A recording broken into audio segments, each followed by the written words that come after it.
In the Days of the Comet by H.G. Wells. Narrated by Insomnia, Audiobooks. Prologue, The Man Who Wrote in the Tower. I saw a gray-haired man, a figure of hale age, sitting at a desk and writing.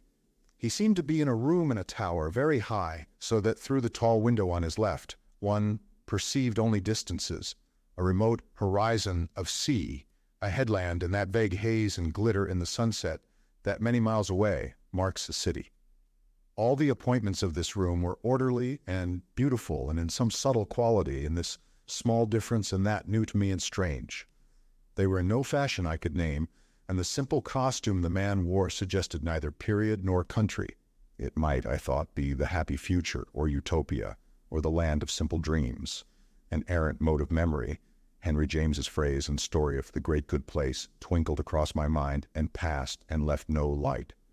The man I saw wrote with a thing like a fountain pen, a modern touch that prohibited any historical retrospection.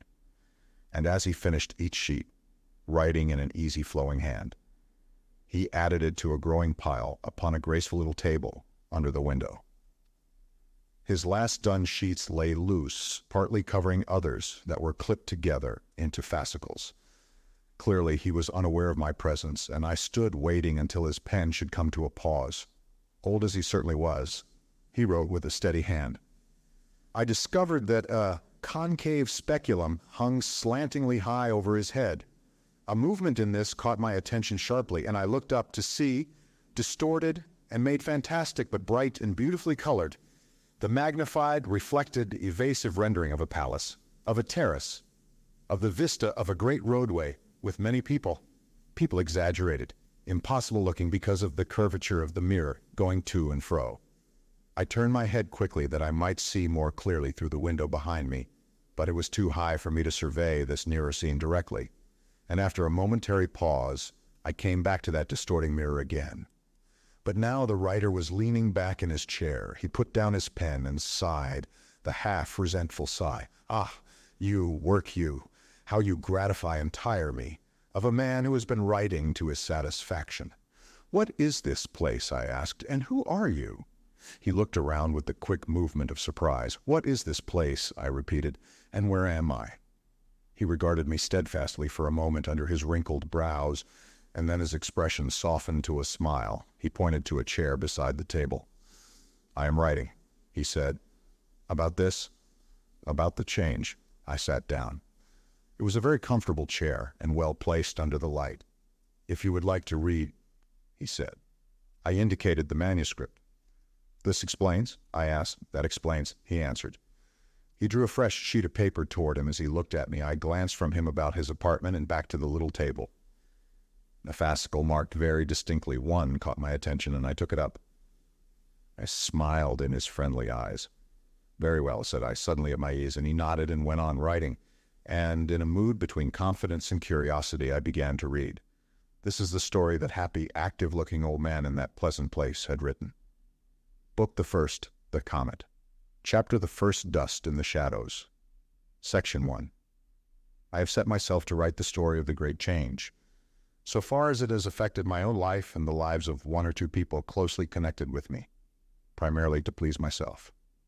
Long ago, in my crude, unhappy youth, I conceived the desire of writing a book. To scribble secretly and dream of authorship was one of my chief alleviations, and I read with a sympathetic envy every scrap I could get about the world of literature and the lives of literary people.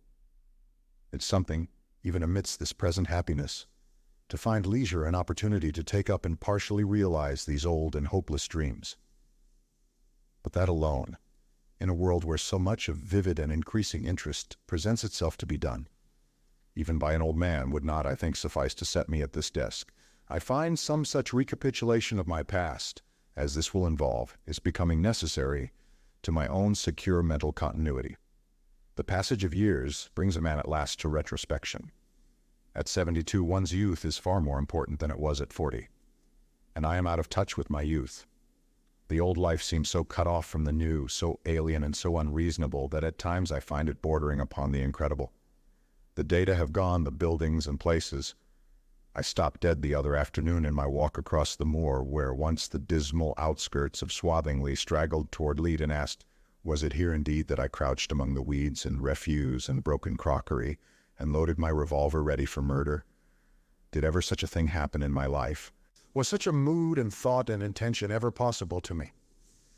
Rather, has not some queer nightmare spirit out of dreamland slipped a pseudo-memory into the records of my vanished life? There must be many alive still who have the same perplexities, and I think too that those who are now growing up to take our places in the great enterprise of mankind will need many such narratives as mine for even the most partial conception of the old world of shadows that came before our day. It chances too that my case is fairly typical of the change. I was caught midway in a gust of passion, and a curious accident put me for a time in the very nucleus of the new order. My memory takes me back across the interval of 50 years to a little ill-lit room with a sash window open to a starry sky, and instantly there returns to me the characteristic smell of that room, the penetrating odor of an ill-trimmed lamp, burning cheap paraffin. Lighting by electricity had then been perfected for 15 years, but still the larger portion of the world used these lamps. All this first scene will go, in my mind at least, to that olfactory accompaniment. That was the evening smell of the room. By day it had a more subtle aroma, a closeness, a peculiar sort of faint pungency that I associate, I know not why, with dust. Let me describe this room to you in detail. It was perhaps 8 feet by 7 in area and rather higher than either of these dimensions. The ceiling was of plaster, cracked and bulging in places, gray with the soot of the lamp, and in one place discolored by a system of yellow and olive-green stains caused by the percolation of damp from above. The walls were covered with dun-colored paper, upon which had been printed in oblique reiteration a crimson shape, something of the nature of a curly ostrich feather or an acanthus flower that had, in its less faded moments, a sort of dingy gaiety. There were several big plaster-rimmed wounds in this, caused by Parload's ineffectual attempts to get nails into the wall whereby there might hang pictures. One nail had hit between 2 bricks and got home, and from this depended, sustained a little insecurely by frayed and knotted blind cord, Parload's hanging bookshelves, planks painted over with a treacly blue enamel, and further decorated by a fringe of pinked American cloth insecurely fixed by tacks. Below this was a little table that behaved with a mulish vindictiveness to any knee that was thrust beneath it suddenly. It was covered with a cloth whose pattern of red and black had been rendered less monotonous by the accidents of Parload's versatile ink bottle, and on it, leitmotif of the whole, stood and stank the lamp. This lamp, you must understand, was of some whitish translucent substance that was neither china nor glass. It had a shade of the same substance, a shade that did not protect the eyes of a reader in any measure, and it seemed admirably adapted to bring into pitiless prominence the fact that after the lamp's trimming, dust and paraffin had been smeared over its exterior with a reckless generosity. The uneven floorboards of this apartment were covered with scratched enamel of chocolate hue, on which a small island of frayed carpet dimly blossomed in the dust and shadows. There was a very small grate, made of cast iron in one piece and painted buff, and a still smaller misfit of a cast iron fender that confessed the gray stone of the hearth. No fire was laid, only a few scraps of torn paper and the bowl of a broken corncob pipe were visible behind the bars, and in the corner and rather thrust away was an angular, japanned coal box with a damaged hinge. It was the custom in those days to warm every room separately from a separate fireplace, more prolific of dirt than heat, and the rickety sash window, the small chimney, and the loose-fitting door were expected to organize the ventilation of the room among themselves without any further direction. Parload's truckle bed hid its gray sheets beneath an old patchwork counterpane on one side of the room, and veiled his boxes and such-like oddments. And invading the 2 corners of the window were an old whatnot and the wash-hand stand, on which were distributed the simple appliances of his toilet. This wash-hand stand had been made of deal by someone with an excess of ternary appliances in a hurry, who had tried to distract attention from the rough economies of his workmanship by an arresting ornamentation of blobs and bulbs upon the joints and legs. Apparently the piece had then been placed in the hands of some person of infinite leisure, equipped with a pot of ochreous paint, varnish, and a set of flexible combs. This person had first painted the article, then, I fancy, smeared it with varnish, and then sat down to work with the combs to streak and comb the varnish into a weird imitation of the grain of some nightmare timber. The wash handstand so made had evidently had a prolonged career of violent use, had been chipped, kicked, splintered, punched, stained, scorched, hammered, desiccated, damped, and defiled, had met indeed with almost every possible adventure except a conflagration or a scrubbing, until at last it had come to this high refuge of Parload's attic to sustain the simple requirements of Parload's personal cleanliness. There were in chief a basin and a jug of water and a slop pail of tin, and further a piece of yellow soap in a tray, a toothbrush, a rat-tailed shaving brush, one huckaback towel, and one or two other minor articles. In those days, only very prosperous people had more than such an equipage, and it is to be remarked that every drop of water Parload used had to be carried by an unfortunate servant girl, the slavey, Parload called her, up from the basement to the top of the house, and subsequently down again. Already we begin to forget how modern an invention is personal cleanliness. It is a fact that Parload had never stripped for a swim in his life, never had a simultaneous bath all over his body since his childhood. Not 1 in 50 of us did in the days of which I am telling you. A chest, also singularly grained and streaked, of 2 large and 2 small drawers held Parload's reserve of garments, and pegs on the door carried his 2 hats and completed this inventory of a bed-sitting room as I knew it before the change. But I'd forgotten. There was also a chair with a squab that apologized inadequately for the defects of its cane seat. I forgot that for the moment because I was sitting on the chair on the occasion that best begins this story. I have described Parload's room with such particularity because it will help you to understand the key in which my earlier chapters are written. But you must not imagine that this singular equipment or the smell of the lamp engaged my attention at that time to the slightest degree. I took all this grimy unpleasantness as if it were the most natural and proper setting for existence imaginable. It was the world as I knew it. My mind was entirely occupied then by graver and intenser matters, and it is only now in the distant retrospect that I see these details of environment as being remarkable, as significant as indeed obviously the outward visible manifestations of the old world disorder in our hearts. Section 2 Parload stood at the open window, opera glass in hand, and sought and found and was uncertain about and lost again. The new comet. I thought the comet no more than a nuisance then because I wanted to talk of other matters. But Parload was full of it. My head was hot. I was feverish with interlacing annoyances and bitterness. I wanted to open my heart to him. At least I wanted to relieve my heart by some romantic rendering of my troubles, and I gave but little heed to the things he told me. It was the first time I had heard of this new speck among the countless specks of heaven, and I did not care if I never heard of the thing again. We were 2 youths much of an age together. Parload was 22 and 8 months older than I. He was, I think his proper definition was engrossing clerk to a little solicitor in Overcastle, while I was 3rd in the office staff of Rawdon's Pot Bank in Clayton. We had met first in the Parliament of the Young Men's Christian Association of Swathinglea. We attended simultaneous classes in Overcastle, he in science and I in shorthand, and had started a practice of walking home together, and so our friendship came into being. Swathinglea, Clayton, and Overcastle were contiguous towns, I should mention, in the great industrial area of the Midlands. We had shared each other's secret of religious doubt. We had confided to one another a common interest in socialism. He had come twice to supper at my mother's on a Sunday night, and I was free of his apartment. He was then a tall, flaxen-haired, gawky youth, with a disproportionate development of neck and wrist, and capable of vast enthusiasm.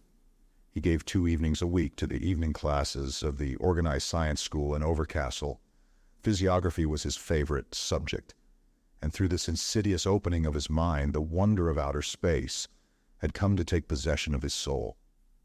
He had commandeered an old opera glass from his uncle, who farmed at Leet over the moors. He had bought a cheap paper planisphere and Whitaker's Almanac, and for a time day and moonlight were mere blank interruptions to the one satisfactory reality in his life, star-gazing. It was the deeps that had seized him, the immensities and the mysterious possibilities that might float unlit in that unplumbed abyss. With infinite labor and the help of a very precise article in the Heavens, a little monthly magazine that catered for those who were under this obsession, he had at last got his opera glass upon the new visitor to our system from outer space. He gazed in a sort of rapture upon that quivering little smudge of light among the shining pinpoints, and gazed. My troubles had to wait for him. Wonderful, he sighed, and then, as though his first emphasis did not satisfy him, wonderful. He turned to me. Wouldn't you like to see? I had to look, and then I had to listen, how that this scarce visible intruder was presently to be one of the largest comets this world has ever seen. How that its course must bring it within, at most, so many score of millions of miles from the Earth, a mere step. Parload seemed to think that. How that the spectroscope was already sounding its chemical secrets. Perplexed by the unprecedented band in the green, how it was even now being photographed in the very act of unwinding in an unusual direction, a sunward tail, which presently it wound up again, and all the while in a sort of undertow I was thinking first of Nettie Stewart, and the letter she had just written me, and then of old Rawdon's detestable face as I had seen it that afternoon. Now I planned answers to Nettie, and now belated repartees to my employer. And then again Nettie was blazing all across the background of my thoughts.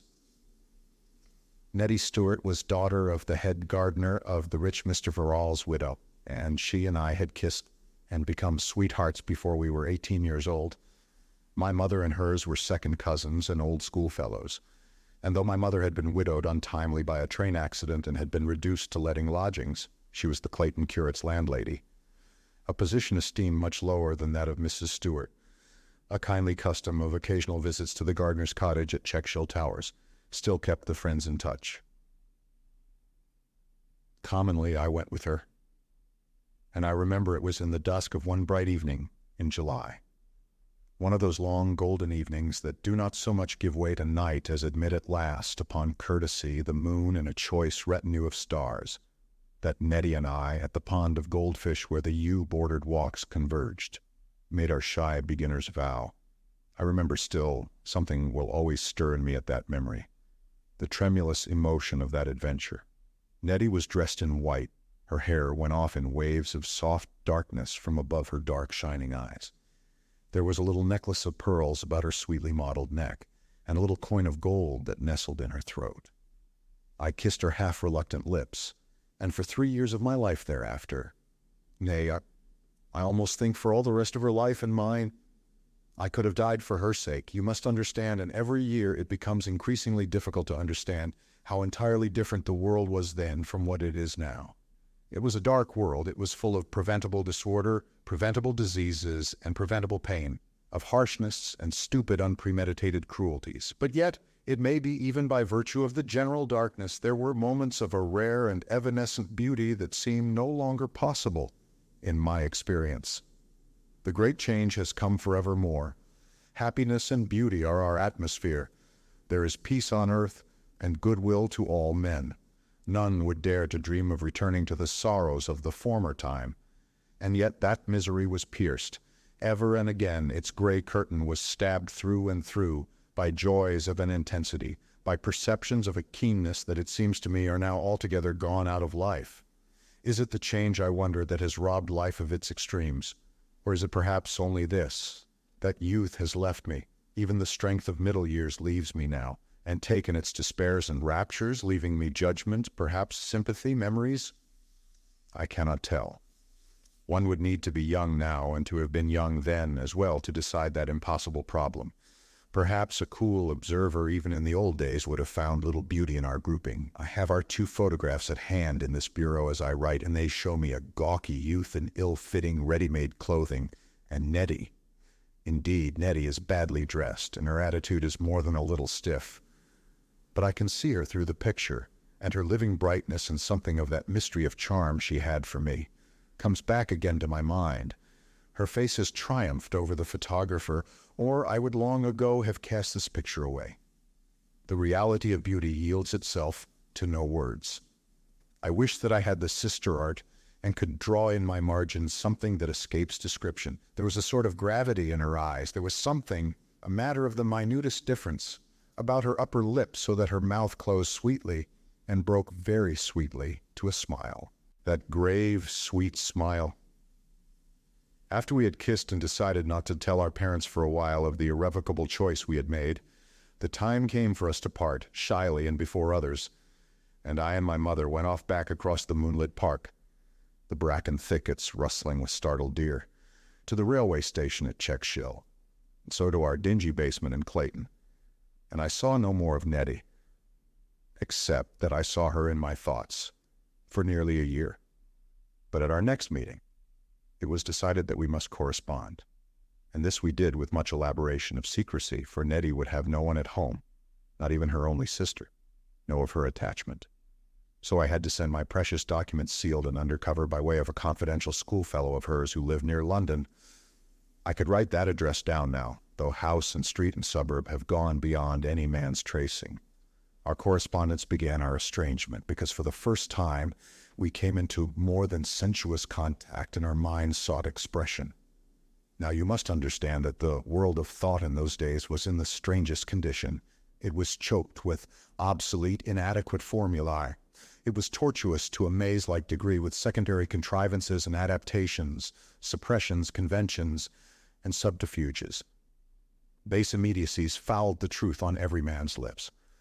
I was brought up by my mother in a quaint, old-fashioned, narrow faith in certain religious formulae, certain rules of conduct, certain conceptions of social and political order that had no more relevance to the realities and needs of everyday contemporary life than if they were clean linen that had been put away with lavender in a drawer. Indeed, her religion did actually smell of lavender. On Sundays she put away all the things of reality. The garments and even the furnishings of every day hid her hands that were gnarled and sometimes chapped with scrubbing, and black, carefully mended gloves, assumed her old black silk dress and bonnet, and took me, unnaturally clean and sweet also, to church. There we sang and bowed and heard sonorous prayers and joined in sonorous responses, and rose with a congregational sigh, refreshed and relieved when the doxology, with its opening, "Now to God the Father, God the Son," bowed out the tame, brief sermon. There was a hell in that religion of my mother's, a red-haired hell of curly flames that had once been very terrible. There was a devil, who was also ex officio the British king's enemy, and much denunciation of the wicked lusts of the flesh. We were expected to believe that most of our poor, unhappy world was to atone for its muddle and trouble here by suffering exquisite torments for ever after, world without end. Amen. But indeed those curly flames looked rather jolly. The whole thing had been mellowed and faded into a gentle unreality long before my time. If it had much terror even in my childhood, I have forgotten it. It was not so terrible as the giant who was killed by the beanstalk, and I see it all now as a setting for my poor old mother's worn and grimy face, and almost lovingly as a part of her. And Mr. Gabitus, our plump little lodger, strangely transformed in his vestments and lifting his voice manfully to the quality of those Elizabethan prayers, seemed, I think, to give her a special and peculiar interest with God. She radiated her own tremulous gentleness upon him, and redeemed him from all the implications of vindictive theologians. She was in truth, had I but perceived it, the effectual answer to all she would have taught me. So I see it now. But there is something harsh in the earnest intensity of youth, and having at first taken all these things quite seriously, the fiery hell and God's vindictiveness at any neglect, as though they were as much a matter of fact as Bladden's iron works and Rawdon's pot bank, I presently, with an equal seriousness, flung them out of my mind again. Mr. Gabitus, you see, did sometimes, as the phrase went, take notice of me. He had induced me to go on reading after I left school, with the best intentions in the world. And to anticipate the poison of the times, he had lent me Burble's Skepticism Answered, and drawn my attention to the library of the Institute in Clayton. The excellent Burble was a great shock to me. It seemed clear from his answers to the skeptic that the case for doctrinal orthodoxy and all that faded and by no means awful hereafter, which I had hitherto accepted as I accepted the sun, was an extremely poor one, and to hammer home that idea, the first book I got from the Institute happened to be an American edition of the collected works of Shelley, his gassy prose as well as his atmospheric verse. I was soon ripe for blatant unbelief. And at the Young Men's Christian Association, I presently made the acquaintance of Parload, who told me, under promises of the most sinister secrecy, that he was a socialist, out and out. He lent me several copies of a periodical with the clamant title of the Clarion, which was just taking up a crusade against the accepted religion. The adolescent years of any fairly intelligent youth lie open, and will always lie healthily open to the contagion of philosophical doubts, of scorns and new ideas. And I will confess, I had the fever of that phase badly. Doubt, I say, but it was not so much doubt, which is a complex thing, as startled emphatic denial. Have I believed this? And I was also, you must remember, just beginning love letters to Nettie. We live now, in these days, when the great change has been in most things accomplished, in a time when everyone is being educated to a sort of intellectual gentleness, a gentleness that abates nothing from our vigor, and it is hard to understand the stifled and struggling manner in which my generation of common young men did its thinking. To think at all about certain questions was an act of rebellion that set one oscillating between the furtive and the defiant. People begin to find Shelley, for all his melody, noisy and ill-conditioned now because his anarchs have vanished. Yet there was a time when novel thought had to go to that tune of breaking glass. It becomes a little difficult to imagine the yeasty state of mind, the disposition to shout and say "yah," that constituted authority to sustain a persistent note of provocation, such as we raw youngsters displayed. I began to read with avidity such writing as Carlyle, Browning, and Heine have left for the perplexity of posterity, and not only to read and admire, but to imitate. My letters to Nettie, after one or two genuinely intended displays of perfervid tenderness, broke out toward theology, sociology, and the cosmos in turgid and startling expressions. No doubt they puzzled her extremely. I retain the keenest sympathy and something inexplicably near to envy for my own departed youth, but I should find it difficult to maintain my case against anyone who would condemn me altogether as having been a very silly, posturing, emotional hobbledehoy indeed, and quite like my faded photograph. And when I try to recall what exactly must have been the quality and tenor of my more sustained efforts to write memorably to my sweetheart, I confess I shiver. Yet I wish they were not all destroyed. Her letters to me were simple enough, written in roundish, unformed hand, and badly phrased. Her first two or three showed a shy pleasure in the use of the word dear. And I remember being first puzzled, and then, when I understood, delighted because she had written Willie Asthore under my name. Asthore, I gathered, meant darling. But when the evidences of my fermentation began, her answers were less happy. I will not weary you with the story of how we quarreled in our silly, youthful way, and how I went the next Sunday all uninvited to Checkshill and made it worse, and how afterward I wrote a letter that she thought was lovely, and mended the matter. Nor will I tell of all our subsequent fluctuations of misunderstanding. Always I was the offender and the final penitent until this last trouble that was now beginning. And in between we had some tender near moments, and I loved her very greatly. There was this misfortune in the business that in the darkness and alone I thought with great intensity of her eyes, of her touch, of her sweet and delightful presence. But when I sat down to write, I thought of Shelley and Burns and myself and other such irrelevant matters. When one is in love in this fermenting way, it is harder to make love than it is when one does not love at all.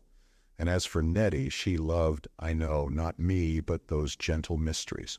It was not my voice should rouse her dreams to passion. So our letters continued to jar. And then suddenly she wrote me one doubting whether she could ever care for anyone who was a socialist and did not believe in church. And then hard upon it came another note with unexpected novelties of phrasing. She thought we were not suited to each other. We differed so in tastes and ideas. She had long thought of releasing me from our engagement. In fact, though I really did not apprehend it fully at the first shock, I was dismissed. Her letter had reached me when I came home after old Rawdon's none-too-civil refusal to raise my wages. On this particular evening of which I write, therefore, I was in a state of feverish adjustment to two new and amazing, two nearly overwhelming facts, that I was neither indispensable to Nettie nor at Rawdon's. And to talk of comets, where did I stand? I had grown so accustomed to think of Nettie as inseparably mine, the whole tradition of true love pointed me to that for her to face about with these precise small phrases toward abandonment after we had kissed and whispered and come so close in the little adventurous familiarities of the young shocked me profoundly. Aye, And Rawdon didn't find me indispensable either. I felt I was suddenly repudiated by the universe and threatened with effacement, that in some positive and emphatic way I must at once assert myself. There was no balm in the religion I had learnt, or in the irreligion I had adopted for wounded self-love. Should I fling up Rawdon's place at once, and then in some extraordinary swift manner make the fortune of Frobisher's adjacent and closely competitive pot bank? The first part of that program, at any rate, would be easy of accomplishment, to go to Rawdon and say, "You will hear from me again," but for the rest, Frobisher might fail me. That, however, was a secondary issue. The predominant affair was with Nettie. I found my mind thick-shot with flying fragments of rhetoric that might be of service in the letter I would write her. Scorn, irony, tenderness, what was it to be? "Brother," said Parload suddenly. "What?" said I. "They're firing up at Bladden's ironworks, and the smoke comes right across my bit of sky." The interruption came just as I was ripe to discharge my thoughts upon him. "Parload," said I. "Very likely I shall have to leave all this. Old Rawdon won't give me a rise in my wages, and after having asked, I don't think I can stand going on upon the old terms anymore. See? So I may have to clear out of Clayton for good, and all." Section 3, that made Parload put down the opera glass and look at me. "It's a bad time to change just now," he said after a little pause. Rawdon had said as much in a less agreeable tone, but with Parload I felt always a disposition to the heroic note. "I'm tired," I said, "of humdrum drudgery for other men. One may as well starve one's body out of a place as to starve one's soul in one." "I don't know about that altogether," began Parload slowly. And with that we began one of our interminable conversations. One of those long, wandering, intensely generalizing, diffusely personal talks that will be dear to the hearts of intelligent youths until the world comes to an end. The change has not abolished that anyhow. It would be an incredible feat of memory for me now to recall all that meandering haze of words. Indeed, I recall scarcely any of it, though its circumstances and atmosphere stand out a sharp, clear picture in my mind. I posed after my manner and behaved very foolishly, no doubt, a wounded, smarting egotist, and Parload played his part of the philosopher preoccupied with the deeps. We were presently abroad, walking through the warm summer's night, and talking all the more freely for that. But one thing that I said I can remember. "I wish at times," said I with a gesture at the heavens, "that comet of yours or some such thing would indeed strike this world and wipe us all away. Strikes, wars, tumults, loves, jealousies, and all the wretchedness of life." "Ah," said Parload, and the thought seemed to hang about him. "It could only add to the miseries of life," he said irrelevantly, when presently I was discoursing of other things. "What would? Collision with a comet. It would only throw things back. It would only make what was left of life more savage than it is at present." "But why should anything be left of life?" said I. That was our style, you know, and meanwhile we walked together up the narrow street outside his lodging, up the stepway and the lanes toward Clayton Crest and the high road. But my memories carry me back so effectually to those days before the change that I forget that now all these places have been altered beyond recognition, that the narrow street and the stepway and the view from Clayton Crest, and indeed all the world in which I was born and bred and made, has vanished clean away out of space and out of time, and well nigh out of the imagination of all those who are younger by a generation than I. You cannot see, as I can see, the dark, empty way between the mean houses, the dark, empty way lit by a bleary gas lamp at the corner. You cannot feel the hard, checkered pavement under your boots. You cannot mark the dimly lit windows here and there, and the shadows upon the ugly and often patched and crooked blinds of the people cooped within. Nor can you presently pass the beer house with its brighter gas and its queer screening windows, nor get a whiff of foul air and foul language from its door, nor see the crumpled, furtive figure, some rascal child, that slinks past us down the steps. We crossed the longer street, up which a clumsy steam tram, vomiting smoke and sparks, made its clangorous way, and adown which one saw the greasy brilliance of shop fronts and the naphtha flares of hawkers' barrows dripping fire into the night. A hazy movement of people swayed along that road, and we heard the voice of an itinerant preacher from a waste place between the houses. You cannot see these things as I can see them, nor can you figure, unless you know the pictures that great artist Hyde has left the world, the effect of the great hoarding by which we passed, lit below by a gas lamp and towering up to a sudden sharp black edge against the pallid sky. Those hoardings. They were the brightest colored things in all that vanished world upon them, in successive layers of paste and paper, all the rough enterprises of that time joined in chromatic discord, pill vendors and preachers' theaters and charities, marvelous soaps and astonishing pickles, typewriting machines and sewing machines, mingled in a sort of visualized clamor. And passing that there was a muddy lane of cinders, a lane without a light that used its many puddles to borrow a star or so from the sky. We splashed along unheeding as we talked. Then across the allotments, a wilderness of cabbages and evil-looking sheds, past a gaunt, abandoned factory, and so to the high road. The high road ascended in a curve past a few houses and a beer house or so, and round until all the valley in which 4 industrial towns lay crowded and confluent was overlooked. I will admit that with the twilight there came a spell of weird magnificence over all that land, and brooded on it until dawn. The horrible meanness of its details was veiled, the hutches that were homes, the bristling multitudes of chimneys, the ugly patches of unwilling vegetation amidst the makeshift fences of barrel stave and wire, the rusty scars that framed the opposite ridges where the iron ore was taken, and the barren mountains of slag from the blast furnaces were veiled. The reek and boiling smoke and dust from foundry, potbank, and furnace, transfigured and assimilated by the night. The dust-laden atmosphere that was gray oppression through the day became at sundown a mystery of deep translucent colors, of blues and purples, of somber and vivid reds, of strange bright clearnesses of green and yellow, athwart the darkling sky. Each upstart furnace, when its monarch sun had gone, crowned itself with flames. The dark cinder heaps began to glow with quivering fires, and each potbank squatted rebellious in a volcanic coronet of light. The empire of the day broke into 1,000 feudal baronies of burning coal. The minor streets across the valley picked themselves out with gas lamps of faint yellow that brightened and mingled at all the principal squares and crossings with the greenish pallor of incandescent mantles and the high cold glare of the electric arc. The interlacing railways lifted bright signal boxes over their intersections, and signal stars of red and green in rectangular constellations. The trains became articulated black serpents breathing fire.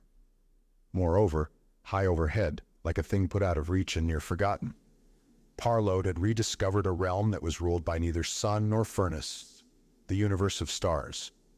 This was the scene of many a talk we two had held together, and if in the daytime we went right over the crest and looked westward, there was farmland, there were parks and great mansions, the spire of a distant cathedral, and sometimes when the weather was near raining, the crests of remote mountains hung clearly in the sky.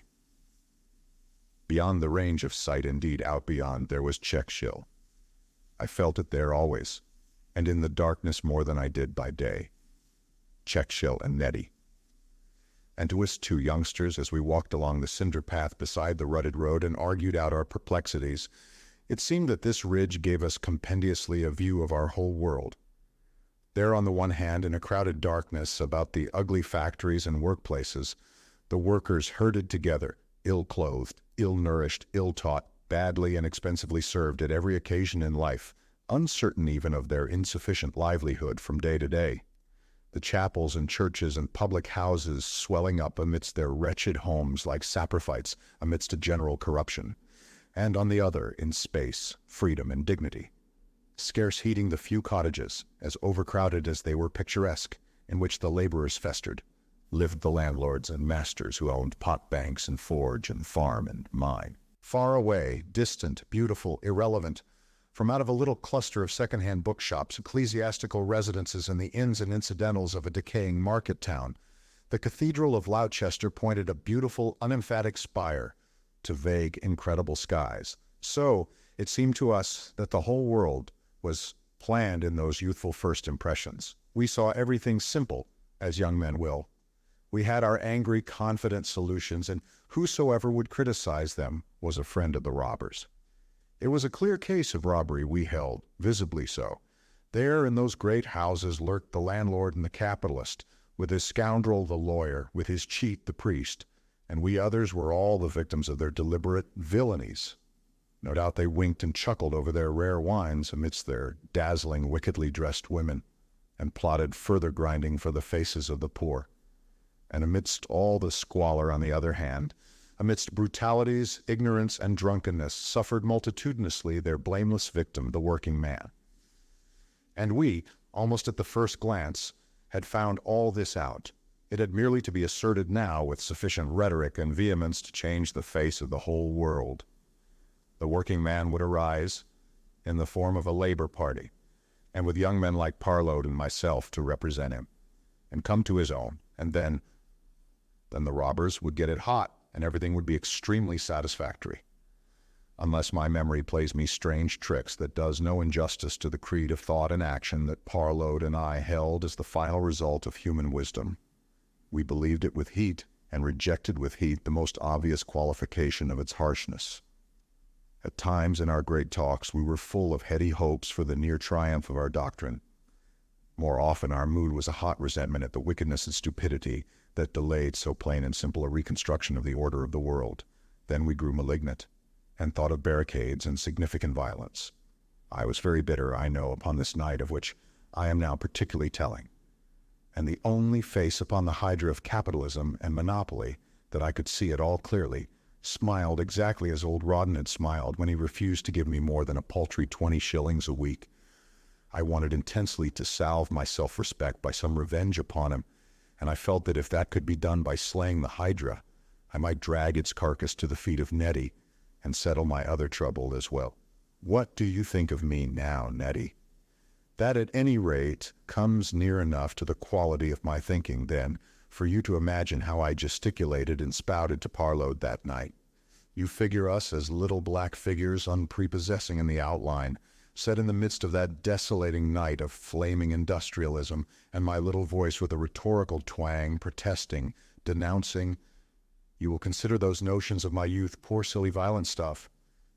Particularly if you are of the younger generation born since the change, you will be of that opinion. Nowadays the whole world thinks clearly, thinks with deliberation, pellucid certainties. You find it impossible to imagine how any other thinking could have been possible.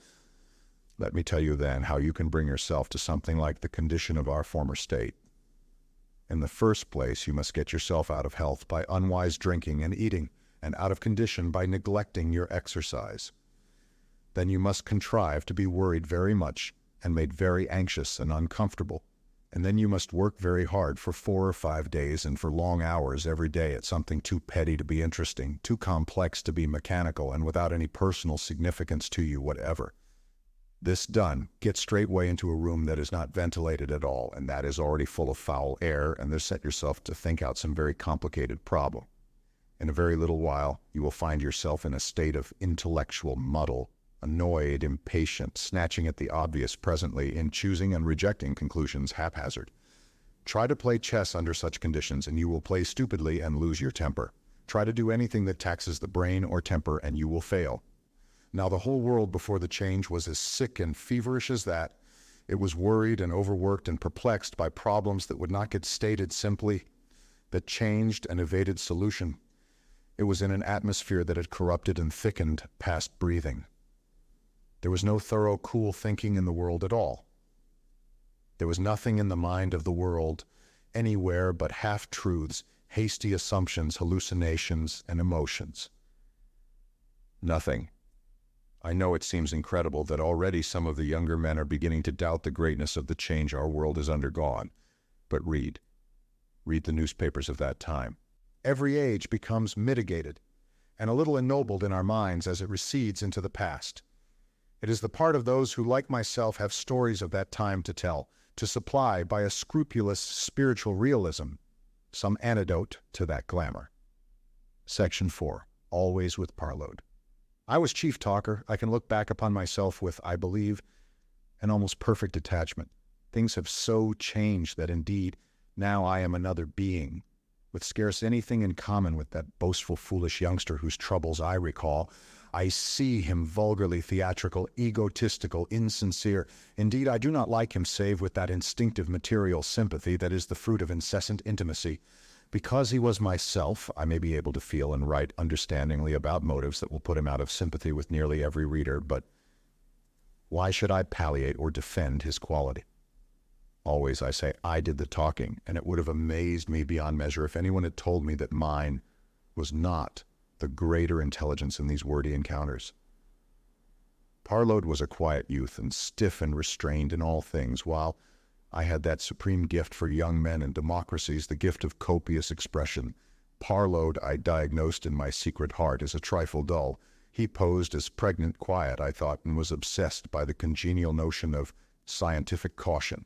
I did not remark that while my hands were chiefly useful for gesticulation or holding a pen, Parload's hands could do all sorts of things, and I did not think, therefore, that fibers must run from those fingers to something in his brain.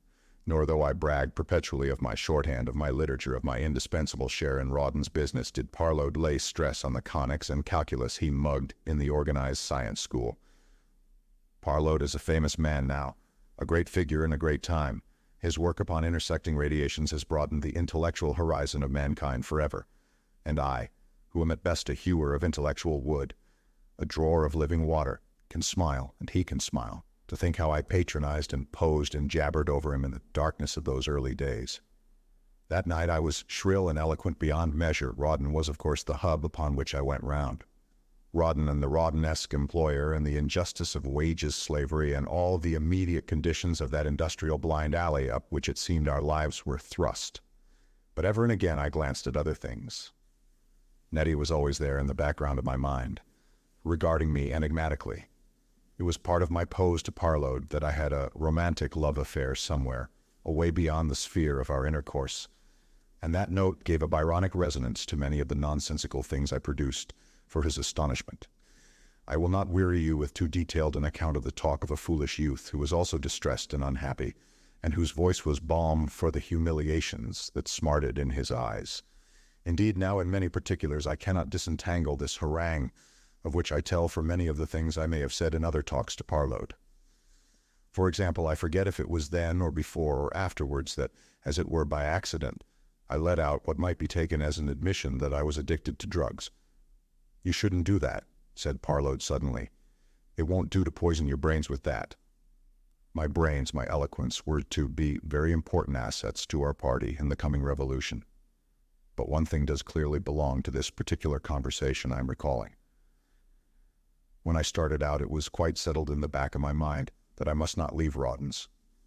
I simply wanted to abuse my employer to Parload.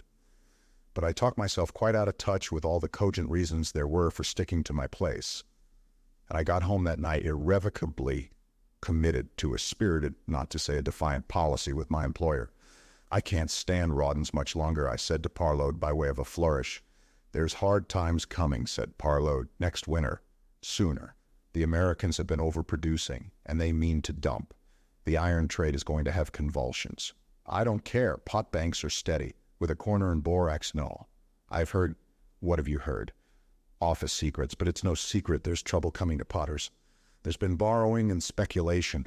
The masters don't stick to one business as they used to do, I can tell that much. Half the valley may be playing before 2 months are out." Parload delivered himself of this unusually long speech in his most pithy and weighty manner.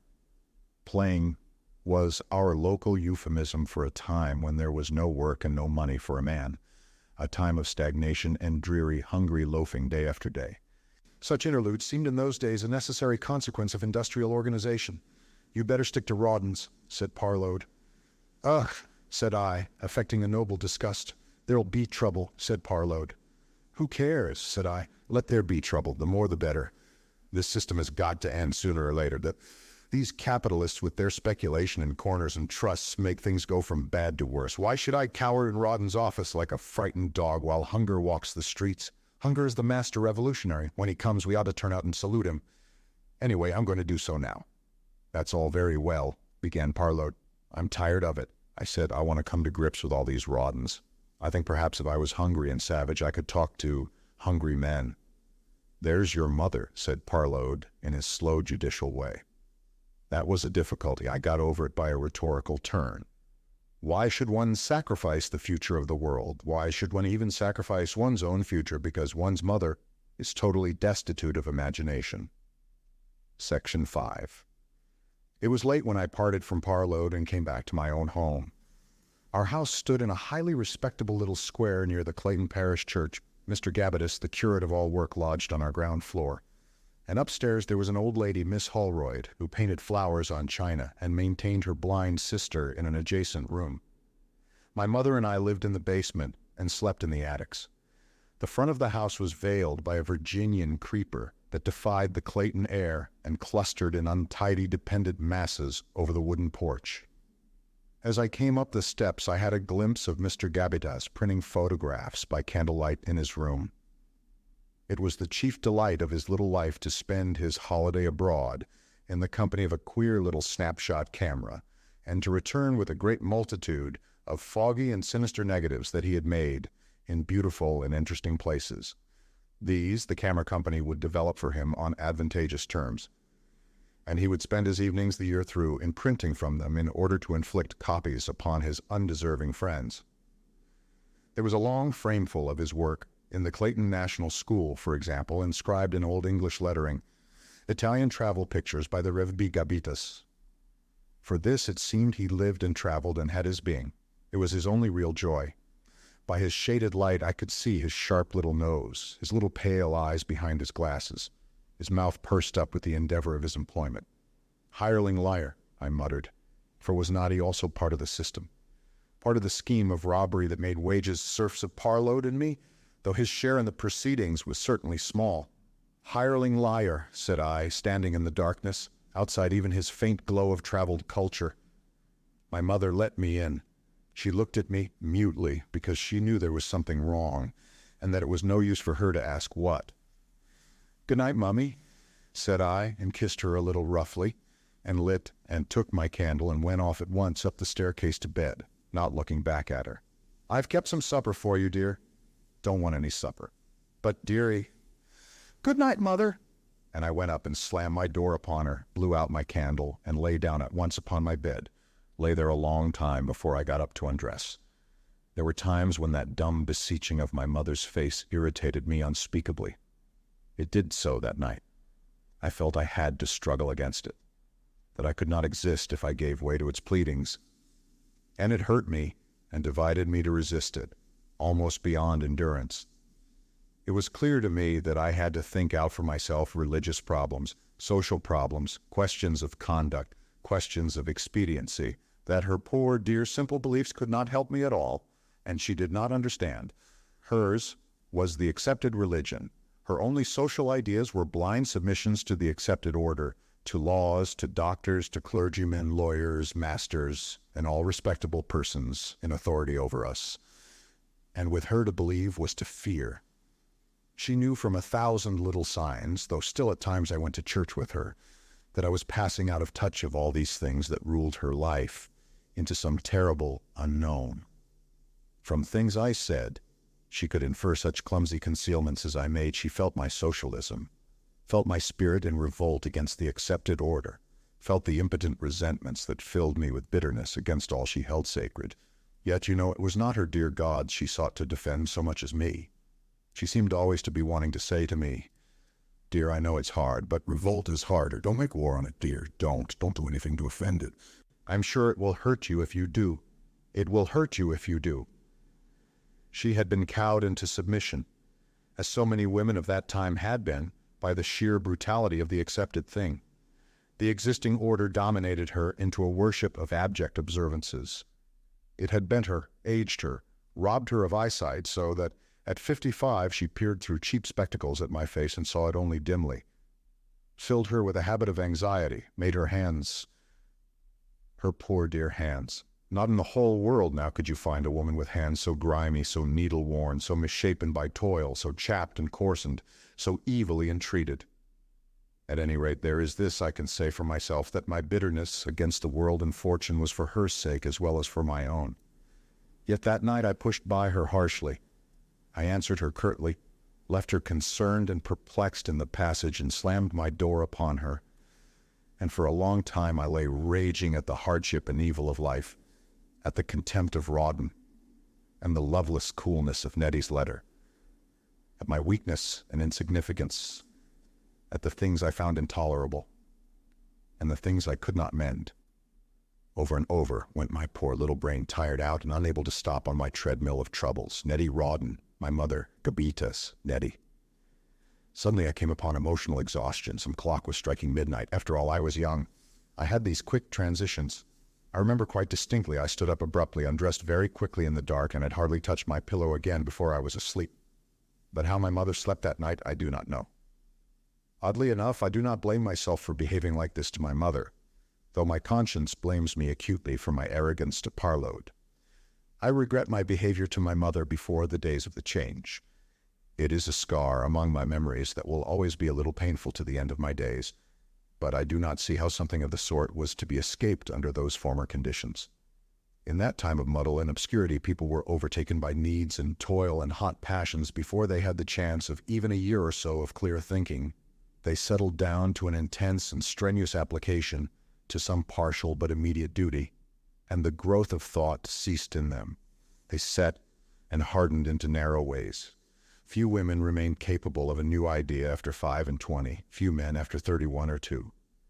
Discontent with the thing that existed was regarded as immoral. It was certainly an annoyance, and the only protest against it, the only effort against that universal tendency in all human institutions to thicken and clog, to work loosely and badly, to rust and weaken towards catastrophes, came from the young, the crude, unmerciful young. It seemed in those days to thoughtful men the harsh law of being, that either we must submit to our elders and be stifled, or disregard them, disobey them, thrust them aside, and make our little step of progress before we too ossified and became obstructive in our turn. My pushing past my mother, my irresponsive departure to my own silent meditations was, I now perceive, a figure of the whole hard relationship between parents and son in those days. There appeared no other way. That perpetually recurring tragedy was, it seemed, part of the very nature of the progress of the world. We did not think then that minds might grow ripe without growing rigid, or children honor their parents and still think for themselves. We were angry and hasty because we stifled in the darkness in a poisoned and vitiated air the deliberate animation of the intelligence which is now the universal quality, that vigor with consideration, that judgment with confident enterprise which shine through all our world, were things disintegrated and unknown in the corrupting atmosphere of our former state. So the first fascicle ended. I put it aside and looked for the second. "Well," said the man who wrote, "this is fiction. It's my story. But you, amidst this beauty, you are not this ill-conditioned, squalidly bred lad of whom I have been reading." He smiled. "There intervenes a certain change," he said. "Have I not hinted at that?" I hesitated upon a question, then saw the second fascicle at hand, and picked it up. Chapter the second. Nettie, Section 1. I cannot now remember, the story resumed, what interval separated that evening on which Parload first showed me the Comet. I think I only pretended to see it then. And the Sunday afternoon I spent at Checkshill. Between the two there was time enough for me to give notice and leave Rawdon's, to seek for some other situation very strenuously in vain, to think and say many hard and violent things to my mother and to Parload, and to pass through some phases of very profound wretchedness. There must have been a passionate correspondence with Nettie, but all the froth and fury of that has faded now out of my memory. All I have clear now is that I wrote one magnificent farewell to her, casting her off forever, and that I got in reply a prim little note to say that even if there was to be an end to everything, that was no excuse for writing such things as I had done. And then I think I wrote again in a vein I considered satirical. To that she did not reply. That interval was at least 3 weeks, and probably 4, because the comet, which had been on the first occasion only a dubious speck in the sky, certainly visible only when it was magnified, was now a great white presence, brighter than Jupiter, and casting a shadow on its own account. It was now actively present in the world of human thought. Everyone was talking about it. Everyone was looking for its waxing splendor as the sun went down. The papers, the music halls, the hoardings echoed it. Yes, the comet was already dominant before I went over to make everything clear to Nettie, and Parload had spent 2 hoarded pounds in buying himself a spectroscope so that he could see for himself night after night that mysterious, that stimulating line, the unknown line in the green. How many times, I wonder, did I look at the smudgy, quivering symbol of the unknown things that were rushing upon us out of the inhuman void before I rebelled. But at last I could stand it no longer, and I reproached Parload very bitterly for wasting his time in astronomical dilettantism. "Here," said I, "we're on the verge of the biggest lockout in the history of this countryside. Here's distress and hunger coming. Here's all the capitalistic competitive system like a wound inflamed, and you spend your time gaping at that damn silly streak of nothing in the sky." Parload stared at me. "Yes, I do," he said slowly, as though it was a new idea. "Don't I? I wonder why. I want to start meetings of an evening on Howden's Waste. You think they'd listen?" "They listen fast enough now. They didn't before," said Parload, looking at his pet instrument. "There was a demonstration of unemployed at Swathingly on Sunday. They got to stone throwing. Parload said nothing for a little while, and I said several things. He seemed to be considering something. But after all," he said at last, with an awkward movement towards his spectroscope, "that does signify something." "The comet?" "Yes. What can it signify? You don't want me to believe in astrology, or what does it matter what flames in the heavens when men are starving on earth? It's science. What we want now is socialism, not science." He still seemed reluctant to give up his comet. "Socialism's all right," he said, "but if that thing up there was to hit the earth, it might matter. Nothing matters but human beings. Suppose it killed them all." "Oh," said I, "that's rot." "I wonder," said Parload, dreadfully divided in his allegiance. He looked at the comet. He seemed on the verge of repeating his growing information about the nearness of the paths of the Earth and comet and all that might ensue from that. So I cut in with something I had got out of a now-forgotten writer called Ruskin, a volcano of beautiful language and nonsensical suggestions, who prevailed very greatly with eloquent, excitable young men in those days. Something it was about the insignificance of science and the supreme importance of life. Parload stood listening, half turned towards the sky with the tips of his fingers on his spectroscope. He seemed to come to a sudden decision. "No, I don't agree with you, Leadford," he said. "You don't understand about science." Parload rarely argued with that bluntness of opposition. I was so used to entire possession of our talk that his brief contradiction struck me like a blow. "Don't agree with me," I repeated. "No," said Parload. "But how?" "I believe science is of more importance than socialism," he said. "Socialism's a theory of science. Science is something more." And that was really all he seemed to be able to say. We embarked upon one of those queer arguments illiterate young men used always to find so heating: science or socialism. It was, of course, like arguing which is right, left-handedness, or a taste for onions. It was altogether impossible opposition. But the range of my rhetoric enabled me at last to exasperate Parload, and his mere repudiation of my conclusion sufficed to exasperate me. And we ended in the key of a positive quarrel. "Oh, very well," said I. "So long as I know where we are." I slammed his door as though I dynamited his house and went raging down the street. But I felt that he was already back at the window worshipping his blessed line in the green before I got round the corner. I had to walk for an hour or so before I was cool enough to go home. And it was Parload who had first introduced me to socialism, recreant. The most extraordinary things used to run through my head in those days. I will confess that my mind ran persistently that evening upon revolutions after the best French pattern. And I sat on a committee of safety and tried backsliders.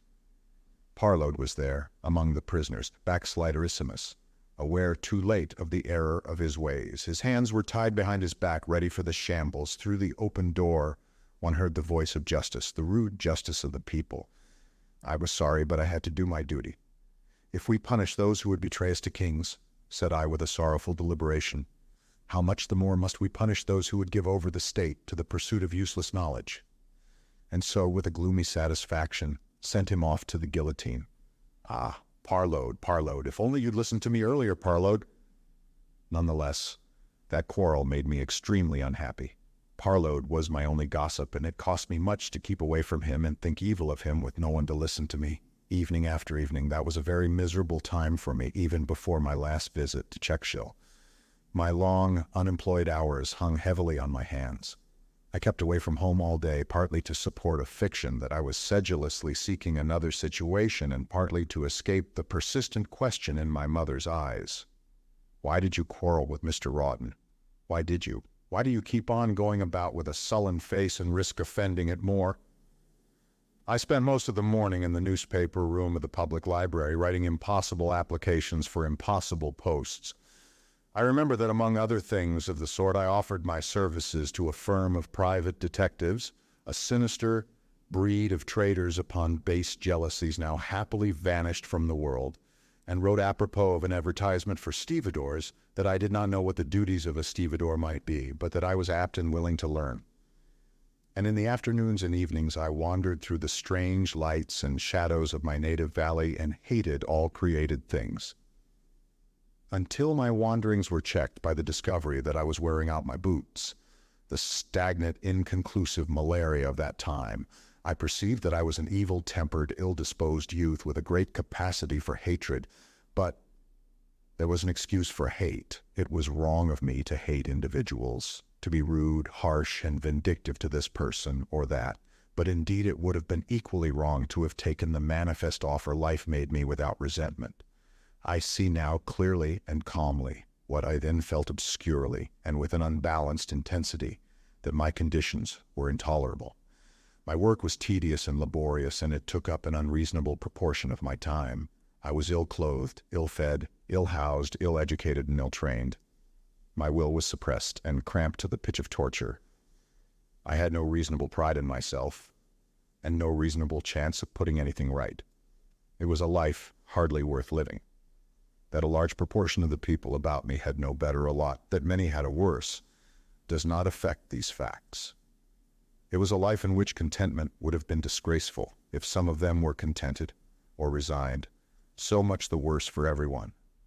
No doubt it was hasty and foolish of me to throw up my situation, but everything was so obviously aimless and foolish in our social organization that I do not feel disposed to blame myself even for that, except insofar as it pained my mother and caused her anxiety. Think of the one comprehensive fact of the lockout. That year was a bad year, a year of worldwide economic disorganization. Through their want of intelligent direction, the great trust of American ironmasters, a gang of energetic, narrow-minded furnace owners, had smelted far more iron than the whole world had any demand for. In those days, there existed no means of estimating any need of that sort beforehand. They had done this without even consulting the ironmasters of any other country. During their period of activity, they had drawn into their employment a great number of workers and had erected a huge productive plant. It is manifestly just that people who do headlong, stupid things of this sort should suffer, but in the old days it was quite possible, it was customary for the real blunderers in such disasters to shift nearly all the consequences of their incapacity. No one thought it wrong for a light-witted captain of industry who had led his workpeople into overproduction, into the disproportionate manufacture, that is to say, of some particular article, to abandon and dismiss them. Nor was there anything to prevent the sudden frantic underselling of some trade rival in order to surprise and destroy his trade, secure his customers for one's own destined needs, and shift a portion of one's punishment upon him. This operation of spasmodic underselling was known as dumping. The American ironmasters were now dumping on the British market. The British employers were, of course, taking their loss out of their work people as much as possible, but in addition, they were agitating for some legislation that would prevent not stupid relative excess in production, but dumping. Not the disease, but the consequences of the disease.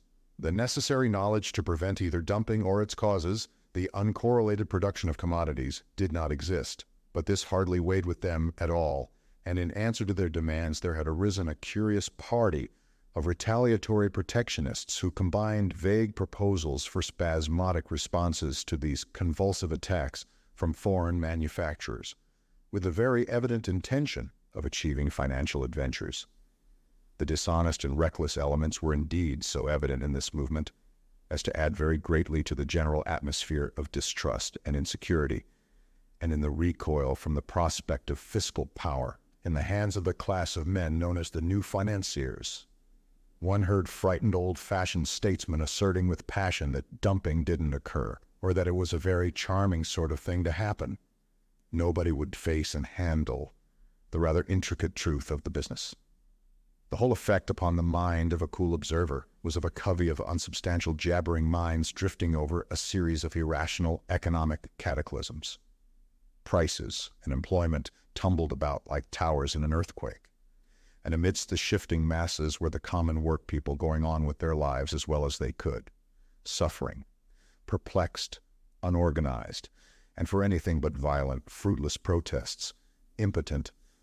You cannot hope now to understand the infinite want of adjustment in the old order of things. At one time there were people dying of actual starvation in India, while men were burning unsaleable wheat in America. It sounds like the account of a particularly mad dream, does it not? It was a dream from which no one on earth expected an awakening. To us youngsters with the positiveness, the rationalism of youth, it seemed that the strikes and lockouts, the overproduction and misery, could not possibly result simply from ignorance and want of thought and feeling. We needed more dramatic factors than these mental fogs, these mere atmospheric devils. We fled therefore to that common refuge of the unhappy ignorant, a belief in callous, insensate plots, we called them plots, against the poor. You can still see how we figured it in any museum by looking up the caricatures of capital and labor that adorned the German and American socialistic papers of the old time. Section 2. I had cast Nettie off in an eloquent epistle, had really imagined the affair was over forever. "I've done with women," I said to Parload, and then there was silence for more than a week. Before that week was over, I was wondering with a growing emotion what next would happen between us.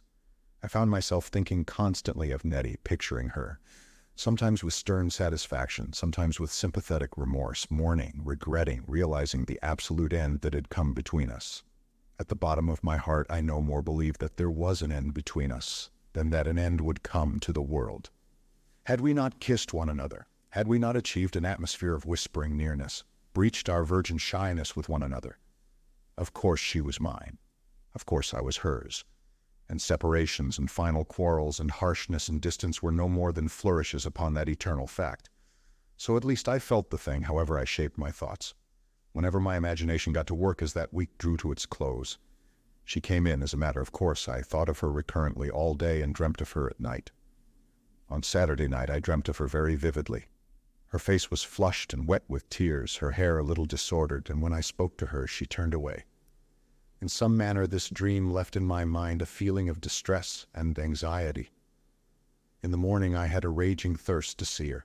That Sunday my mother wanted me to go to church very particularly. She had a double reason for that. She thought that it would certainly exercise a favorable influence upon my search for a situation throughout the next week, and in addition, Mr. Gabbitas, with a certain mystery behind his glasses, had promised to see what he could do for me, and she wanted to keep him up to that promise.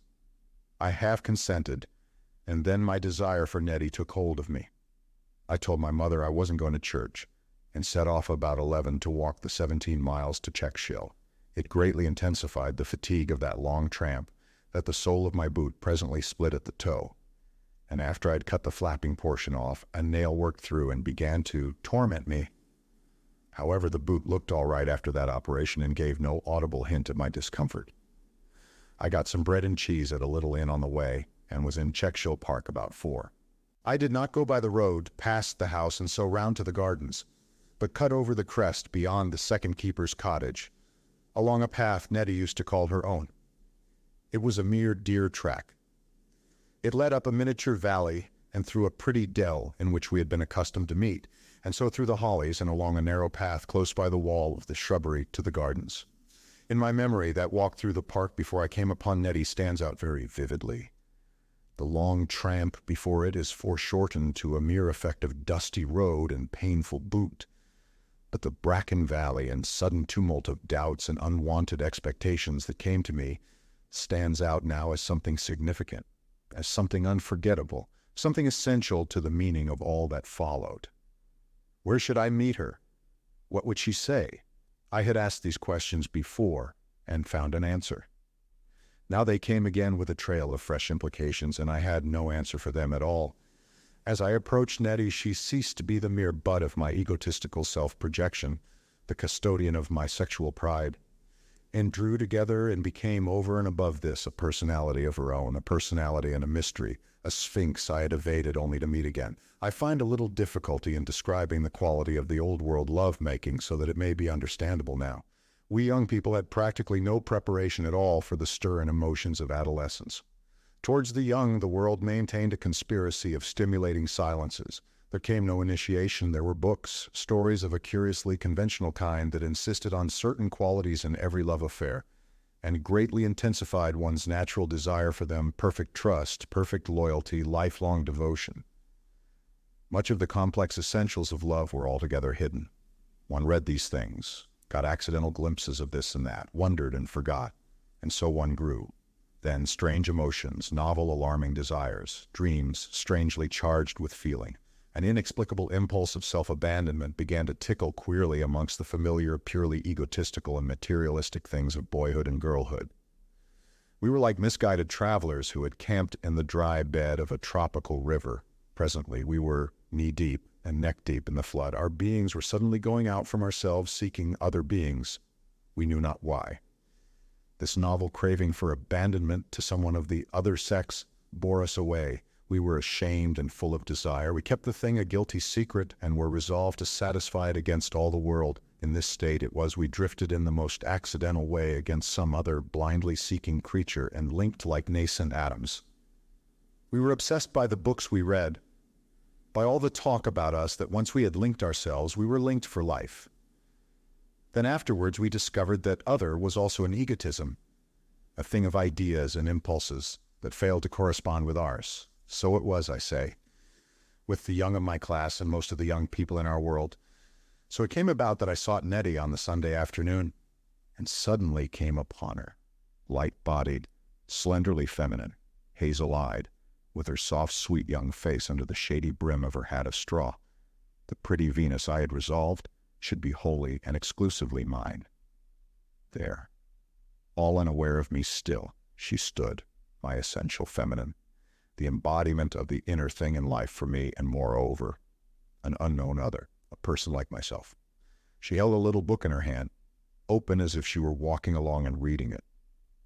That chanced to be her pose, but indeed she was standing quite still, looking away towards the gray and lichenous shrubbery wall, and as I think now, listening. Her lips were a little apart, curved to that faint, sweet shadow of a smile. Section 3, I recall with a vivid precision her queer start when she heard the rustle of my approaching feet, her surprise, her eyes almost of dismay for me.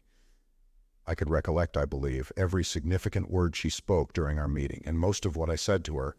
At least it seems I could, though indeed I may deceive myself, but I will not make the attempt. We were both too ill-educated to speak our full meanings. We stamped out our feelings with clumsy, stereotyped phrases. You, who are better taught, would fail to catch our intention. The effect would be inanity. But our first words I may give you, because though they conveyed nothing to me at the time, afterwards they meant much. You, Willie, she said. I have come, I said, forgetting in the instant all the elaborate things I had intended to say. I thought I would surprise you. Surprise me? Yes. She stared at me for a moment. I can see her pretty face now as it looked at me, her impenetrable dear face. She laughed a queer little laugh, and her color went for a moment, and then so soon as she had spoken, came back again. Surprise me at what? She said with a rising note. I was too intent to explain myself to think of what might lie in that. I wanted to tell you, I said, that I didn't mean quite the things I put in my letter. Section 4, when I and Nettie had been 16, we had been just of an age and contemporaries altogether. Now we were 1 3/4 years older, and her metamorphosis was almost complete, and I was still only at the beginning of a man's long adolescence. In an instant, she grasped the situation. The hidden motives of her quick, ripened little mind flashed out their intuitive scheme of action. She treated me with that neat perfection of understanding a young woman has for a boy. But how did you come? She asked. I told her I'd walked. In an instant she was leading me towards the gardens. I must be tired. I must come home with her at once and sit down. Indeed, it was near tea time. The Stewarts had tea at the old-fashioned hour of 5. Everyone would be so surprised to see me. Fancy walking. Fancy. But she supposed a man thought nothing of 17 miles.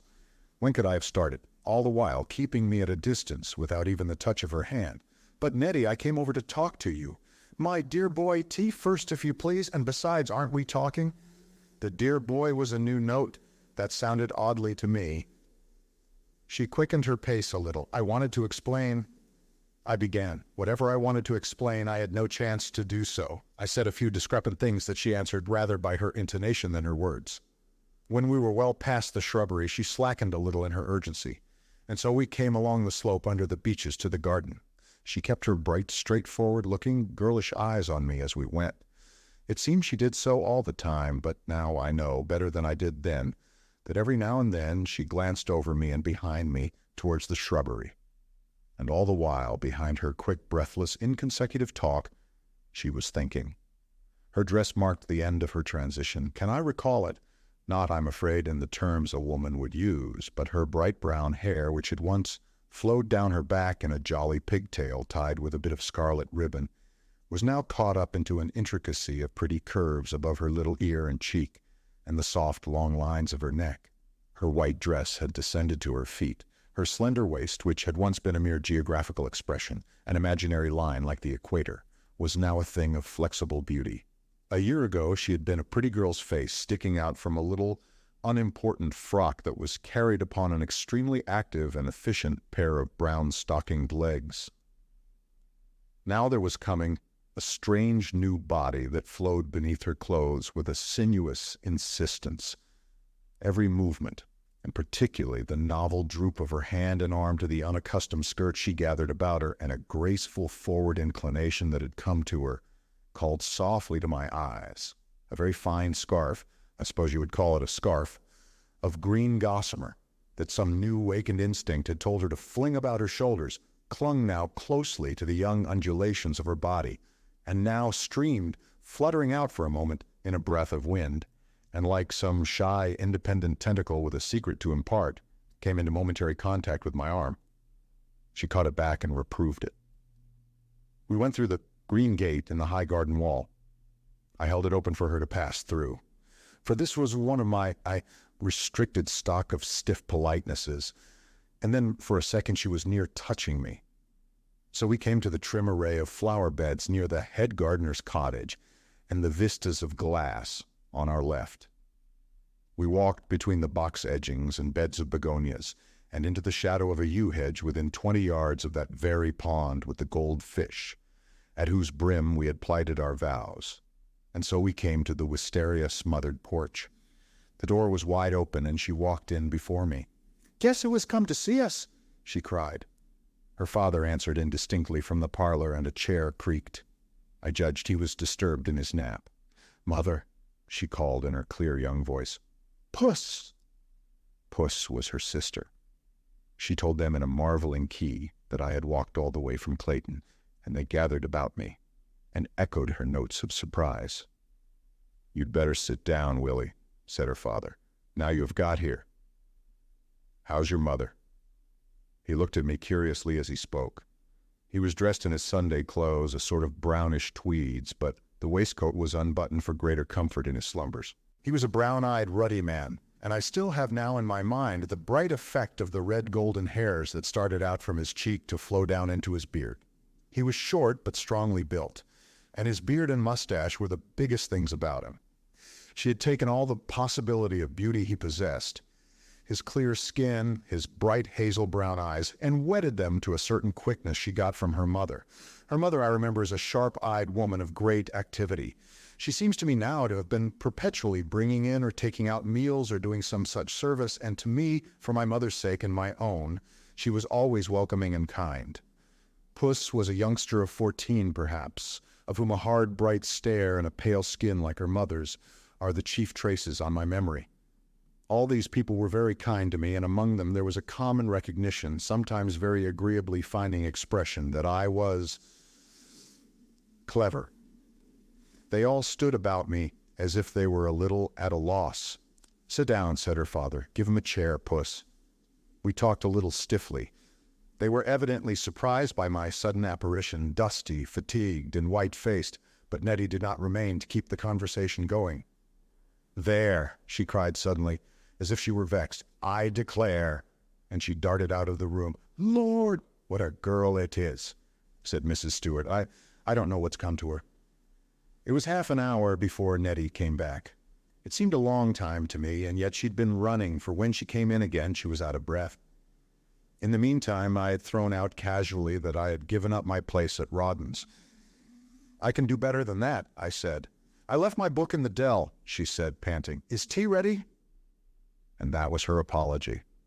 We didn't shake down into comfort even with the coming of the tea things. Tea at the gardener's cottage was a serious meal, with a big cake and little cakes and preserves and fruit, a fine spread upon a table. You must imagine me, sullen, awkward, and preoccupied, perplexed by the something that was inexplicably unexpected in Nettie, saying little and glowering across the cake at her, and all the eloquence I had been concentrating for the previous 24 hours, miserably lost somewhere in the back of my mind. Nettie's father tried to set me talking. He had a liking for my gift of ready speech, for his own ideas came with difficulty, and it pleased and astonished him to hear me pouring out my views. Indeed, over there I was, I think, even more talkative than with Parload, though to the world at large I was a shy young lout. "You ought to write it out for the newspapers," he used to say. "That's what you ought to do. I never heard such nonsense." Or, "You've got the gift of the gab, young man. We ought to have made a lawyer of you." But that afternoon, even in his eyes, I didn't shine. Failing any other stimulus, he reverted to my search for a situation, but even that did not engage me. Section 5. For a long time I feared I should have to go back to Clayton without another word to Nettie. She seemed insensible to the need I felt for a talk with her, and I was thinking even of a sudden demand for that before them all. It was a transparent maneuver of her mother's, who had been watching my face, that sent us out at last together to do something, I forget now what, in one of the greenhouses. Whatever that little mission may have been, it was the merest, most barefaced excuse, a door to shut or a window to close, and I don't think it got done. Nettie hesitated and obeyed. She led the way through one of the hothouses. It was a low, steamy, brick-floored alley between staging that bore a close crowd of pots and ferns, and behind big branching plants that were spread and nailed overhead so as to make an impervious cover of leaves. And in that close green privacy, she stopped and turned on me suddenly like a creature at bay. "Isn't the maidenhair fern lovely?" she said, and looked at me with eyes that said, "Now." "Nettie," I began, "I was a fool to write to you as I did." She startled me by the assent that flashed out upon her face, but she said nothing and stood waiting. "Nettie," I plunged, "I can't do without you. I love you. If you loved me," she said trimly, watching the white fingers she plunged among the green branches of a selaginella, "could you write the things you do to me?" "I don't mean them," I said. "At least not always." I thought really they were very good letters, and that Nettie was stupid to think otherwise, but I was, for the moment, clearly aware of the impossibility of conveying that to her. "You wrote them." But then I tramped 17 miles to say I don't mean them. "Yes, but perhaps you do." I think I was at a loss. Then I said, not very clearly, "I don't. You think you love me, Willie, but you don't." "I do." "Nettie, you know I do." For answer, she shook her head. I made what I thought was a most heroic plunge. "Nettie," I said, "I'd rather have you than my own opinions." The selaginella still engaged her. "You think so now," she said. I broke out into protestations. "No," she said shortly, "it's different now." "But why should 2 letters make so much difference?" I said. "It isn't only the letters, but it is different. It's different for good." She halted a little with that sentence, seeking her expression. She looked up abruptly into my eyes and moved indeed slightly, but with the intimation that she thought our talk might end, but I didn't mean it to end like that. "For good?" said I. "No, Nettie, you don't mean that." "I do," she said deliberately, still looking at me and with all her pose conveying her finality. She seemed to brace herself for the outbreak that must follow. Of course I became wordy, but I did not submerge her. She stood entrenched, firing her contradictions like guns into my scattered, discursive attack. I remember that our talk took the absurd form of disputing whether I could be in love with her or not. And there was I, present in evidence, in a deepening and widening distress of soul, because she could stand there, defensive, brighter and prettier than ever, and in some inexplicable way cut off from me and inaccessible. You know, we had never been together before without little enterprises of endearment, without a faintly guilty, quite delightful excitement. I pleaded, I argued, I tried to show that even my harsh and difficult letters came from my desire to come wholly into contact with her. I made exaggerated, fine statements of the longing I felt for her when I was away, of the shock and misery of finding her estranged and cool. She looked at me, feeling the emotion of my speech and impervious to its ideas. I had no doubt, whatever poverty in my words, coolly written down now, that I was eloquent then. I meant most intensely what I said. Indeed, I was wholly concentrated upon it. I was set upon conveying to her with absolute sincerity my sense of distance and the greatness of my desire. I toiled toward her painfully and obstinately through a jungle of words. Her face changed very slowly, by such imperceptible degrees as when at dawn light comes into a clear sky. I could feel that I touched her, that her hardness was in some manner melting, her determination softening toward hesitations. The habit of an old familiarity lurked somewhere within her, but she would not let me reach her. "No," she cried abruptly, starting into motion. She laid a hand on my arm. A wonderful new friendliness came into her voice. "It's impossible, Willie. Everything is different now. Everything. We made a mistake. We two young sillies made a mistake, and everything is different forever. Yes, yes." She turned about. "Nettie," cried I, and still protesting, pursued her along the narrow alley between the staging toward the hothouse door. I pursued her like an accusation, and she went before me like one who is guilty and ashamed. So I recall it now. She would not let me talk to her again. Yet I could see that my talk to her had altogether abolished the clear-cut distance of our meeting in the park. Ever and again I found her hazel eyes upon me. They expressed something novel, a surprise as though she realized an unwanted relationship and a sympathetic pity, and still something defensive. When we got back to the cottage, I fell talking rather more freely with her father about the nationalization of railways, and my spirits and temper had so far mended at the realization that I could still produce an effect upon Nettie, that I was even playful with Puss. Mrs. Stewart judged from that things were better with me than they were, and began to beam mightily. But Nettie remained thoughtful and said very little. She was lost in perplexities I could not fathom, and presently she slipped away from us and went upstairs. Section 6 I was, of course, too footsore to walk back to Clayton, but I had a shilling and a penny in my pocket for the train between Checkshill and 2 Mile Stone, and that much of the distance I proposed to do in the train. And when I got ready to go, Nettie amazed me by waking up to the most remarkable solicitude for me. "I must," she said, "go by the road." It was altogether too dark for the short way to the lodge gates. I pointed out that it was moonlight. "With the Comet thrown in," said old Stewart. "No," she insisted. "You must go by the road." I still disputed. She was standing near me. "To please me," she urged in a quick undertone and with a persuasive look that puzzled me. Even in the moment I asked myself, why should this please her? I might have agreed had she not followed that up with, "The hollies by the shrubbery are as dark as pitch. And there's the deerhounds." "I'm not afraid of the dark," said I, "nor the deerhounds either. But those dogs, supposing one was loose?" That was a girl's argument, a girl who still had to understand that fear is an overt argument only for her own sex. I thought too of those grisly, lank brutes straining at their chains and the chorus they could make of a night when they heard belated footsteps along the edge of the killing wood, and the thought banished my wish to please her. Like most imaginative natures, I was acutely capable of dreads and retreats, and constantly occupied with their suppression and concealment. And to refuse the shortcut when it might appear that I did it on account of half a dozen almost certainly chained dogs was impossible. So I set off in spite of her, feeling valiant and glad to be so easily brave, but a little sorry that she should think herself crossed by me. A thin cloud veiled the moon, and the way under the beeches was dark and indistinct. I was not so preoccupied with my love affairs as to neglect what I will confess was always my custom at night across that wild and lonely park.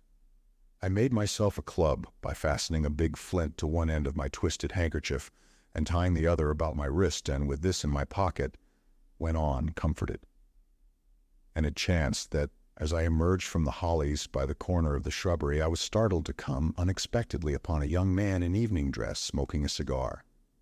I was walking on turf, so that the sound I made was slight.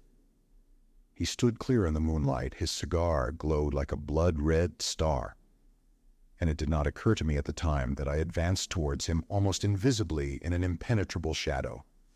"Hello," he cried with a sort of amiable challenge. "I'm here first."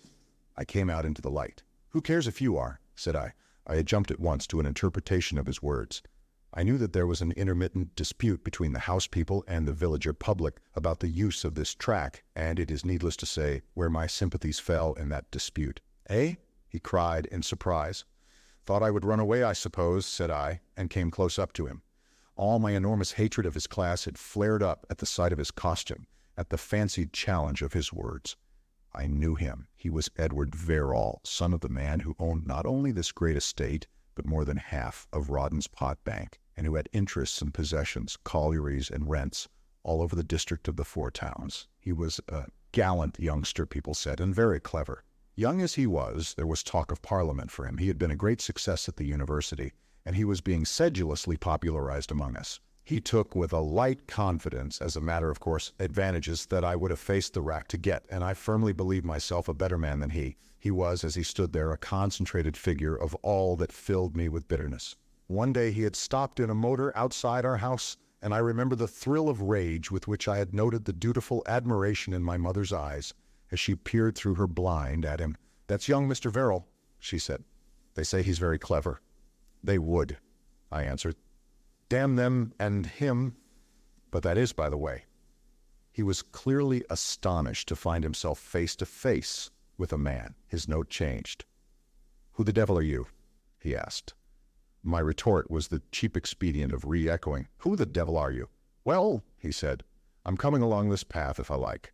I said, "See, it's a public path. Just as this used to be public land. You've stolen the land, you and yours, and now you want to steal the right of way. You'll ask us to get off the face of the earth. Next, I shan't oblige. See, I was shorter and I suppose a couple of years younger than he, but I had the improvised club in my pocket gripped ready, and I would have fought with him very cheerfully, but he fell a step backward as I came toward him.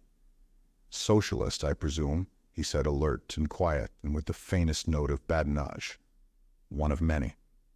"We're all socialists nowadays," he remarked philosophically, "and I haven't the faintest intention of disputing your right of way." "You'd better not," I said. "No. He replaced his cigar, and there was a brief pause. "Catching a train?" he threw out. It seemed absurd not to answer. "Yes," I said shortly. He said it was a pleasant evening for a walk. I hovered for a moment, and there was my path before me, and he stood aside. There seemed nothing to do but go on. "Good night," said he, as that intention took effect. I growled a surly good night. I felt like a bombshell of swearing that must presently burst with some violence as I went on my silent way. He had so completely got the best of our encounter. Section 7. There comes a memory, an odd intermixture of two entirely divergent things that stands out with the intensest vividness. As I went across the last open meadow following the shortcut to Checkshill Station, I perceived I had two shadows. The thing jumped into my mind and stopped its tumid flow for a moment. I remember the intelligent detachment of my sudden interest. I turned sharply and stood looking at the moon and the great white comet that the drift of the clouds had now rather suddenly unveiled. The comet was perhaps 20 degrees from the moon. What a wonderful thing it looked floating there. A greenish-white apparition in the dark blue deeps. It looked brighter than the moon because it was smaller, but the shadow it cast, though clearer cut, was much fainter than the moon's shadow. I went on noting these facts, watching my two shadows precede me. I am totally unable to account for the sequence of my thoughts on this occasion, but suddenly, as if I had come on this new fact round a corner, the comet was out of my mind again, and I was face to face with an absolutely new idea. I wonder sometimes if the two shadows I cast, one with a sort of feminine faintness with regard to the other and not quite so tall, may not have suggested the word or the thought of an assignation to my mind. All that I have clear is that with the certitude of intuition, I knew what it was that had brought the youth in evening dress outside the shrubbery. Of course, he had come to meet Nettie. Once the mental process was started, it took no time at all. The day which had been full of perplexities for me, the mysterious invisible thing that had held Nettie and myself apart, the unaccountable, strange something in her manner was revealed and explained.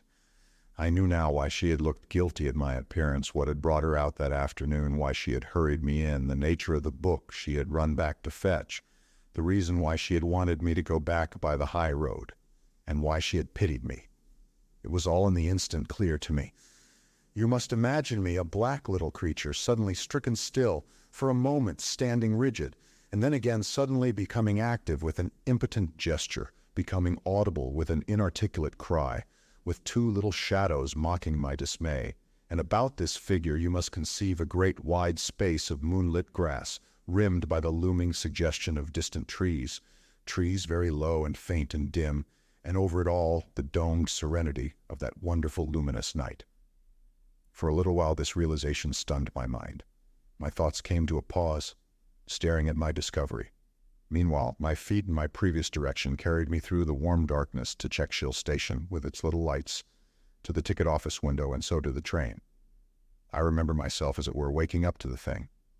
I was alone in one of the dingy third-class compartments of that time, and the sudden, nearly frantic insurgence of my rage.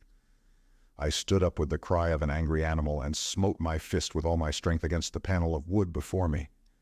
Curiously enough, I have completely forgotten my mood after that for a little while, but I know that later, for a minute perhaps, I hung for a time out of the carriage, with the door open, contemplating a leap from the train. It was to be a dramatic leap, and then I would go storming back to her, denounce her, overwhelm her, and I hung, urging myself to do it. I don't remember how it was I decided not to do this at last, but in the end I didn't. When the train stopped at the next station, I had given up all thoughts of going back. I was sitting in the corner of the carriage with my bruised and wounded hand pressed under my arm and still insensible to its pain, trying to think out clearly a scheme of action that should express the monstrous indignation that possessed me. Chapter the 3rd, The Revolver. Section 1. "That comet is going to hit the Earth," so said one of the two men who got into the train and settled down. "Ah," said the other man, "they do say that it is made of gas, that comet. We shan't blow up, shall us?" What did it matter to me? I was thinking of revenge. Revenge against the primary conditions of my being. I was thinking of Nettie and her lover. I was firmly resolved he should not have her, though I had to kill them both to prevent it. I did not care what else might happen if only that end was ensured. All my thwarted passions had turned to rage. I would have accepted eternal torment that night without a second thought, to be certain of revenge. 100 possibilities of action, 100 stormy situations, a whirl of violent schemes chased one another through my shamed, exasperated mind. The sole prospect I could endure was of some gigantic, inexorably cruel vindication of my humiliated self. And Nettie? I loved Nettie still, but now with the intensest jealousy, with the keen, unmeasuring hatred of wounded pride and baffled, passionate desire. Section 2. As I came down the hill from Clayton Crest, for my shilling and a penny only permitted my traveling by train as far as 2 Mile Stone, and thence I had to walk over the hill. I remember very vividly a little man with a shrill voice who was preaching under a gas lamp against a hoarding to a thin crowd of Sunday evening loafers. He was a short man, bald, with a little fair curly beard and hair and watery blue eyes, and he was preaching that the end of the world drew near. I think that's the first time I heard anyone link the comet with the end of the world. He had got that jumbled up with international politics and prophecies from the book of Daniel. I stopped to hear him only for a moment or so. I do not think I should have halted at all, but his crowd blocked my path, and the sight of his queer, wild expression, the gesture of his upward-pointing finger held me. "There is the end of all your sins and follies," he bawled.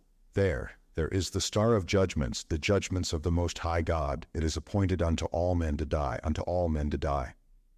His voice changed to a curious flat chant.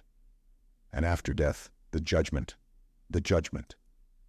I pushed and threaded my way through the bystanders and went on, and his curious, harsh, flat voice pursued me. I went on with the thoughts that had occupied me before, where I could buy a revolver and how I might master its use. And probably I should have forgotten all about him had he not taken a part in the hideous dream that ended the little sleep I had that night. For the most part, I lay awake thinking of Nettie and her lover. Then came 3 strange days, 3 days that seemed now to have been wholly concentrated upon one business. This dominant business was the purchase of my revolver. I held myself resolutely to the idea that I must either restore myself by some extraordinary act of vigor and violence in Nettie's eyes, or I must kill her. I would not let myself fall away from that. I felt that if I let this matter pass, My last shred of pride and honor would pass with it, that for the rest of my life I should never deserve the slightest respect or any woman's love. Pride kept me to my purpose between my gusts of passion. Yet it was not easy to buy that revolver. I had a kind of shyness of the moment when I should have to face the shopman, and I was particularly anxious to have a story ready if he should see fit to ask questions why I bought such a thing. I determined to say I was going to Texas, and I thought it might prove useful there. Texas in those days had the reputation of a wild, lawless land. As I knew nothing of caliber or impact, I wanted also to be able to ask with a steady face at what distance a man or woman could be killed by the weapon that might be offered me. I was pretty cool-headed in relation to such practical aspects of my affair. I had some little difficulty in finding a gunsmith.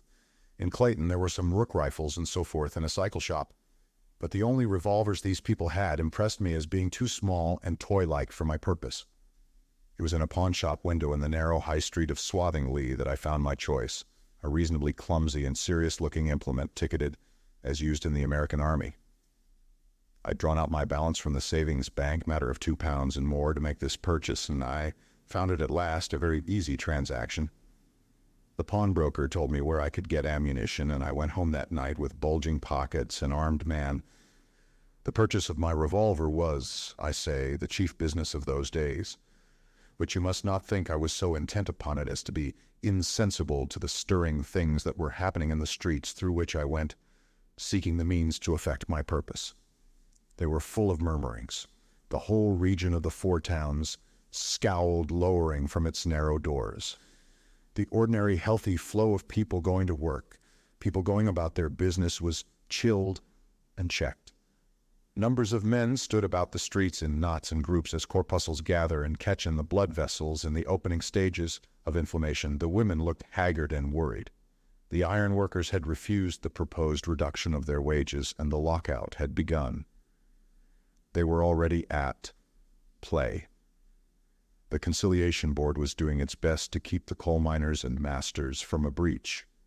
But young Lord Redcar, the greatest of our coal owners and landlord of all Swathinglea and half Clayton, was taking a fine, upstanding attitude that made the breach inevitable. He was a handsome young man, a gallant young man. His pride revolted at the idea of being dictated to by a lot of bally miners, and he meant, he said, to make a fight for it. The world had treated him sumptuously from his earliest years. The shares in the common stock of 5,000 people had gone to pay for his handsome upbringing, and large, romantic, expensive ambitions filled his generously nurtured mind. He had early distinguished himself at Oxford by his scornful attitude towards democracy. There was something that appealed to the imagination in his fine antagonism to the crowd. On the one hand was the brilliant young nobleman, picturesquely alone. On the other, the ugly, inexpressive multitude dressed inelegantly in shop clothes, undereducated, underfed, envious, base, and with a wicked disinclination for work and a wicked appetite for the good things it could so rarely get.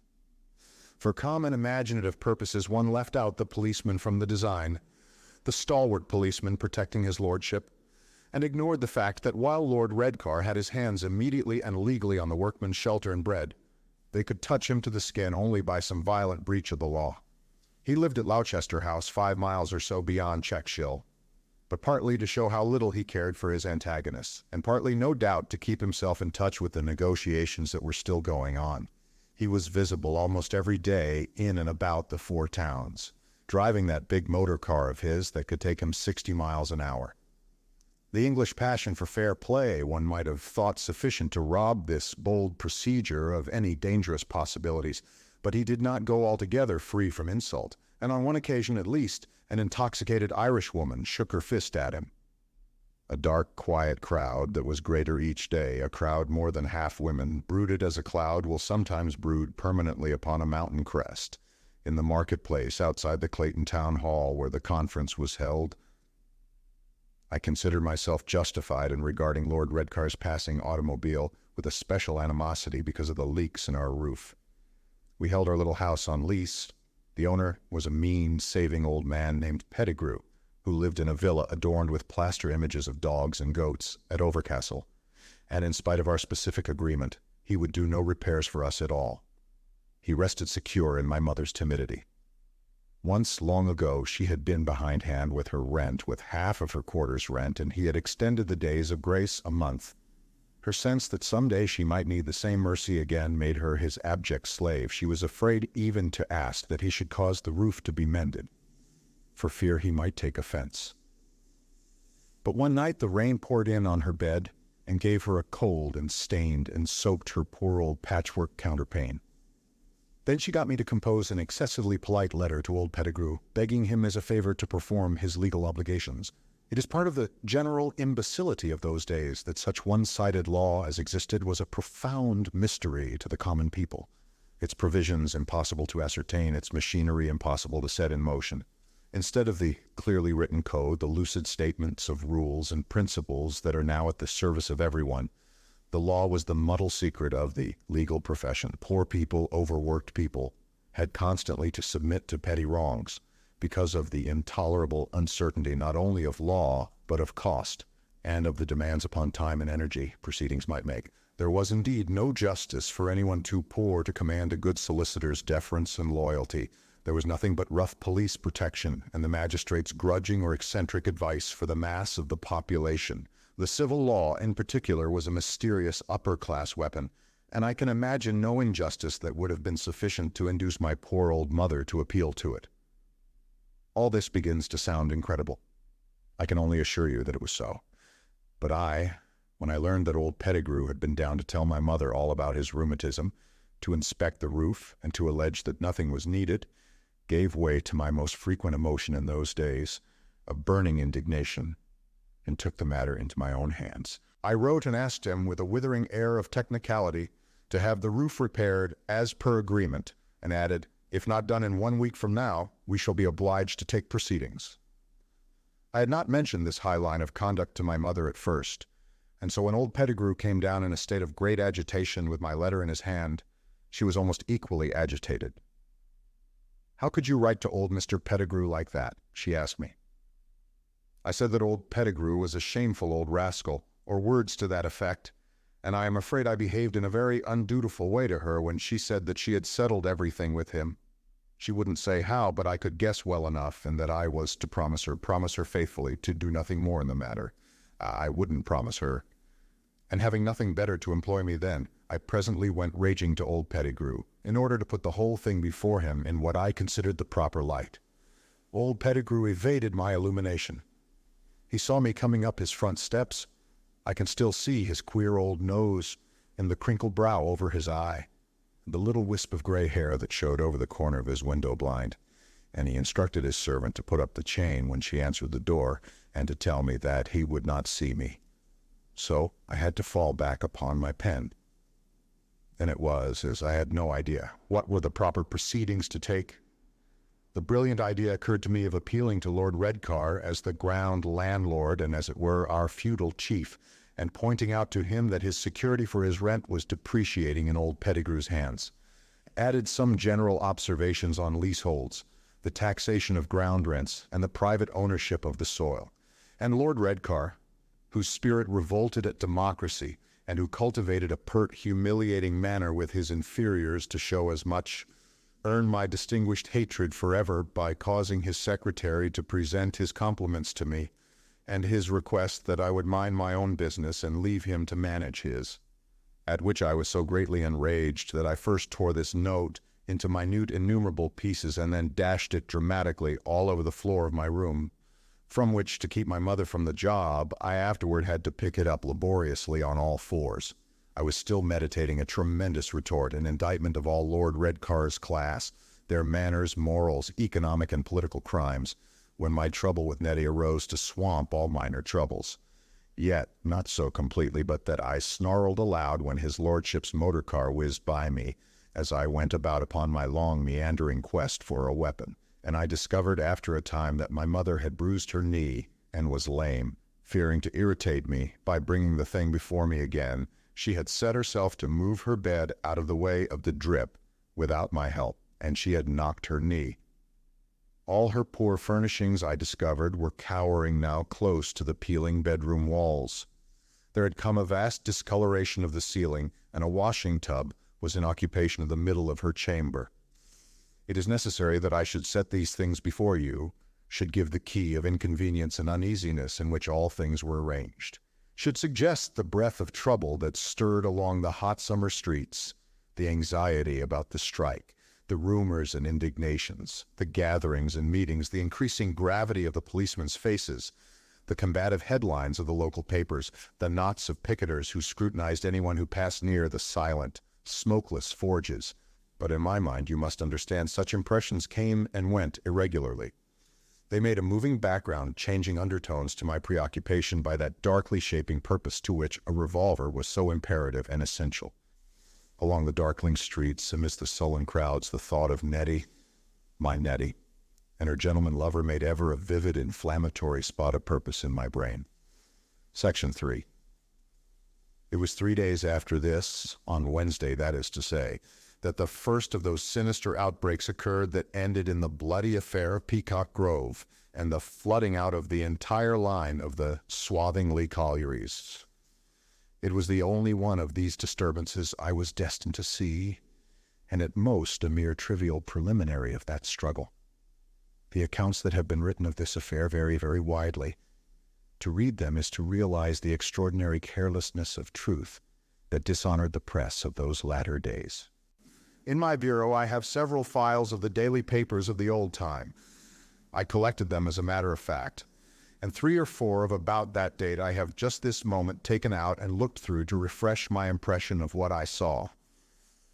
They lie before me, queer, shriveled, incredible things. The cheap paper has already become brittle and brown and split along the creases, the ink faded or smeared, and I have to handle them with the utmost care when I glance among their raging headlines. As I sit here in this serene place, their quality throughout, their arrangement, their tone, their arguments and exhortations, read as though they came from drugged and drunken men.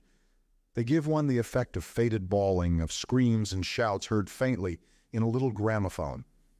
It is only on Monday I find, and buried deep below the war news, that these publications contain any intimation that unusual happenings were forward in Clayton and Swathingly. What I saw was towards evening. I had been learning to shoot with my new possession. I had walked out with it 4 or 5 miles across a patch of moorland and down to a secluded little coppice full of bluebells halfway along the high road between Leet and Stafford. Here I had spent the afternoon experimenting and practicing with careful deliberation and grim persistence. I had brought an old kite frame of cane with me that folded and unfolded, and each shot hole I made I marked and numbered to compare with my other endeavors. At last I was satisfied that I could hit a playing card at 30 paces 9 times out of 10. The light was getting too bad for me to see my penciled bullseye, and in that state of quiet moodiness that sometimes comes with hunger to passionate men, I returned by the way of Swathingly towards my home. The road I followed came down between banks of wretched-looking working men's houses in close-packed rows on either side, and took upon itself the role of Swathingly High Street, where, at a lamp and a pillar box, the steam trams began. So far, that dirty hot way had been unusually quiet and empty, but beyond the corner where the first group of beer shops clustered, it became populous. It was very quiet still.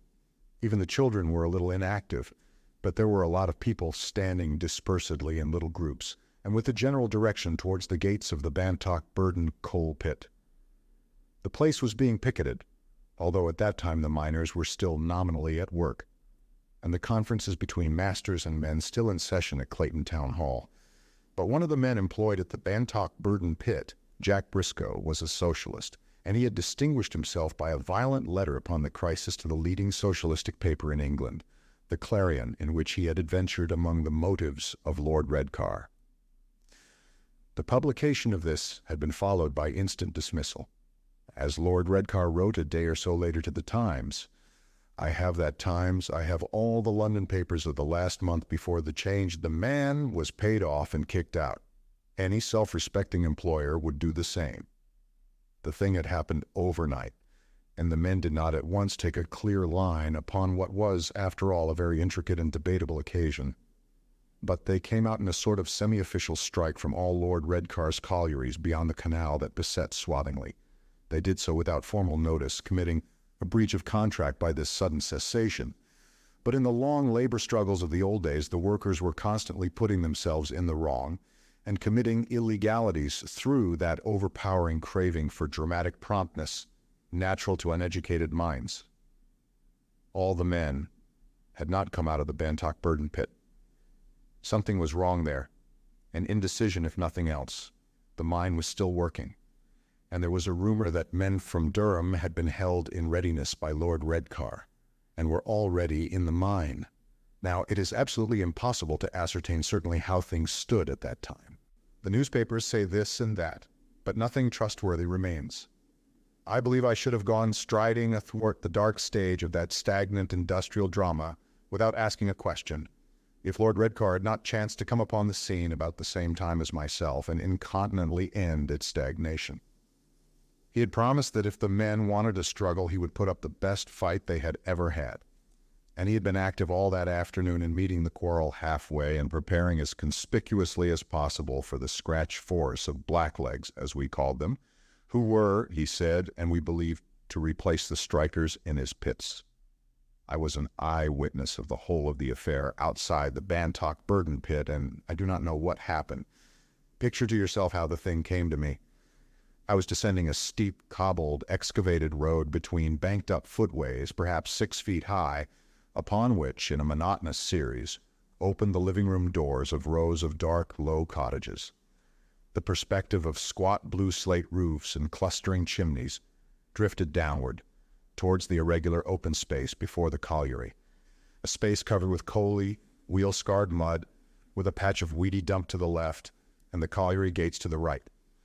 Beyond, the high street with shops resumed again in good earnest and went on, and the lines of the steam tramway that started out from before my feet and were here shining and acutely visible with reflected skylight and here lost in a shadow, took up for one acute moment the greasy yellow irradiation of a newly lit gas lamp as they vanished around the bend. Beyond spread a darkling marsh of homes, an infinitude of little smoking hovels, and emergent meager churches, public houses, board schools, and other buildings amidst the prevailing chimneys of Swathingly. To the right, very clear and relatively high, the Bantock burden pit mouth was marked by a gaunt lattice bearing a great black wheel, very sharp and distinct in the twilight. And beyond, in an irregular perspective, were others following the lie of the seams. The general effect, as one came down the hill, was of a dark, compressed life beneath a very high and wide and luminous evening sky, against which these pit wheels rose. And ruling the calm spaciousness of that heaven was the great comet, now green-white and wonderful for all who had eyes to see.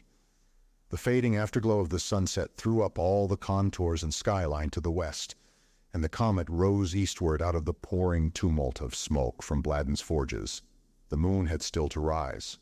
By this time the comet had begun to assume the cloud-like form still familiar through the medium of 1,000 photographs and sketches. At first it had been an almost telescopic speck. It had brightened to the dimensions of the greatest star in the heavens. It had still grown hour by hour in its incredibly swift, its noiseless and inevitable rush upon our earth until it had equaled and surpassed the moon. Now it was the most splendid thing this sky of earth has ever held. I have never seen a photograph that gave a proper idea of it. Never at any time did it assume the conventional tailed outline comets are supposed to have. Astronomers talked of its double tail, one preceding it and one trailing behind it, but these were foreshortened to nothing, so that it had rather the form of a bellying puff of luminous smoke with an intenser, brighter heart. It rose a hot yellow color and only began to show its distinctive greenness when it was clear of the mists of the evening. It compelled attention for a space. For all my earthly concentration of mind, I could but stare at it for a moment with a vague anticipation that after all, in some way, so strange and glorious an object must have significance, could not possibly be a matter of absolute indifference to the scheme and values of my life. But how? I thought of Parload. I thought of the panic and uneasiness that was spreading in this very matter, and the assurances of scientific men that the thing weighed so little, at the utmost a few hundred tons of thinly diffused gas and dust, that even were it to smite this earth fully, nothing could possibly ensue. And after all, said I, what earthly significance has anyone found in the stars? Then, as one still descended, the houses and buildings rose up, the presence of those watching groups of people, the tension of the situation. And one forgot the sky. Preoccupied with myself and with my dark dream about Nettie and my honor, I threaded my course through the stagnating threat of this gathering and was caught unawares when suddenly the whole scene flashed into drama. The attention of everyone swung round with an irresistible magnetism towards the high street and caught me as a rush of waters might catch a wisp of hay. Abruptly, the whole crowd was sounding one note. It was not a word. It was a sound that mingled threat and protest, something between a prolonged ah and ugh. Then, with a hoarse intensity of anger, came a low, heavy booing, boo, boo, ooh, a note stupidly expressive of animal savagery. Toot, toot, said Lord Redcar's automobile in ridiculous repartee. Toot, toot. One heard it whizzing and throbbing as the crowd obliged it to slow down. Everybody seemed in motion towards the colliery gates. I, too, with the others, I heard a shout. Through the dark figures about me, I saw the motor car stop and move forward again and had a glimpse of something writhing on the ground. It was alleged afterwards that Lord Redcar was driving, and that he quite deliberately knocked down a little boy who would not get out of his way. It is asserted with equal confidence that the boy was a man who tried to pass across the front of the motor car as it came slowly through the crowd, who escaped by a hair's breadth and then slipped on the tramrail and fell down. I have both accounts set forth under screaming headlines in two of these sear newspapers upon my desk. No one could ever ascertain the truth. Indeed, in such a blind tumult of passion, could there be any truth? There was a rush forward, the horn of the car sounded, everything swayed violently to the right for perhaps 10 yards or so, and there was a report like a pistol shot. For a moment everyone seemed running away. A woman carrying a shawl-wrapped child blundered into me and sent me reeling back. Everyone thought of firearms, but as a matter of fact, something had gone wrong with the motor. What in those old-fashioned contrivances was called a backfire. A thin puff of bluish smoke hung in the air behind the thing. The majority of the people scattered back in a disorderly fashion and left a clear space about the struggle that centered upon the motor car. The man or boy who had fallen was lying on the ground with no one near him, a black lump, an extended arm, and 2 sprawling feet. The motor car had stopped, and its 3 occupants were standing up. 6 or 7 black figures surrounded the car and appeared to be holding on to it as if to prevent it from starting again. One, it was Mitchell, a well-known labor leader, argued in fierce low tones with Lord Redcar. I could not hear anything they said. I was not near enough. Behind me the colliery gates were open, and there was a sense of help coming to the motor car from that direction. There was an unoccupied muddy space for 50 yards perhaps between car and gate, and then the wheels and head of the pit rose black against the sky. I was one of a rude semicircle of people that hung as yet indeterminate in action about this dispute. It was natural, I suppose, that my fingers should close upon the revolver in my pocket.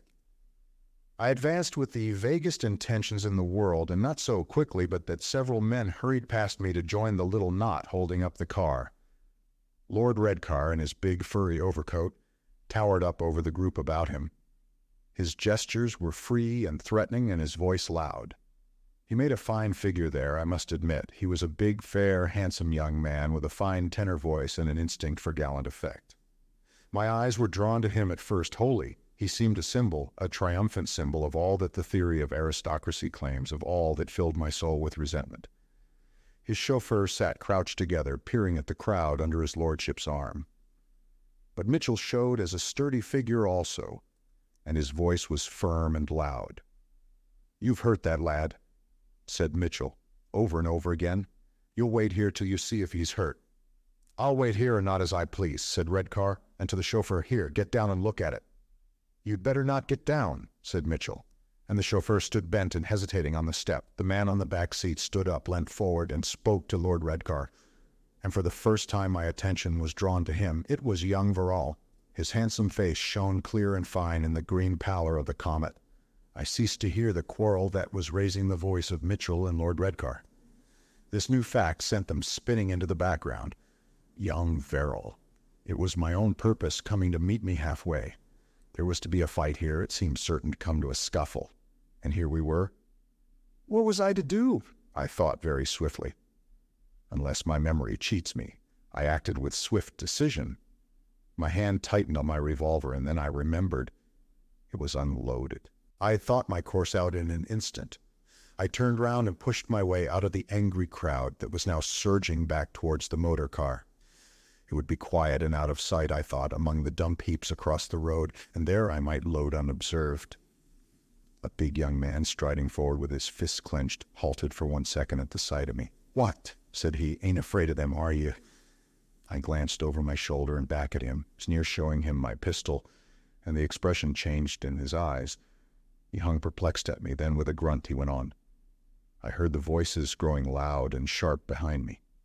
I hesitated, half-turned towards the dispute, then set off running towards the heaps. Some instinct told me not to be detected loading. I was cool enough, therefore, to think of the aftermath of the thing I meant to do. I looked back once again towards the swaying discussion, or was it a fight now? And then I dropped into the hollow, knelt among the weeds, and loaded with eager, trembling fingers. I loaded one chamber, got up and went back a dozen paces, thought of possibilities, vacillated, returned, and loaded all the others. I did it slowly because I felt a little clumsy, and at the end came a moment of inspection. Had I forgotten anything? And then for a few seconds I crouched before I rose, resisting the first gust of reaction against my impulse. I took thought, and for a moment that great green-white meteor overhead swam back into my conscious mind. For the first time then I linked it clearly with all the fierce violence that had crept into human life. I joined up that with what I meant to do. I was going to shoot young Verrall, as it were, under the benediction of that green glare. But about Nettie, I found it impossible to think out that obvious complication. I came up over the heap again and walked slowly back towards the wrangle. Of course I had to kill him. Now I would have you believe I did not want to murder young Verrall at all at that particular time. I had not pictured such circumstances as these. I had never thought of him in connection with Lord Redcar and our black industrial world. He was in that distant other world of Checkshill, the world of parks and gardens, the world of sunlit emotions and Nettie. His appearance here was disconcerting. I was taken by surprise. I was too tired and hungry to think clearly, and the hard implication of our antagonism prevailed with me. In the tumult of my past emotions, I had thought constantly of conflicts, confrontations, deeds of violence, and now the memory of these things took possession of me as though they were irrevocable resolutions. There was a sharp exclamation, the shriek of a woman, and the crowd came surging back.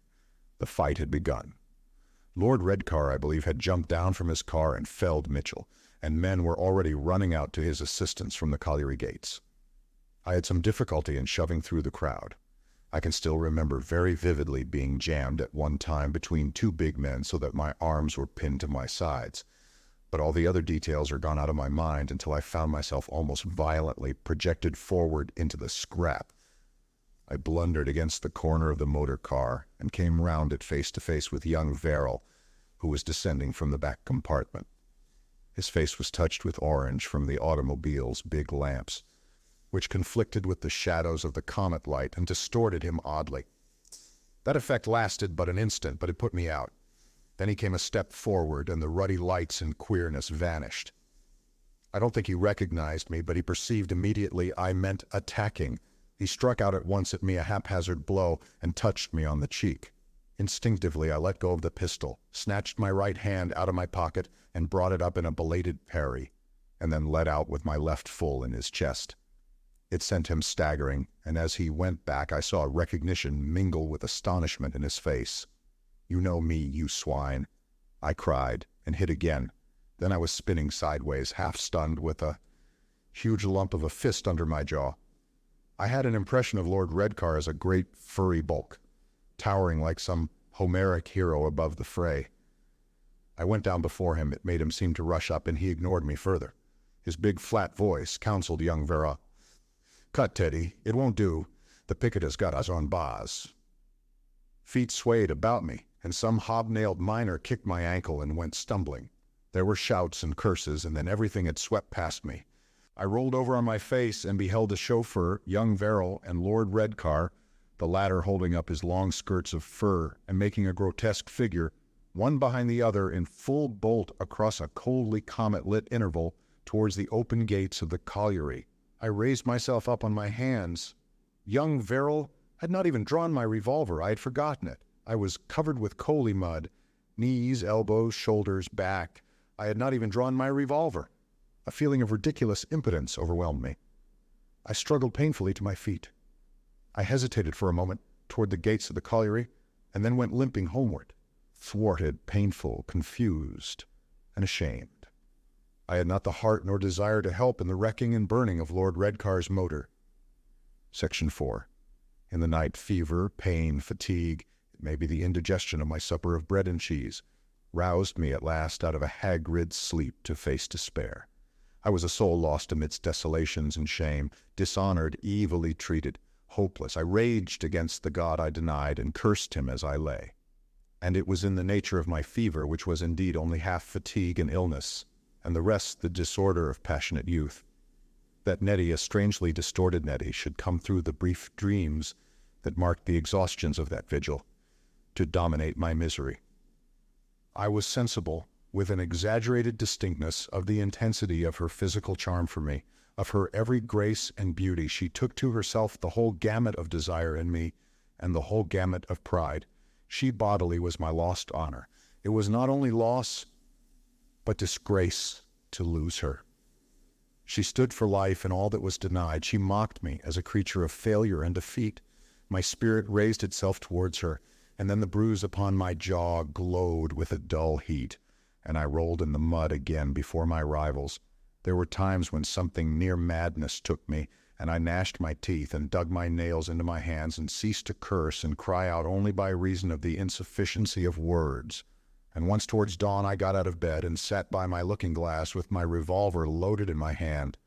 I stood up at last and put it carefully in my drawer and locked it, out of reach of any gusty impulse. After that I slept for a little while. Such nights were nothing rare and strange in that old order of the world. Never a city, never a night, the whole year round, but amidst those who slept were those who waked, plumbing the deeps of wrath and misery. Countless thousands there were, so ill, so troubled. They agonized near to the very borderline of madness, each one the center of a universe darkened and lost. The next day I spent in gloomy lethargy. I had intended to go to Checkshill that day, but my bruised ankle was too swollen for that to be possible. I sat indoors in the ill-lit downstairs kitchen with my foot bandaged and mused darkly and read.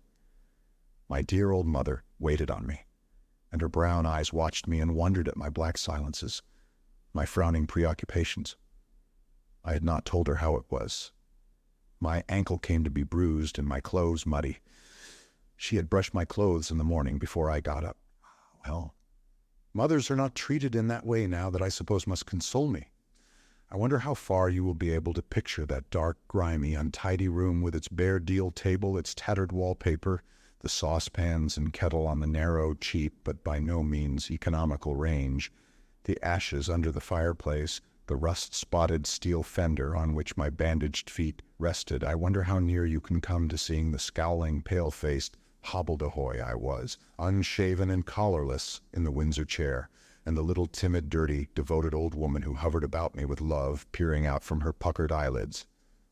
When she went out to buy some vegetables in the middle of the morning, she got me a halfpenny journal. It was just such a one as these upon my desk, only that the copy I read was damp from the press, and these are so dry and brittle they crack if I touch them. I have a copy of the actual issue I read that morning.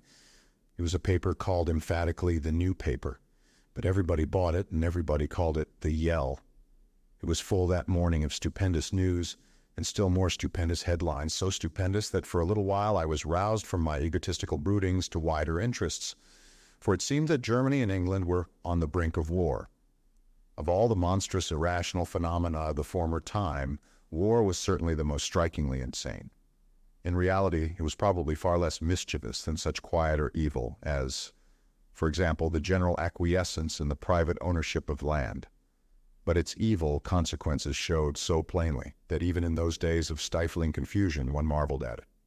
On no conceivable grounds was there any sense in modern war. Save for the slaughter and mangling of a multitude of people, the destruction of vast quantities of material, and the waste of innumerable units of energy, it affected nothing. The old war of savage and barbaric nations did at least change humanity.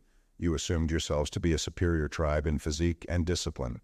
You demonstrated this upon your neighbors, and if successful, you took their land and their women and perpetuated and enlarged your superiority. The new war changed nothing but the color of maps, the design of postage stamps, and the relationship of a few accidentally conspicuous individuals.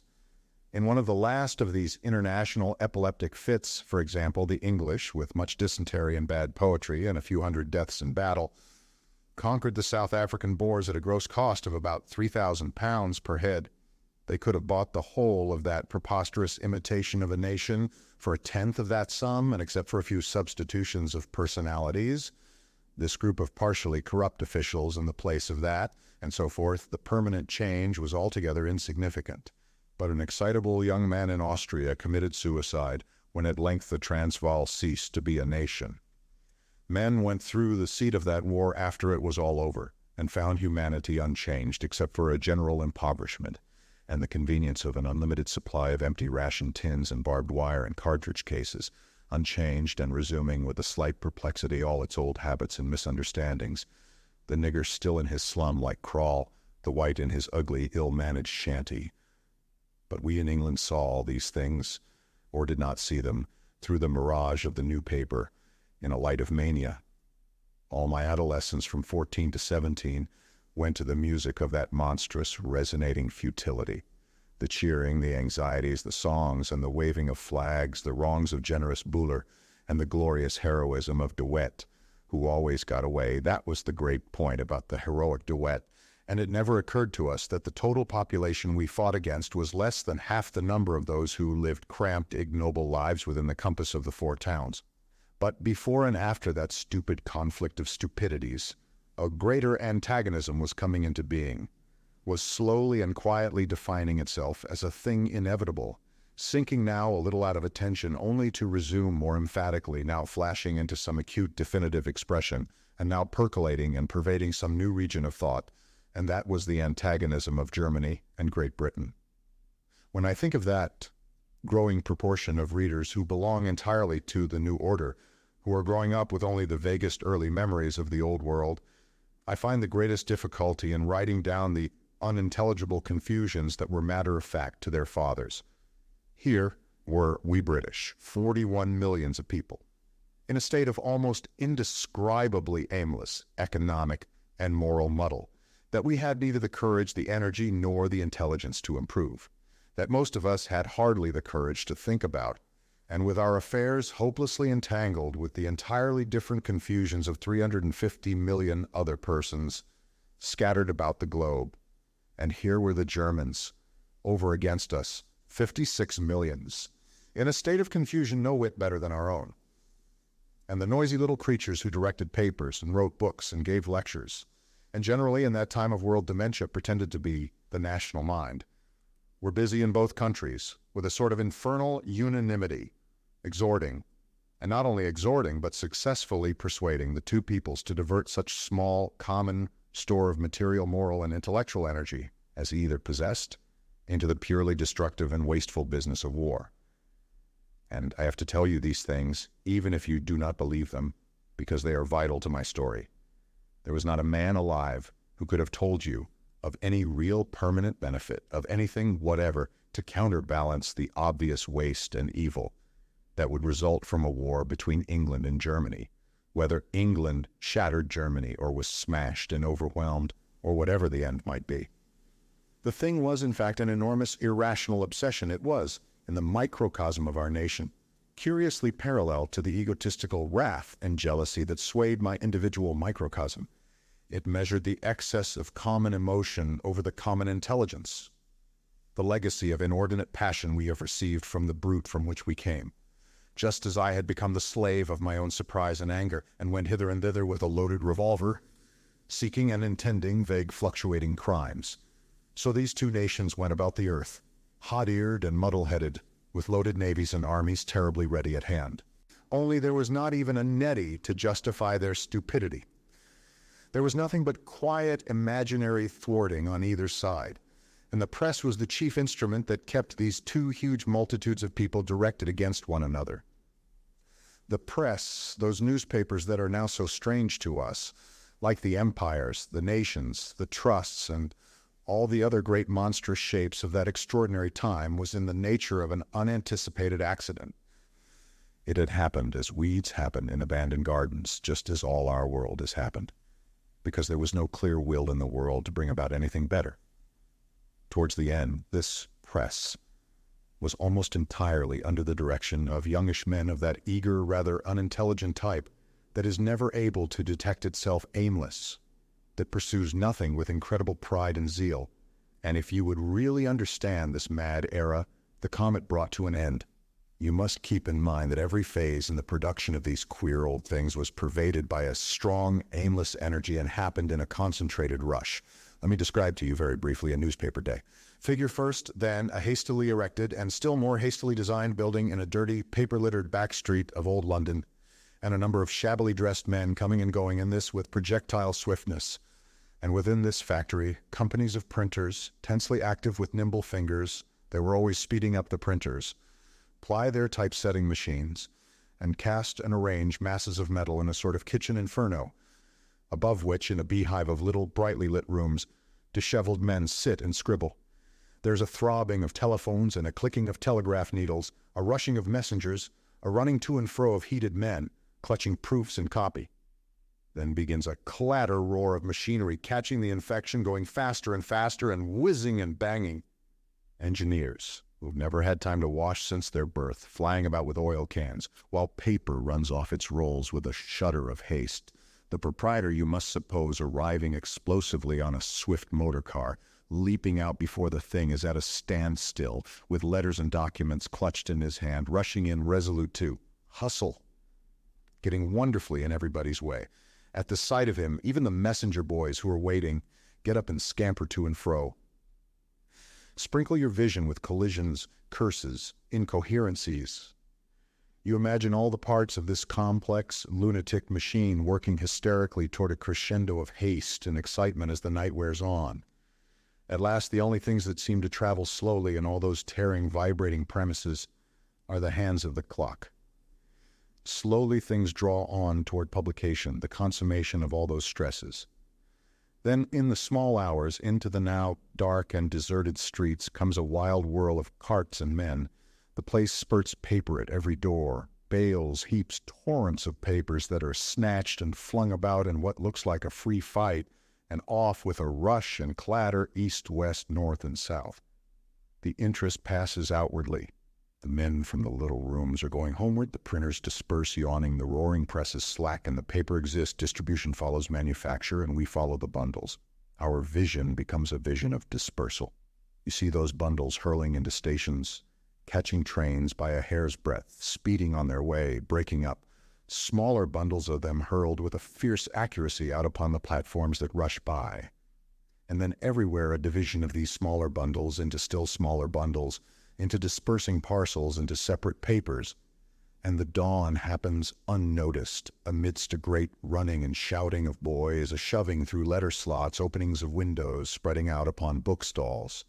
For the space of a few hours you must figure the whole country dotted white with rustling papers, placards everywhere vociferating the hurried lie for the day. Men and women in trains, men and women eating and reading, men by study fenders, people sitting up in bed, mothers and sons and daughters waiting for father to finish, a million scattered people reading headlong, or feverishly ready to read. It is just as if some vehement jet had sprayed that white foam of papers over the surface of the land. And then, you know, wonderfully gone utterly, vanished as foam might vanish upon the sand. Nonsense, the whole affair a noisy paroxysm of nonsense, unreasonable excitement, witless mischief, and waste of strength, signifying nothing. And one of those white parcels was the paper I held in my hands as I sat with a bandaged foot on the steel fender in that dark underground kitchen of my mother's, clean roused from my personal troubles by the yelp of the headlines. She sat, sleeves tucked up from her ropey arms, peeling potatoes as I read. It was like one of a flood of diseased germs that have invaded a body. That paper. There I was, one corpuscle in the big amorphous body of the English community. One of 41 million such corpuscles, and for all my preoccupations, these potent headlines, this paper ferment caught me and swung me about. and all over the country that day millions read as I read, and came round into line with me under the same magnetic spell, came round, how did we say it? To face the foe.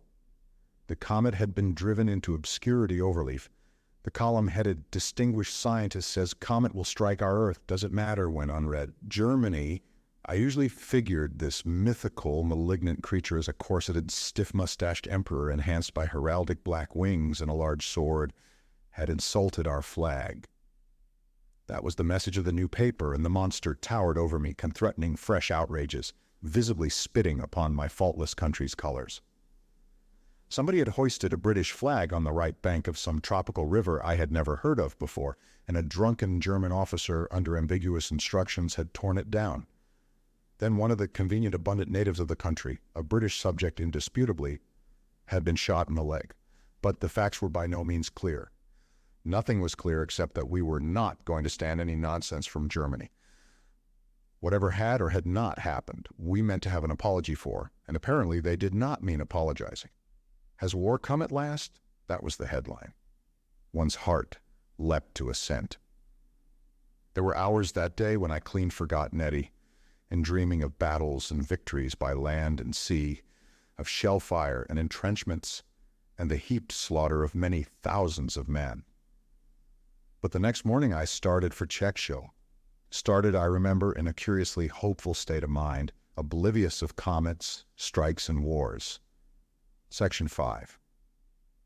You must understand that I had no set plan of murder when I walked over to Czechoslovakia. I had no set plan of any sort.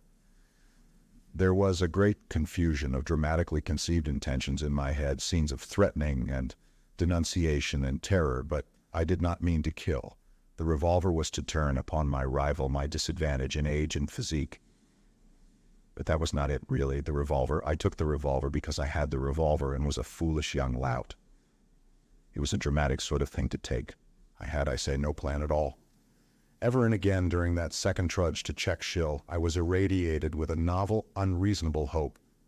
I had awakened in the morning with the hope, it may have been the last unfaded trail of some obliterated dream, that after all Nettie might relent toward me, that her heart was kind toward me, in spite of all that I imagined had happened. I even thought it possible that I might have misinterpreted what I had seen. Perhaps she would explain everything. My revolver was in my pocket for all that. I limped at the outset, but after the second mile my ankle warmed to forgetfulness, and the rest of the way I walked well. Suppose after all I was wrong.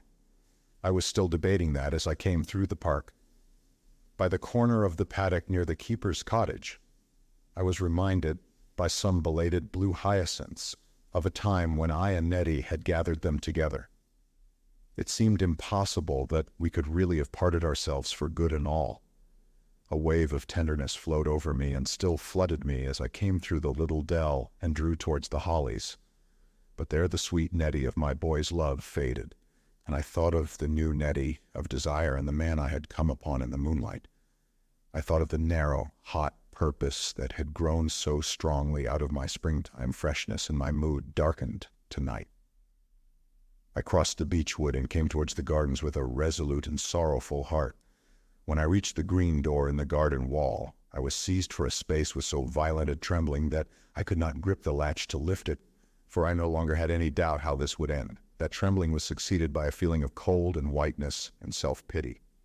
I was astonished to find myself grimacing, to feel my cheeks wet, and thereupon I gave way completely to a wild passion of weeping. I must take just a little time before the thing was done. I turned away from the door and stumbled for a little distance, sobbing loudly, and lay down out of sight among the bracken, and so presently became calm again. I lay there some time. I had half a mind to desist, and then my emotion passed like the shadow of a cloud, and I walked very coolly into the gardens. Through the open door of one of the glass houses I saw old Stuart. He was leaning against the staging, his hands in his pockets, and so deep in thought he gave no heed to me. I hesitated and went on towards the cottage slowly. Something struck me as unusual about the place, but I could not tell at first what it was.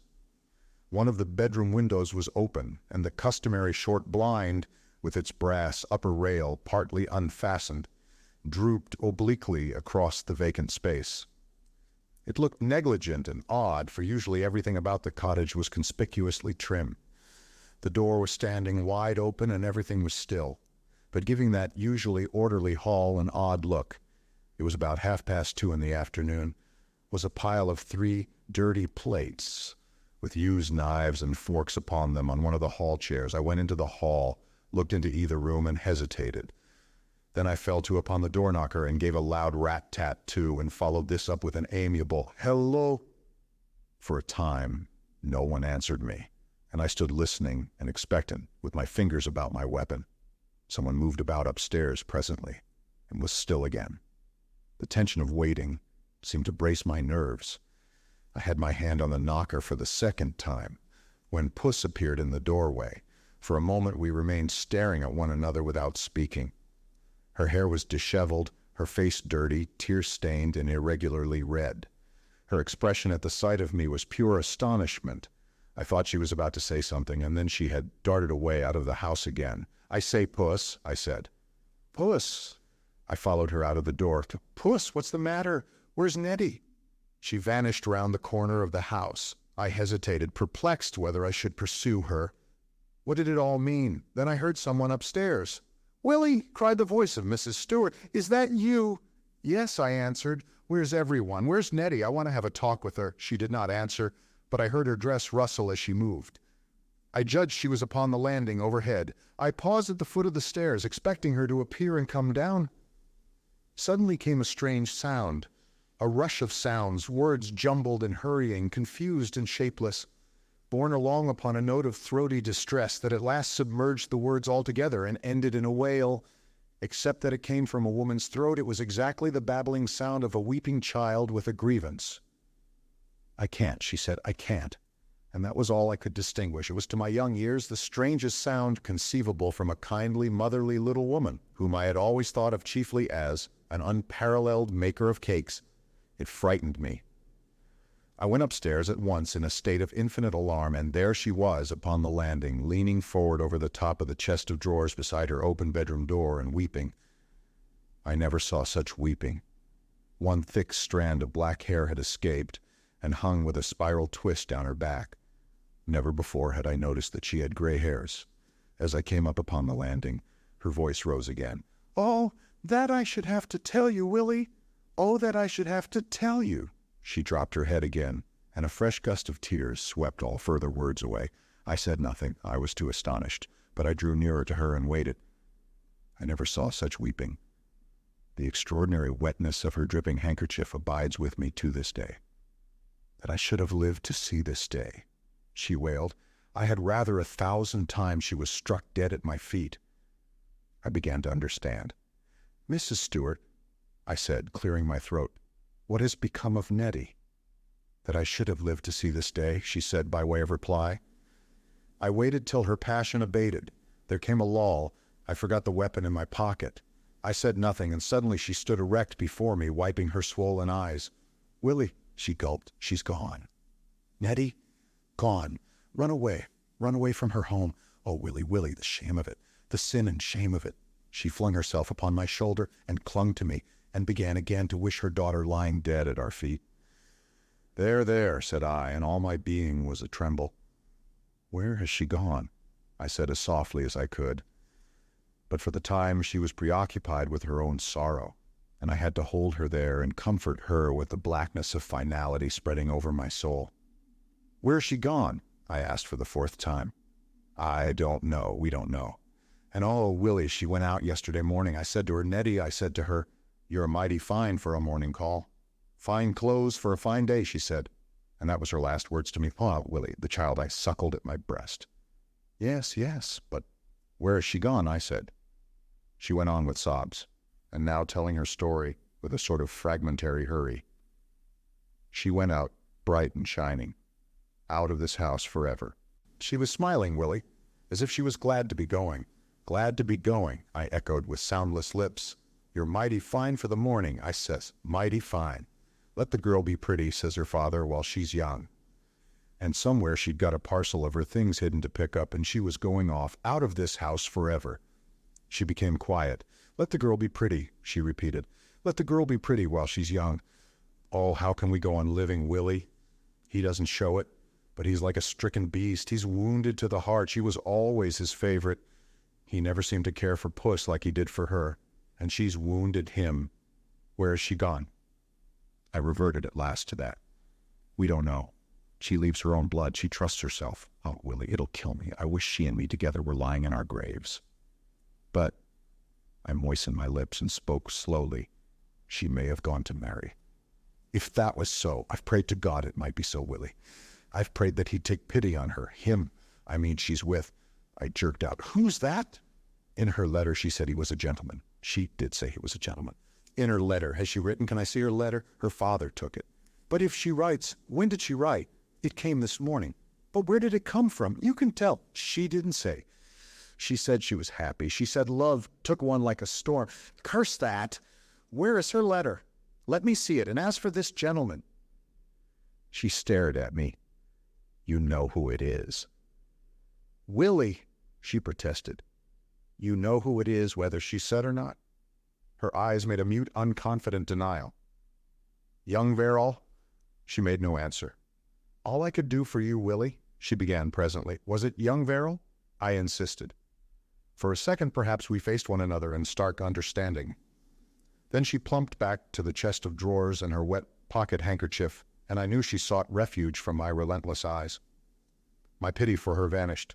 She knew it was her mistress's son, as well as I, and for some time she had known, she had felt. I hovered over her for a moment, sick with amazed disgust. I suddenly bethought me of old Stuart, out in the greenhouse, and turned and went downstairs. As I did so, I looked up to see Mrs. Stuart moving droopingly and lamely back into her own room, section 6. Old Stuart was pitiful. I found him still inert in the greenhouse where I'd first seen him. He did not move as I drew near him. He glanced at me and then stared hard again at the flower pots before him. Hey, Willie, he said, this is a black day for all of us. What are you going to do? I asked. The missus takes on so, he said. I came out here. What do you mean to do? What is a man to do in such a case? Do, I cried. Why do? He ought to marry her, he said. By God, yes, I cried. He must do that anyhow. He ought to. It's cruel. But what am I to do? Suppose he won't. Likely he won't. What then? He drooped with an intensified despair. Here's this cottage, he said, pursuing some contracted argument. We've lived here all our lives, you might say. Clear out. At my age, one can't die in a slum. I stood before him for a space, speculating what thoughts might fill the gaps between these broken words. I found his lethargy and the dimly shaped mental attitudes his words indicated abominable. I said abruptly, you have her letter. He dived into his breast pocket, became motionless for 10 seconds, then woke up again and produced her letter. He drew it clumsily from its envelope and handed it to me silently. Why? He cried, looking at me for the first time. What's come to your chin, Willie? It's nothing, I said. It's a bruise. And I opened the letter. It was written on greenish-tinted fancy notepaper, and with all and more than Nettie's usual triteness and inadequacy of expression. Her handwriting bore no traces of emotion. It was round and upright and clear, as though it had been done in a writing lesson. Always her letters were like masks upon her image. They fell like curtains before the changing charm of her face.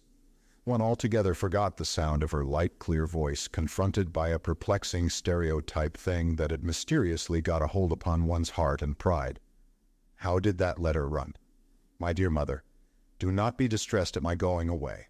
I have gone somewhere safe, and with someone who cares for me very much. I am sorry for your sakes, but it seems that it had to be. Love is a very difficult thing and takes hold of one in ways one does not expect. Do not think I am ashamed about this. I glory in my love, and you must not trouble too much about me. I am very, very happy, deeply underlined. Fondest love to father and puss. Your loving Nettie. That queer little document. I can see it now for the childish, simple thing it was, but at the time I read it in a suppressed anguish of rage. It plunged me into a pit of hopeless shame. There seemed to remain no pride for me in life until I had revenge. I stood staring at those rounded, upstanding letters, not trusting myself to speak or move. At last I stole a glance at Stuart. He held the envelope in his hand and stared down at the postmark between his horny thumbnails. You can't even tell where she is, he said, turning the thing round in a hopeless manner and then desisting. "It's hard on us, Willie. Here she is. She hadn't anything to complain of, a sort of pet for all of us. Not even made to do her share of the housework, and she goes off and leaves us like a bird that's learned to fly. Can't trust us. That's what takes me. Puts herself, but there, what's to happen to her? What's to happen to him?" He shook his head to show that problem was beyond him. "You'll go after her," I said in an even voice. "You'll make him marry her." "Where am I to go?" he asked helplessly, and held out the envelope with a gesture. And what could I do, even if I knew? How could I leave the gardens?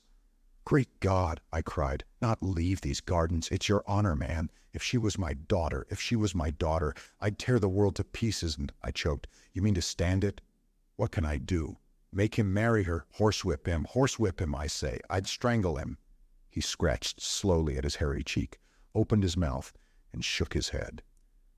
Then, with an intolerable note of sluggish, gentle wisdom, he said, "People of our sort, Willie, can't do things like that." I came near to raving. I had a wild impulse to strike him in the face. Once in my boyhood, I happened upon a bird terribly mangled by some cat, and killed it in a frenzy of horror and pity. I had a gust of that same emotion now as the shameful, mutilated soul fluttered in the dust before me. Then, I dismissed him from the case. "May I look?" I asked. He held out the envelope reluctantly. "There it is," he said, and pointing with his garden-rough forefinger, I pay MP. What can you make of that?" I took the thing in my hands. The adhesive stamp customary in those days was defaced by a circular postmark, which bore the name of the office of departure and the date. The impact in this particular case had been light or made without sufficient ink, and half the letters of the name had left no impression. I could distinguish IAPAMP, and very faintly below DSO, I guessed the name in an instant flash of intuition. It was Shaphambury. The very gaps shaped that to my mind. Perhaps in a sort of semi-visibility other letters were there, at least hinting themselves. It was a place somewhere on the East Coast, I knew, either in Norfolk or Suffolk. "Why?" cried I, and stopped. What was the good of telling him? Old Stewart had glanced up sharply, I am inclined to think, almost fearfully, into my face. You haven't got it?" he said to Shaphambury. I should remember that. "You don't think you got it?" he said. I handed the envelope back to him. "For a moment I thought it might be Hampton," I said. "Hampton," he repeated. "Hampton. How could you make Hampton?" He turned the envelope about. "Ham. Why, Willie, you're a worse hand at the job than me." He replaced the letter in the envelope and stood erect to put this back in his breast pocket. I did not mean to take any risks in this affair. I drew a stump of pencil from my waistcoat pocket, turned a little away from him, and wrote Shaphambury very quickly on my frayed and rather grimy shirt cuff. "Well," said I, with an air of having done nothing remarkable. I turned to him with some unimportant observation, I've forgotten what. I never finished whatever vague remark I commenced. I looked up to see a third person waiting at the greenhouse door, section 7. It was old Mrs. Verrill. I wonder if I can convey the effect of her to you. She was a little old lady with extraordinarily flaxen hair. Her weak aquiline features were pursed up into an assumption of dignity, and she was richly dressed. I would like to underline that richly dressed, or have the words printed in florid Old English or Gothic lettering. No one on earth is now quite so richly dressed as she was. No one old or young indulges in so quiet and yet so profound a sumptuosity. But you must not imagine any extravagance of outline or any beauty or richness of color. The predominant colors were black and fur browns, and the effect of richness was due entirely to the extreme costliness of the materials employed. She affected silk brocades with rich and elaborate patterns, priceless black lace over creamy or purple satin, intricate trimmings through which threads and bands of velvet wriggled, and in the winter, rare furs. Her gloves fitted exquisitely and ostentatiously, simple chains of fine gold and pearls, and a great number of bracelets laced about her little person. One was forced to feel that the slightest article she wore cost more than all the wardrobe of a dozen girls like Nettie. Her bonnet affected the simplicity that is beyond rubies. Richness, that is the first quality about this old lady that I would like to convey to you, and the second was cleanliness. You felt that old Mrs. Verrill was exquisitely clean. If you had boiled my poor dear old mother in soda for a month, you couldn't have got her so clean as Mrs. Verrill constantly and manifestly was. And pervading all her presence shone her third great quality, her manifest confidence in the respectful subordination of the world. She was pale and a little out of breath that day, but without any loss of her ultimate confidence.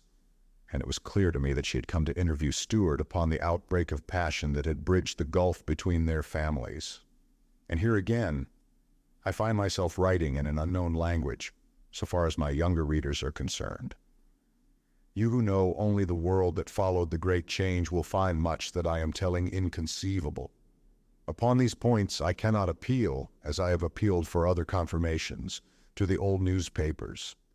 These were the things that no one wrote about because everyone understood, and everyone had taken up an attitude.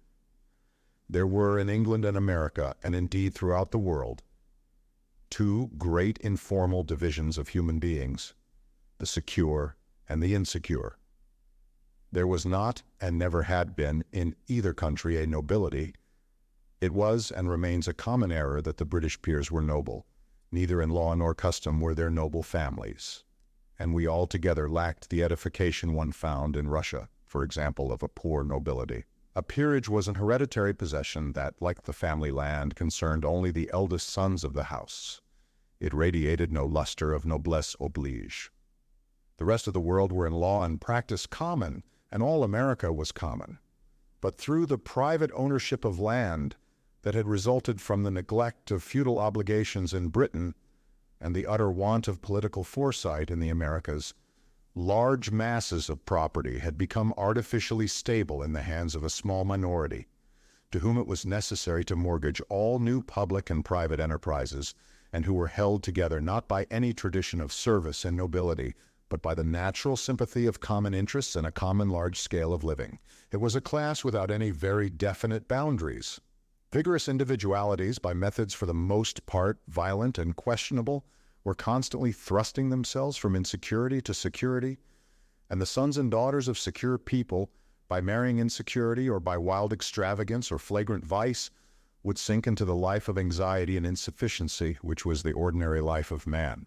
The rest of the population was landless and, except by working directly or indirectly for the secure, had no legal right to exist. And such was the shallowness and insufficiency of our thought, such the stifled egotism of all our feeling before the last days, that very few indeed of the secure could be found to doubt that this was the natural and only conceivable order of the world. It is the life of the insecure, under the old order, that I am displaying, and I hope that I am conveying something of its hopeless bitterness to you, but you must not imagine that the secure lived lives of paradisiacal happiness. The pit of insecurity below them made itself felt, even though it was not comprehended. Life about them was ugly. The sight of ugly and mean houses, of ill-dressed people, the vulgar appeals of the dealers in popular commodities, were not to be escaped. There was below the threshold of their minds an uneasiness. They not only did not think clearly about social economy, but they displayed an instinctive disinclination to think. Their security was not so perfect that they had not a dread of falling towards the pit. They were always lashing themselves by new ropes. Their cultivation of connections, of interests, their desire to confirm and improve their positions, was a constant ignoble preoccupation. You must read Thackeray to get the full flavor of their lives. Then the bacterium was apt to disregard class distinctions, and they were never really happy in their servants. Read their surviving books. Each generation bewails the decay of that fidelity of servants no generation ever saw. A world that is squalid in one corner is squalid altogether, but that they never understood. They believed there was not enough of anything to go round. They believed that this was the intention of God, and an incurable condition of life, and they held passionately and with a sense of right to their disproportionate share. They maintained a common intercourse as society of all who were practically secure, and their choice of that word is exhaustively eloquent of the quality of their philosophy. But if you can master these alien ideas upon which the old system rested, just in the same measure will you understand the horror these people had for marriages with the insecure. In the case of their girls and women, it was extraordinarily rare, and in the case of either sex, it was regarded as a disastrous social crime. Anything was better than that. You are probably aware of the hideous fate that was only too probably the lot, during those last dark days, of every girl of the insecure classes who loved and gave way to the impulse of self-abandonment without marriage. And so you will understand the peculiar situation of Nettie with young Verrill. One or other had to suffer. And as they were both in a state of great emotional exaltation and capable of strange generosities toward each other, it was an open question, and naturally a source of great anxiety to a mother in Mrs. Verrill's position, whether the sufferer might not be her son, whether as the outcome of that glowing, irresponsible commerce Nettie might not return prospective mistress of Checkshill Towers. The chances were greatly against that conclusion, but such things did occur. These laws and customs sound, I know, like a record of some nasty-minded lunatic's inventions. They were invincible facts in that vanished world into which, by some accident, I had been born. And it was the dream of any better state of things that was scouted as lunacy. Just think of it. This girl I loved with all my soul, for whom I was ready to sacrifice my life, was not good enough to marry young Verrill, and I had only to look at his even handsome, characterless face to perceive a creature weaker and no better than myself. She was to be his pleasure until he chose to cast her aside, and the poison of our social system had so saturated her nature. His evening dress, his freedom, and his money had seemed so fine to her, and I so clothed in squalor, that to that prospect she had consented. And to resent the social conventions that created their situation was called class envy, and gently born preachers reproached us for the mildest resentment against an injustice no living man would now either endure or consent to profit by. What was the sense of saying peace when there was no peace? If there was one hope in the disorders of that old world, it lay in revolt and conflict to the death. But if you can really grasp the shameful grotesqueness of the old life, you will begin to appreciate the interpretation of old Mrs. Verrill's appearance that leapt up at once in my mind. She had come to compromise the disaster, and the Stuarts would compromise. I saw that only too well. An enormous disgust at the prospect of the imminent encounter between Stuart and his mistress made me behave in a violent and irrational way. I wanted to escape seeing that, seeing even Stuart's first gesture in that, at any cost. "I'm off," said I, and turned my back on him, without any further farewell. My line of retreat lay by the old lady, and so I advanced toward her. I saw her expression change. Her mouth fell a little way open, her forehead wrinkled, and her eyes grew round. She found me a queer customer even at the first sight, and there was something in the manner of my advance that took away her breath. She stood at the top of the 3 or 4 steps that descended to the level of the hothouse floor. She receded a pace or two, with a certain offended dignity at the determination of my rush. I gave her no sort of salutation. Well, as a matter of fact, I did give her a sort of salutation. There is no occasion for me to begin apologizing now for the thing I said to her. I strip these things before you. If only I can get them stark enough, you will understand and forgive. I was filled with a brutal and overpowering desire to insult her. And so I addressed this poor little expensive old woman in the following terms, converting her by a violent metonymy into a comprehensive plural. "You infernal land thieves," I said point blank into her face, "have you come to offer them money?" And without waiting to test her powers of repartee, I passed rudely beyond her and vanished, striding with my fists clenched, out of her world again. I've tried since to imagine how the thing must have looked to her. So far as her particular universe went, I had not existed at all. Or I had existed only as a dim black thing, an insignificant speck far away across her park in irrelevant, unimportant transit, until this moment when she came, sedately troubled, into her own secure gardens and sought for Stuart among the greenhouses. Then abruptly I flashed into being down that green-walled, brick-floored vista as a black-aviced, ill-clad young man who first stared and then advanced scowling toward her. Once in existence, I developed rapidly. I grew larger in perspective and became more and more important and sinister every moment. I came up the steps with inconceivable hostility and disrespect in my bearing, towered over her, becoming for an instant at least a sort of second French Revolution, and delivered myself with the intensest concentration of those wicked and incomprehensible words.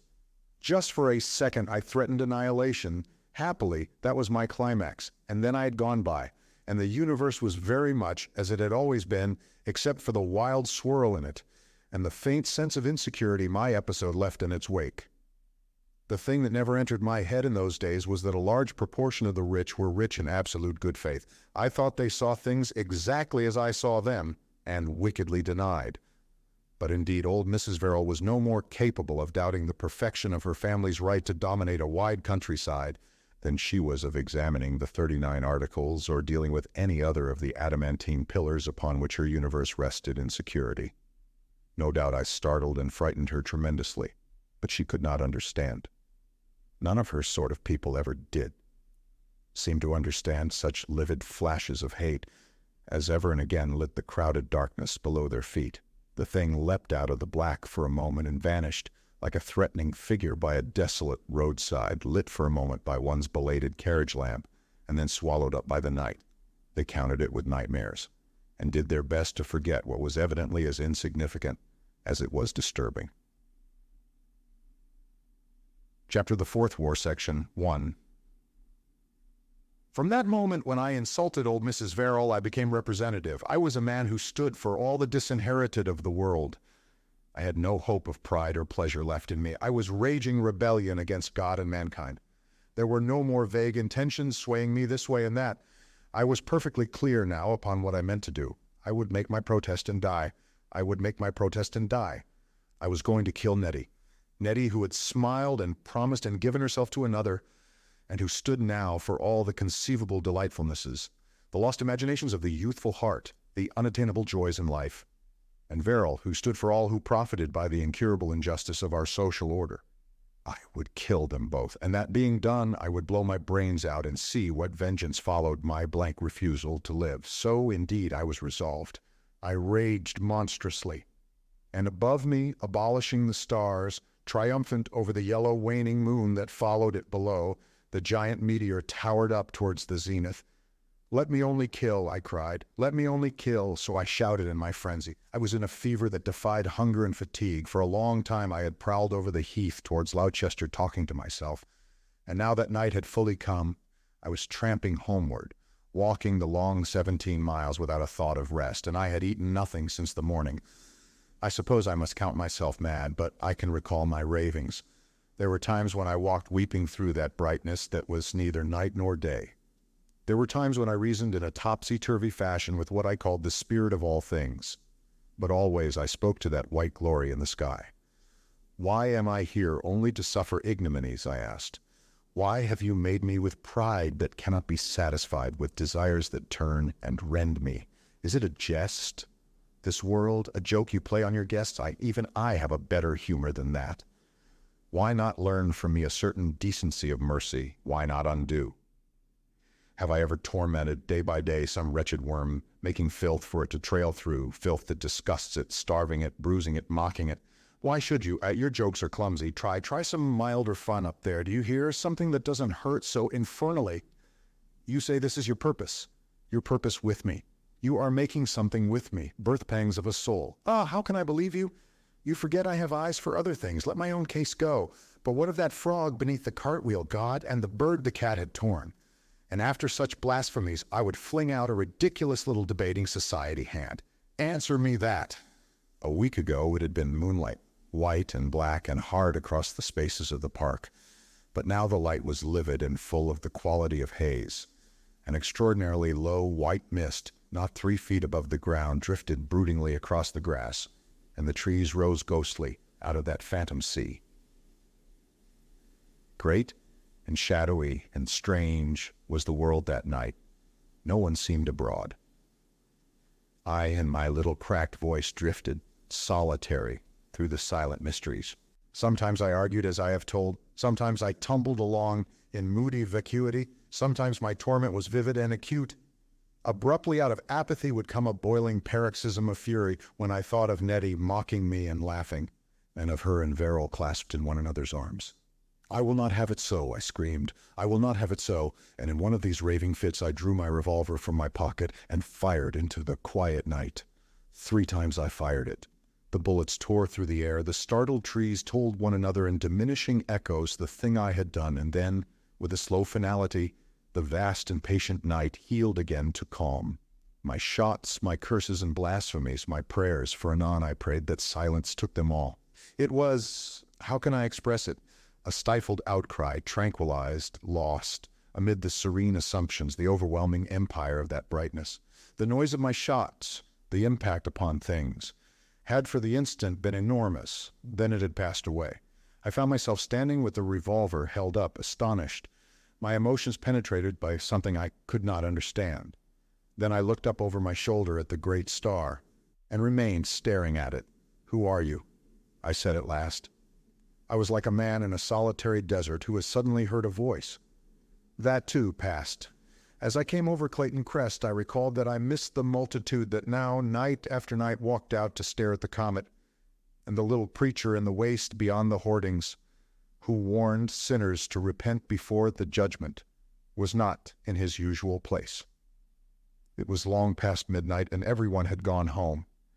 But I did not think of this at first, and the solitude perplexed me and left a memory behind. The gas lamps were all extinguished because of the brightness of the comet, and that, too, was unfamiliar. The little newsagent in the still High Street had shut up and gone to bed, but one belated board had been put out late and forgotten, and it still bore its placard. The word upon it, there was but one word upon it in staring letters, was war. You figure that empty, mean street emptily echoing to my footsteps, no soul awake and audible but me. Then my halt at the placard. And amidst that sleeping stillness, smeared hastily upon the board, a little askew and crumpled, but quite distinct beneath that cool, meteoric glare, preposterous and appalling, the measureless evil of that word. War, Section 2. I awoke in that state of equanimity that so often follows an emotional drenching. It was late, and my mother was beside my bed. She had some breakfast for me on a battered tray. "Don't get up yet, dear," she said. "You've been sleeping. It was 3 o'clock when you got home last night. You must have been tired out." "Your poor face," she went on, "was as white as a sheet, and your eyes shining. It frightened me to let you in, and you stumbled on the stairs." My eyes went quietly to my coat pocket, where something still bulged. She probably had not noticed. "I went to Checkshill," I said. "You know, perhaps. I got a letter last evening, dear." And as she bent near me to put the tray upon my knees, she kissed my hair softly. For a moment we both remained still, resting on that, her cheek just touching my head. I took the tray from her to end the pause. "Don't touch my clothes, Mummy," I said sharply, as she moved towards them. "I'm still equal to a clothes brush." And then, as she turned away, I astonished her by saying, "You dear mother, you. A little, I understand, only now. Dear mother, oh, let me be, let me be." And with the docility of a good servant, she went from me. Dear heart of submission that the world and I had used so ill.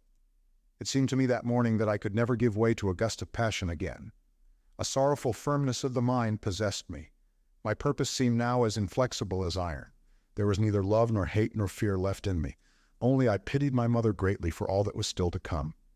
I ate my breakfast slowly and thought where I could find out about Shaphambury and how I might hope to get there. I had not 5 shillings in the world. I dressed methodically, choosing the least frayed of my collars and shaving much more carefully than was my wont. Then I went down to the public library to consult a map. Shaphambury was on the coast of Essex, a long and complicated journey from Clayton. I went to the railway station and made some memoranda from the timetables. The porters I asked were not very clear about Shaphambury, but the booking office clerk was helpful, and we puzzled out all I wanted to know. Then I came out into the Coley Street again. At the least I ought to have £2. I went back to the public library and into the newspaper room to think over this problem. A fact intruded itself upon me. People seemed in an altogether exceptional stir about the morning journals. There was something unusual in the air of the room, more people and more talking than usual, and for a moment I was puzzled. Then I bethought me. This war with Germany, of course. A naval battle was supposed to be in progress in the North Sea. Let them. I returned to the consideration of my own affairs. Parload? Could I go and make it up with him, and then borrow? I weighed the chances of that. Then I thought of selling or pawning something, but that seemed difficult. My winter overcoat had not cost £1 when it was new. My watch was not likely to fetch many shillings. Still, both these things might be factors. I thought with a certain repugnance of the little store my mother was probably making for the rent. She was very secretive about that, and it was locked in an old tea caddy in her bedroom. I knew it would be almost impossible to get any of that money from her willingly. And though I told myself that in this issue of passion and death no detail mattered, I could not get rid of tormenting scruples whenever I thought of that tea caddy. Was there no other course? Perhaps after every other source had been tapped, I might supplement with a few shillings frankly begged from her. These others, I said to myself, thinking without passion for once of the sons of the secure, would find it difficult to run their romances on a pawnshop basis. However, we must manage it. I felt the day was passing on, but I did not get excited about that. Slow as swiftest, Parload used to say, and I meant to get everything thought out completely, to take a long aim, and then to act as a bullet flies. I hesitated at the pawn shop on my way home to my midday meal, but I determined not to pledge my watch until I could bring my overcoat also. I ate silently, revolving plans. Section 3. After our midday dinner, it was a potato pie, mostly potato with some scraps of cabbage and bacon. I put on my overcoat and got it out of the house while my mother was in the scullery at the back. A scullery in the old world was, in the case of such houses as ours, a damp, unsavory, mainly subterranean region behind the dark living room kitchen that was rendered more than typically dirty in our case by the fact that into it the coal cellar, a yawning pit of black uncleanness, opened and diffused to small crunchable particles about the uneven brick floor. It was the region of washing up, that greasy, damp function that followed every meal. Its atmosphere had ever a cooling steaminess, and the memory of boiled cabbage and the sooty black stains where saucepan or kettle had been put down for a minute, scraps of potato peel caught by the strainer of the escape pipe, and rags of a quite indescribable horribleness of acquisition called dishclouts rise in my memory at the name. The altar of this place was the sink, a tank of stone revolting to a refined touch, grease filmed and unpleasant to see, and above this was a tap for cold water, so arranged that when the water descended it splashed and wetted whoever had turned it on. This tap was our water supply, and in such a place you must fancy a little old woman, rather incompetent and very gentle, a soul of unselfishness and sacrifice in dirty clothes, all come from their original colors to a common, dusty, dark gray, in worn, ill-fitting boots, with hands distorted by ill use and untidy graying hair, my mother. In the winter her hands would be chapped, and she would have a cough, and while she washes up I go out to sell my overcoat and watch in order that I may desert her. I gave way to queer hesitations in pawning my 2 negotiable articles.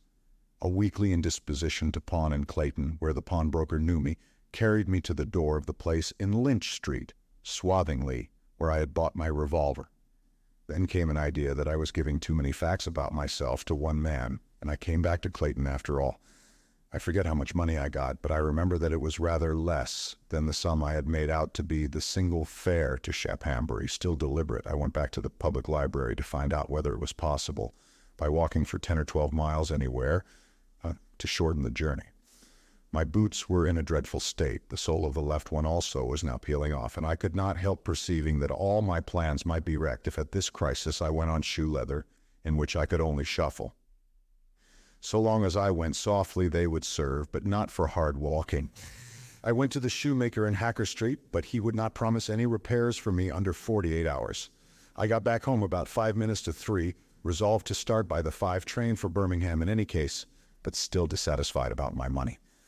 I thought of pawning a book or something of that sort, but I could think of nothing of obvious value in the house. My mother's silver, 2 gravy spoons and a salt cellar, had been pawned for some weeks since, in fact, the June quarter day. But my mind was full of hypothetical opportunities. As I came up the steps to our door, I remarked that Mr. Gabitas looked at me suddenly round his dull red curtains with a sort of alarmed resolution in his eye and vanished. And as I walked along the passage, he opened his door upon me suddenly and intercepted me. "You are figuring me, I hope, as a dark and sullen lout in shabby, cheap old-world clothes that are shiny at all the wearing surfaces, and with a discolored red tie and frayed linen. My left hand keeps in my pocket as though there is something it prefers to keep a grip upon there." Mr. Gabitas was shorter than I, and the first note he struck in the impression he made upon anyone was of something bright and bird-like. I think he wanted to be bird-like. He possessed the possibility of an avian charm, But as a matter of fact, there was nothing of the glowing vitality of the bird in his being, and a bird is never out of breath and with an open mouth.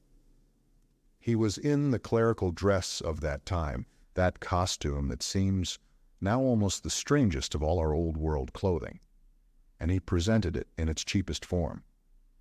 Black of a poor texture, ill-fitting, strangely cut.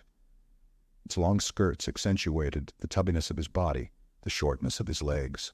The white tie below his all-round collar beneath his innocent, large, spectacled face was a little grubby, and between his not very clean teeth he held a briar pipe. His complexion was whitish, and although he was only 33 or 4, perhaps his sandy hair was already thinning from the top of his head. To your eye now, he would seem the strangest figure in the utter disregard of all physical beauty or dignity about him. You would find him extraordinarily odd, but in the old days he met not only with acceptance, but respect. He was alive until within a year or so ago, but his later appearance changed. As I saw him that afternoon, he was a very slovenly, ungainly little human being indeed. Not only was his clothing altogether ugly and queer, but had you stripped the man stark, you would certainly have seen in the bulging paunch that comes from flabby muscles and flabbily controlled appetites, and in the rounded shoulders and flawed and yellowish skin, the same failure of any effort toward clean beauty. You had an instinctive sense that so he had been from the beginning.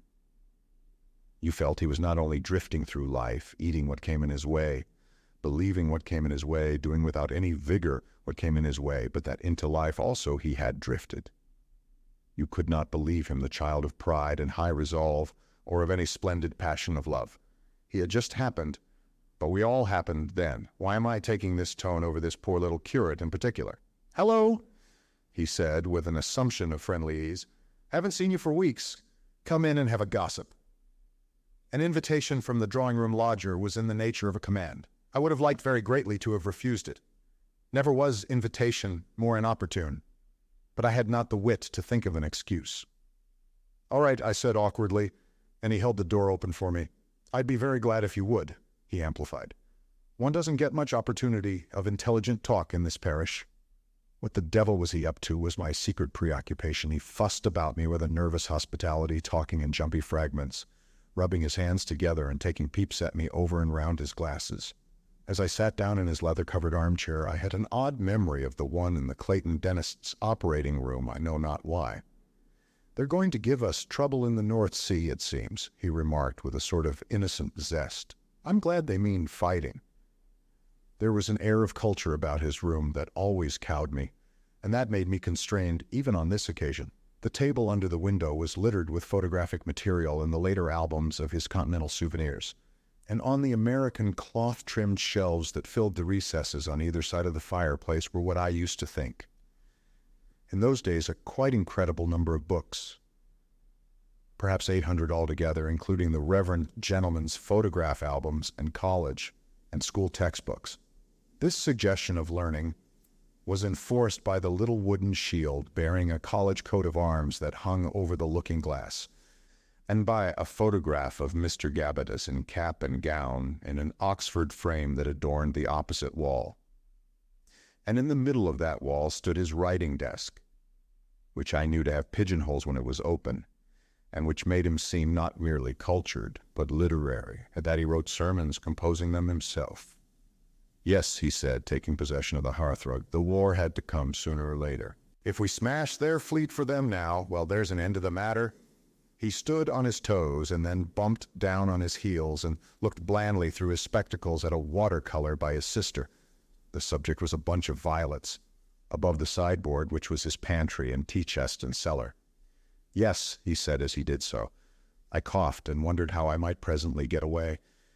He invited me to smoke, that queer old practice, and then, when I declined, began talking in a confidential tone of this dreadful business, of the strikes. "The war won't improve that outlook," he said, and was very grave for a moment. He spoke of the want of thought for their wives and children shown by the colliers, in striking merely for the sake of the Union, and this stirred me to controversy, and distracted me a little from my resolution to escape. "I don't quite agree with that," I said, clearing my throat. If the men didn't strike for the Union now, if they let that be broken up, where would they be when the pinch of reductions did come? To which he replied that they couldn't expect to get top-price wages when the masters were selling bottom-price coal. But that isn't it. The masters don't treat them fairly. They have to protect themselves. To which Mr. Gabbitas answered, "Well, I don't know. I've been in the Four Towns some time, and I must say, I don't think the balance of injustice falls on the master's side." "It falls on the men," I agreed, willfully misunderstanding him. And so we worked our way toward an argument. Confound this argument, I thought, but I had no skill in self-extraction, and my irritation crept into my voice. 3 little spots of color came into the cheeks and nose of Mr. Gabbitas, but his voice showed nothing of his ruffled temper. "You see," I said, "I'm a socialist. I don't think this world was made for a small minority to dance on the faces of everyone else." "My dear fellow," said the Rev. Gabbitas, "I am a socialist too, who isn't? But that doesn't lead me to class hatred. You haven't felt the heel of this confounded system. I have." "Ah," said he, and catching him on that note came a rap at the front door, and as he hung suspended, the sound of my mother letting someone in and a timid rap. "Now," thought I, and stood up resolutely, but he would not let me. "No, no, no," said he. "It's only for the Dorcas money." He put his hand against my chest with an effect of physical compulsion and cried, "Come in." "Our talk's just getting interesting," he protested, and there entered Miss Ramel, an elderly little young lady who was mighty in church help in Clayton. He greeted her. She took no notice of me, and went to his bureau, and I remained standing by my chair, but unable to get out of the room. "I'm not interrupting?" asked Miss Ramel. "Not in the least," he said, drew out the carriers, and opened his desk. I could not help seeing what he did. I was so fretted by my impotence to leave him that at the moment it did not connect at all with the research of the morning that he was taking out money. I listened sullenly to his talk with Miss Ramel, and saw only, as they say in Wales, with the front of my eyes, the small flat drawer that had, it seemed, quite a number of sovereigns scattered over its floor. "They're so unreasonable," complained Miss Ramel. Who could be otherwise in a social organization that bordered on insanity? I turned away from them, put my foot on the fender, stuck my elbow on the plush-fringed mantelboard, and studied the photographs, pipes, and ashtrays that adorned it. What was it I had to think out before I went to the station? Of course, my mind made a queer little reluctant leap. It felt like being forced to leap over a bottomless chasm, and alighted upon the sovereigns that were just disappearing again as Mr. Gabbitas shut his drawer. "I won't interrupt your talk further," said Miss Ramel, receding doorward. Mr. Gabbitas played round her politely, and opened the door for her, and conducted her into the passage, and for a moment or so I had the fullest sense of proximity to those. It seemed to me there must be 10 or 12 sovereigns. The front door closed, and he returned. My chance of escape had gone. Section 4. "I must be going," I said, with a curiously reinforced desire to get away out of that room. "Dear chap," he insisted, "I can't think of it. Surely there's nothing to call you away." Then, with an evident desire to shift the venue of our talk, he asked, "You never told me what you thought of Burble's little book." I was now, beneath my dull display of submission, furiously angry with him. It occurred to me to ask myself why I should defer and qualify my opinions to him. Why should I pretend a feeling of intellectual and social inferiority toward him? He asked what I thought of Burble. I resolved to tell him, if necessary, with arrogance. Then perhaps he would release me. I did not sit down again, but stood by the corner of the fireplace. "That was the little book you lent me last summer?" I said. "He reasons closely, eh?" he said, and indicated the armchair with a flat hand and beamed persuasively. I remained standing. "I didn't think much of his reasoning powers," I said. "He was one of the cleverest bishops London ever had." "That may be, but he was dodging about in a jolly feeble case," said I. "You mean?" "That he's wrong. I don't think he proves his case. I don't think Christianity is true. He knows himself for the pretender he is. His reasoning's rot." Mr. Gabbitas went, I think, a shade paler than his wont, and propitiation vanished from his manner. His eyes and mouth were round. His face seemed to get round. His eyebrows curved at my remarks. "I'm sorry you think that," he said at last, with a catch in his breath. He did not repeat a suggestion that I should sit. He made a step or two toward the window and turned. "I suppose you will admit," he began with a faintly irritating note of intellectual condescension, I will not tell you of his arguments or mine. You will find, if you care to look for them, in out-of-the-way corners of our book museums, the shriveled, cheap publications, the publications of the Rationalist Press Association, for example, on which my arguments were based. Lying in that curious limbo with them, mixed up with them and indistinguishable, are the endless replies of orthodoxy, like the mixed dead in some hard-fought trench. All those disputes of our fathers, and they were sometimes furious disputes, have gone now beyond the range of comprehension. You younger people, I know, read them with impatient perplexity. You cannot understand how sane creatures could imagine they had joined issue at all in most of these controversies. All the old methods of systematic thinking, the queer absurdities of the Aristotelian logic, have followed magic numbers and mystical numbers, and the Rumpelstiltskin magic of names now into the blackness of the unthinkable. You can no more understand our theological passions than you can understand the fancies that made all ancient peoples speak of their gods only by circumlocutions, that made savages pine away and die because they had been photographed, or an Elizabethan farmer turned back from a day's expedition because he had met 3 crows. Even I, who have been through it all, recall our controversies now with something near incredulity. Faith we can understand today. All men live by faith. But in the old time, everyone confused quite hopelessly faith in a forced, incredible belief in certain pseudo-concrete statements. I am inclined to say that neither believers nor unbelievers had faith as we understand it. They had insufficient intellectual power. They could not trust unless they had something to see and touch and say, like their barbarous ancestors who could not make a bargain without exchange of tokens. If they no longer worshipped stocks and stones or eked out their needs with pilgrimages and images, they still held fiercely to audible images, to printed words and formulae. But why revive the echoes of the ancient logomachy? Suffice it that we lost our tempers very readily in pursuit of God and truth, and said exquisitely foolish things on either side. And on the whole, from the impartial perspective of my 73 years, I adjudicate that if my dialectic was bad, and that of the Rev. Gabitus was altogether worse, little pink spots came into his cheeks, a squealing note into his voice. We interrupted each other more and more rudely. We invented facts and appealed to authorities whose names I mispronounced. And finding Gabitus shy of the higher criticism in the Germans, I used the names of Karl Marx and Engels as Bible exegetes with no little effect. A silly wrangle, a preposterous wrangle. You must imagine our talk becoming louder with a developing quarrelsome note, my mother no doubt hovering on the staircase and listening in alarm, as who should say, "My dear, don't offend it. Oh, don't offend it. Mr. Gabitus enjoys its friendship. Try to think whatever Mr. Gabitus says." Though we still kept in touch with a pretense of mutual deference, the ethical superiority of Christianity to all other religions came to the fore. I know not how. We dealt with the matter in bold, imaginative generalizations because of the insufficiency of our historical knowledge. I was moved to denounce Christianity as the ethic of slaves and declare myself a disciple of a German writer of no little vogue in those days, named Nietzsche. For a disciple, I must confess I was particularly ill acquainted with the works of the master. Indeed, all I knew of him had come to me through a 2-column article in the Clarion for the previous week.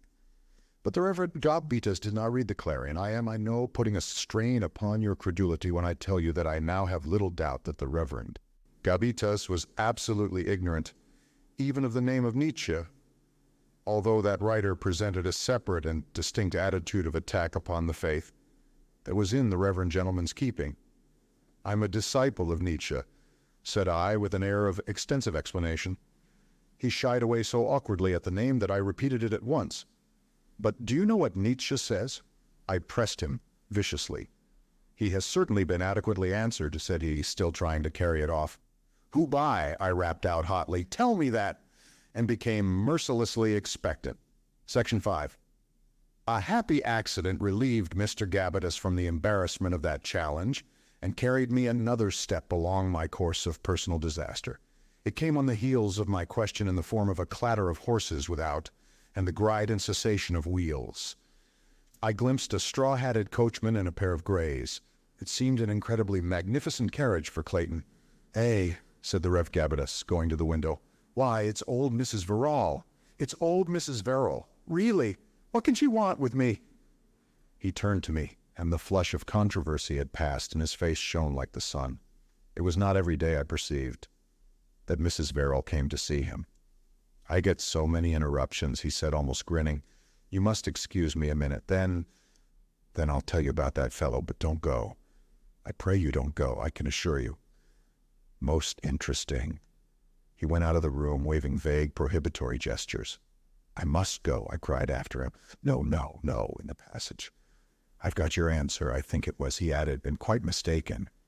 And I saw him running down the steps to talk to the old lady. I swore.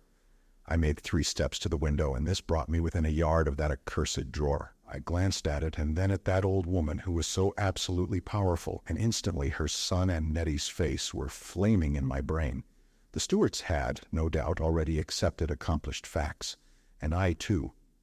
What was I doing here? What was I doing here while judgment escaped me? I woke up. I was injected with energy. I took one reassuring look at the curate's obsequious back, at the old lady's projected nose and quivering hand, and then with swift, clean movements I had the little drawer open, 4 sovereigns in my pocket, and the drawer shut again. Then again at the window they were still talking. That was all right. He might not look in that drawer for hours. I glanced at his clock. 20 minutes still before the Birmingham train. Time to buy a pair of boots and get away. But how I was to get to the station? I went out boldly into the passage and took my hat and the stick. Walk past him? Yes, that was all right. He could not argue with me while so important a person engaged him. I came boldly down the steps. "I want a list made, Mr. Gabbitas, of all the really deserving cases," old Mrs. Verrill was saying. "It is curious, but it did not occur to me that here was a mother whose son I was going to kill. I did not see her in that aspect at all. Instead, I was possessed by a realization of the blazing imbecility of a social system that gave this palsied old woman the power to give or withhold the urgent necessities of life from hundreds of her fellow creatures just according to her poor, foolish old fancies of desert. "We could make a provisional list of that sort," he was saying, and glanced round with a preoccupied expression at me. "I must go," I said at his flash of inquiry, and added, "I'll be back in 20 minutes, and went on my way. He turned again to his patroness, as though he forgot me on the instant. Perhaps after all he was not sorry. I felt extraordinarily cool and capable, exhilarated, if anything, by this prompt, effectual theft. After all, my great determination would achieve itself. I was no longer oppressed by a sense of obstacles. I felt I could grasp accidents and turn them to my advantage. I would go now down Hacker Street to the little shoemaker's, get a sound, good pair of boots. 10 minutes, and then to the railway station. 5 minutes more, and off. I felt as efficient and non-moral as if I was Nietzsche's overman already come. It did not occur to me that the curate's clock might have a considerable margin of error. Section 6, I missed the train. Partly that was because the curate's clock was slow, and partly it was due to the commercial obstinacy of the shoemaker, who would try on another pair after I had declared my time was up. I bought the final pair, however, gave him a wrong address for the return of the old ones, and only ceased to feel like the Nietzschean overman when I saw the train running out of the station. Even then I did not lose my head. It occurred to me almost at once that, in the event of a prompt pursuit, there would be a great advantage in not taking a train from Clayton. That indeed to have done so would have been an error from which only luck had saved me. As it was, I had already been very indiscreet in my inquiries about Shaphambury. For once, on the scent, the clerk could not fail to remember me. Now the chances were against his coming into the case. I did not go into the station, therefore, at all. I made no demonstration of having missed the train, but walked quietly past, down the road, crossed the iron footbridge, and took the way back circuitously by White's brick fields and the allotments to the way over Clayton Crest to 2 Miles Stone, where I calculated I should have an ample margin for the 6.13 train. I was not very greatly excited or alarmed then. Suppose, I reasoned, that by some accident the curate goes to that drawer at once. Will he be certain to miss 4 out of 10 or 11 sovereigns? If he does, will he at once think I have taken them? If he does, will he act at once or wait for my return? If he acts at once, will he talk to my mother or call in the police? Then there are a dozen roads and even railways out of the Clayton region. How is he to know which I have taken? Suppose he goes straight at once to the right station. They will not remember my departure for the simple reason that I didn't depart. But they may remember about Shaphambury. It was unlikely. I resolved not to go directly to Shaphambury from Birmingham, but to go thence to Monkshampton, thence to Wyvern, and then come down on Shaphambury from the north. That might involve a night at some intermediate stopping place, but it would effectually conceal me from any but the most persistent pursuit. And this was not a case of murder yet, but only the theft of 4 sovereigns. I had argued away all anxiety before I reached Clayton Crest. At the crest, I looked back. What a world it was! And suddenly it came to me that I was looking at this world for the last time. If I overtook the fugitives and succeeded, I should die with them or hang. I stopped and looked back more attentively at that wide, ugly valley. It was my native valley, and I was going out of it. I thought never to return, and yet, in that last prospect, the group of towns that had borne me and dwarfed and crippled and made me seemed in some indefinable manner strange. I was perhaps more used to seeing it from this comprehensive viewpoint when it was veiled and softened by night. Now it came out in all its weekday reek, under a clear afternoon sun. That may account a little for its unfamiliarity, and perhaps, too, there was something in the emotions through which I had been passing for a week and more, to intensify my insight, to enable me to pierce the unusual, to question the accepted. But it came to me then, I am sure, for the first time, how promiscuous, how higgledy-piggledy was the whole of that jumble of mines and homes, collieries and potbanks, railway yards, canals, schools, forges and blast furnaces, churches, chapels, allotment hovels, a vast irregular agglomeration of ugly smoking accidents in which men lived as happy as frogs in a dustbin. Each thing jostled and damaged the other things about it. Each thing ignored the other things about it. The smoke of the furnace defiled the potbank clay. The clatter of the railway deafened the worshippers in church. The public house thrust corruption at the school doors. The dismal homes squeezed miserably amidst the monstrosities of industrialism with an effect of groping imbecility. Humanity choked amidst its products, and all its energy went in increasing its disorder, like a blind, stricken thing that struggles and sinks in a morass.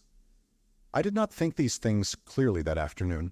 Much less did I ask how I, with my murderous purpose, stood to them all. I write down that realization of disorder and suffocation here and now, as though I had thought it, but indeed then I only felt it transitorily as I looked back, and then stood with the thing escaping from my mind. I should never see that countryside again. I came back to that. At any rate, I wasn't sorry. The chances were I should die in sweet air, under a clean sky. From distant Swathingly came a little sound, the minute undulation of a remote crowd, and then, rapidly, 3 shots. That held me perplexed for a space, though, well, anyhow, I was leaving it all. Thank God I was leaving it all. Then, as I turned to go on, I thought of my mother. It seemed an evil world in which to leave one's mother. My thoughts focused upon her very vividly for a moment. Down there, under that afternoon light, she was going to and fro, unaware as yet that she had lost me, bent and poking about in the darkling underground kitchen, perhaps carrying a lamp into the scullery to trim, or sitting patiently, staring into the fire, waiting tea for me. A great pity for her, a great remorse at the blacker troubles that lowered over her innocent head, came to me. Why, after all, was I doing this thing? Why? I stopped again dead, with the hill crest rising between me and home. I had more than half a mind to return to her. Then I thought of the curate's sovereigns. If he has missed them already, what should I return to? And even if I returned, how could I put them back? And what of the night after I renounced my revenge? What of the time when young Verrill came back and Nettie? No, the thing had to be done, but at least I might have kissed my mother before I came away, left her some message, reassured her at least for a little while. All night she would listen and wait for me. Should I send her a telegram from 2 Mile Stone? It was no good now, too late, too late. To do that would be to tell the course I had taken, to bring pursuit upon me, swift and sure, if pursuit there was to be. No, my mother must suffer. I went on grimly toward 2 Mile Stone, but now as if some greater will than mine directed my footsteps thither. I reached Birmingham before darkness came and just caught the last train for Monkshampton, where I had planned to pass the night. Chapter the 5th. The Pursuit of the Two Lovers, Section 1. As the train carried me on from Birmingham to Monkshampton, it carried me not only into a country where I had never been before, but out of the commonplace daylight and the touch and quality of ordinary things into the strange, unprecedented night that was ruled by the giant meteor of the last days. There was at that time a curious accentuation of the common alternation of night and day. They became separated with a widening difference of value in regard to all mundane affairs. During the day, the comet was an item in the newspapers. It was jostled by 1,000 more living interests. It was as nothing in the skirts of the war storm that was now upon us. It was an astronomical phenomenon, somewhere away over China, millions of miles away in the deeps. We forgot it, but directly the sun sank, one turned ever and again toward the east, and the meteor resumed its sway over us. One waited for its rising, and yet each night it came as a surprise. Always it rose brighter than one had dared to think, always larger, and with some wonderful change in its outline, and now with a strange, less luminous, greener disk upon it that grew with its growth, the umbra of the earth. It shone also with its own light, so that this shadow was not hard or black, but it shone phosphorescently, and with a diminishing intensity where the stimulus of the sun's rays was withdrawn. As it ascended toward the zenith, as the last trailing daylight went after the abdicating sun, its greenish-white illumination banished the realities of day, diffused a bright ghostliness over all things. It changed the starless sky about it to an extraordinary deep blue, the profoundest color in the world, such as I have never seen before or since. I remember, too, that as I peered from the train that was rattling me along to Monkshampton, I perceived and was puzzled by a coppery red light that mingled with all the shadows that were cast by it. It turned our ugly English industrial towns to phantom cities. Everywhere the local authorities discontinued street lighting. One could read small print in the glare. And so at Monkshampton I went about through pale, white, unfamiliar streets, whose electric globes had shadows on the path. Lit windows here and there burnt ruddy orange, like holes cut in some dream curtain that hung before a furnace. A policeman with noiseless feet showed me an inn woven of moonshine. A green-faced man opened to us, and there I abode the night, and the next morning it opened with a mighty clatter, and was a dirty little beer house that stank of beer, and there was a fat and grimy landlord with red spots upon his neck, and much noisy traffic going by on the cobbles outside. I came out, after I had paid my bill, into a street that echoed to the bawlings of 2 news vendors, and to the noisy yappings of a dog they had raised to emulation. They were shouting, "Great British disaster in the North Sea. A battleship lost with all hands." I bought a paper, went on to the railway station, reading such details as were given of this triumph of the old civilization, of the blowing up of this great iron ship, full of guns and explosives and the most costly and beautiful machinery of which that time was capable, together with 900 able-bodied men, all of them above the average, by a contact mine towed by a German submarine. I read myself into a fever of warlike emotions. Not only did I forget the meteor, but for a time I forgot even the purpose that took me on to the railway station, bought my ticket, and was now carrying me onward to Shaphambury. So the hot day came to its own again, and people forgot the night. Each night there shone upon us more and more insistently beauty, wonder, the promise of the deeps, and we were hushed and marveled for a space. And at the first gray sounds of dawn again, at the shooting of bolts and the noise of milk carts, we forgot, and the dusty habitual day came yawning and stretching back again. The stains of coal smoke crept across the heavens, and we rose to the soiled, disorderly routine of life. Thus life has always been, we said, thus it will always be. The glory of those nights was almost universally regarded as spectacular merely. It signified nothing to us. So far as Western Europe went, it was only a small and ignorant section of the lower classes who regarded the comet as a portent of the end of the world. Abroad, where there were peasantries, it was different, but in England the peasantry had already disappeared. Everyone read the newspaper in the quiet days before our swift quarrel with Germany rushed to its climax, had absolutely dispelled all possibilities of a panic in this matter. The very tramps upon the high roads, the children in the nursery, had learnt that at the utmost the whole of that shining cloud could weigh but a few score tons. This fact had been shown quite conclusively by the enormous deflections that had at last swung it round squarely at our world. It had passed near 3 of the smallest asteroids without producing the minutest perceptible deflection in their course, while, on its own part, it had described a course through nearly 3 degrees. When it struck our Earth, there was to be a magnificent spectacle, no doubt, for those who were on the right side of our planet to see, but beyond that, nothing. It was doubtful whether we were on the right side. The meteor would loom larger and larger in the sky, but with the umbra of our Earth eating its heart of brightness out. And at last it would be the whole sky, a sky of luminous green clouds with a white brightness about the horizon west and east. Then a pause of not very exactly definite duration, and then no doubt a great blaze of shooting stars. They might be of some unwanted color because of the unknown element that line in the green revealed. For a little while the zenith would spout shooting stars. Some, it was hoped, would reach the Earth and be available for analysis. That, science said, would be all. The green clouds would whirl and vanish, and there might be thunderstorms. But through the attenuated wisps of comet shine, the old sky, the old stars, would reappear, and all would be as it had been before. And since this was to happen between 1 and 11 in the morning of the approaching Tuesday, I slept at Monkshampton on Saturday night, it would be only partially visible, if visible at all, on our side of the Earth. Perhaps if it came late, one would see no more than a shooting star low down in the sky.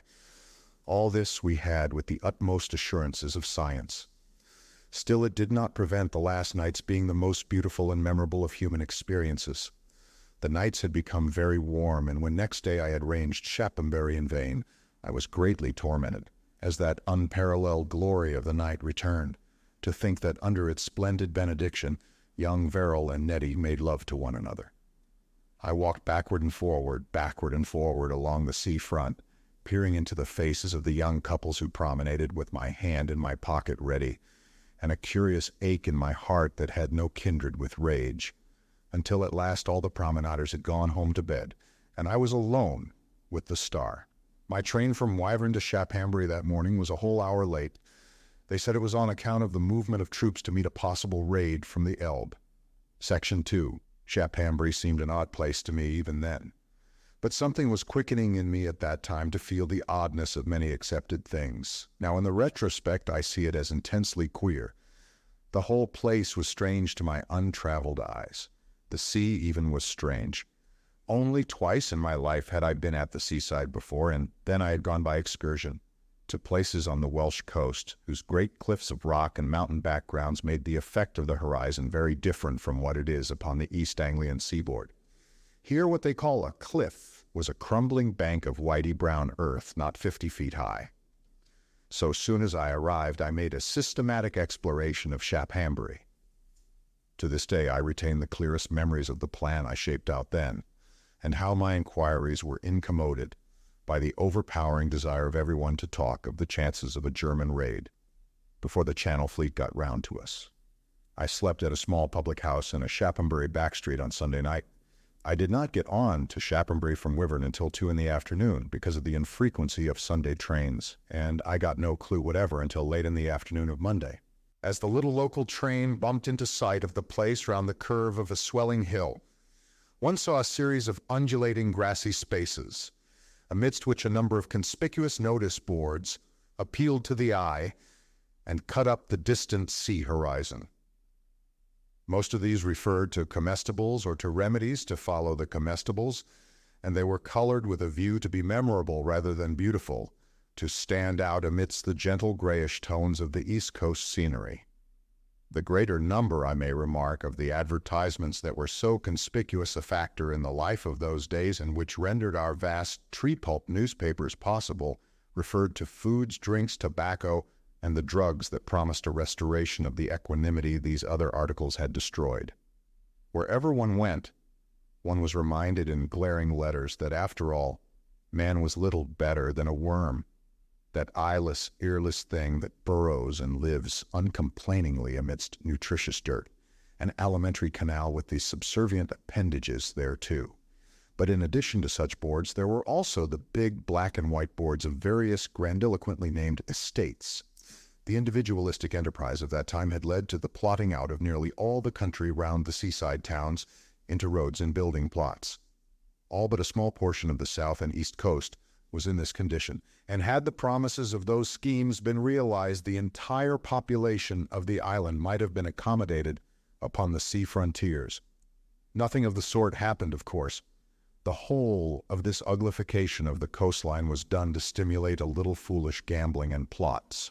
And one saw everywhere agents' boards in every state of freshness and decay, ill-made exploitation roads overgrown with grass, and here and there at a corner a label, Trafalgar Avenue, or Seaview Road. Here and there, too, some small investor, some shopman with savings, had delivered his soul to the local builders and built himself a house. And there it stood, ill-designed, mean-looking, isolated, ill-placed on a cheaply fenced plot, a fort which his domestic washing fluttered in the breeze amidst a bleak desolation of enterprise. Then presently our railway crossed a high road and a row of mean yellow brick houses, workmen's cottages, and the filthy black sheds that made the allotments of that time a universal eyesore, marked our approach to the more central areas of, I quote the local guidebook, one of the most delightful resorts in the East Anglian poppyland. Then more mean houses, the gaunt ungainliness of the electric force station. It had a huge chimney, because no one understood how to make combustion of coal complete. And then we were in the railway station, and barely 3/4 of a mile from the center of this haunt of health and pleasure. I inspected the town thoroughly before I made my inquiries. The road began badly with a row of cheap, pretentious, insolvent-looking shops, a public house, and a cab stand. But after an interval of little red villas that were partly hidden amidst shrubbery gardens, broke into a confusedly bright but not unpleasing high street, shuttered that afternoon and sabbatically still. Somewhere in the background, a church bell jangled, and children in bright, new-looking clothes were going to Sunday school. Thence through a square of stuccoed lodging houses that seemed a finer and cleaner version of my native square, I came to a garden of asphalt and euonymus, the seafront. I sat down on a cast-iron seat and surveyed first of all the broad stretches of muddy, sandy beach with its queer, wheeled bathing machines, painted with the advertisements of somebody's pills, and then at the house fronts that stared out upon these visceral councils, boarding houses, private hotels, and lodging houses in terraces clustered closely right and left of me, and then came to an end. In one direction, scaffolding marked a building enterprise in progress. In the other, after a waste interval, rose a monstrous bulging red shape, a huge hotel that dwarfed all other things.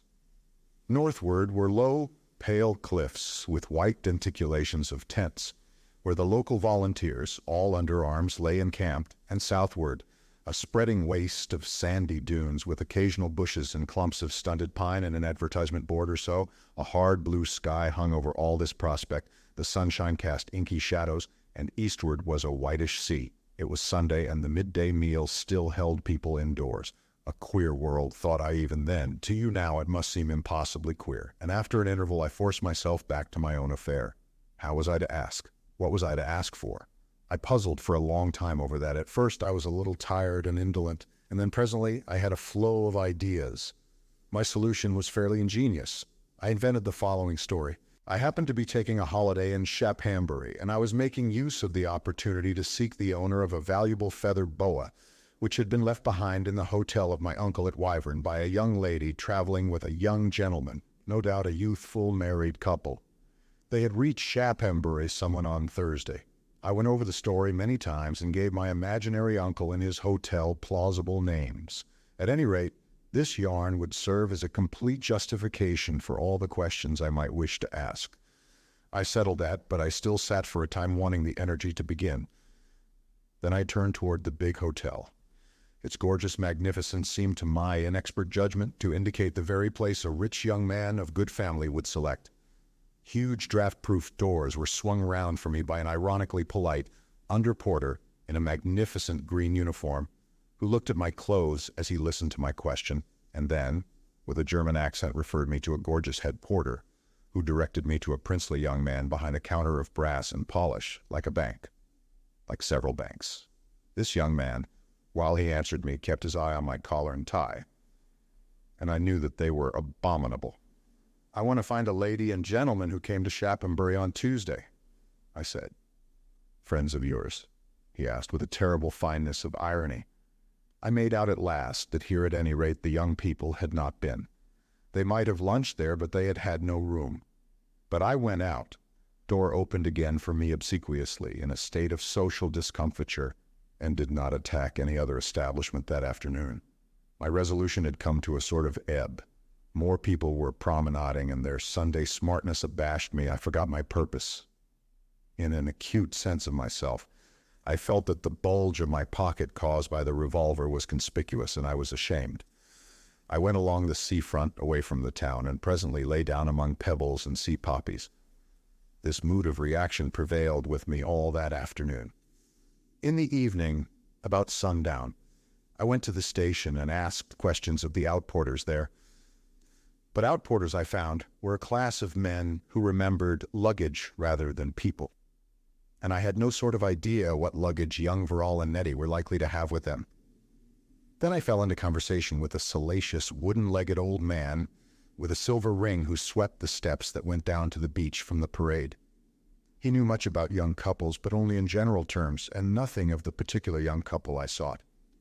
He reminded me in the most disagreeable way of the sensuous aspects of life, and I was not sorry when presently a gunboat appeared in the offing, signaling the Coast Guard in the camp, and cut short his observations upon holidays, beaches, and morals. I went, and now I was past my ebb, and sat in a seat upon the parade and watched the brightening of those rising clouds of chilly fire that made the ruddy west seem tame. My midday lassitude was going. My blood was running warmer again, and as the twilight and that filmy brightness replaced the dusty sunlight and robbed this unfamiliar place of all its matter-of-fact queerness, its sense of aimless materialism, romance returned to me, and passion, and my thoughts of honor and revenge. I remember that change of mood as occurring very vividly on this occasion, but I fancy that less distinctly I had felt this before many times. In the old times, night and the starlight had an effect of intimate reality the daytime did not possess. The daytime, as one saw it in towns and populous places, had hold of one, no doubt, but only as an uproar might. It was distracting, conflicting, insistent. Darkness veiled the more salient aspects of those agglomerations of human absurdity, and one could exist, one could imagine. I had a queer illusion that night that Nettie and her lover were close at hand, that suddenly I should come on them. I've already told how I went through the dusk, seeking them in every couple that drew near, and I dropped asleep at last in an unfamiliar bedroom hung with gaudily decorated texts, cursing myself for having wasted a day. Section 3. I sought them in vain the next morning, but after midday I came in quick succession on a perplexing multitude of clues. After failing to find any young couple that corresponded to young Verrall and Nettie, I presently discovered an unsatisfactory quartet of couples. Any of these 4 couples might have been the one I sought. With regard to none of them was their conviction. They had all arrived either on Wednesday or Thursday.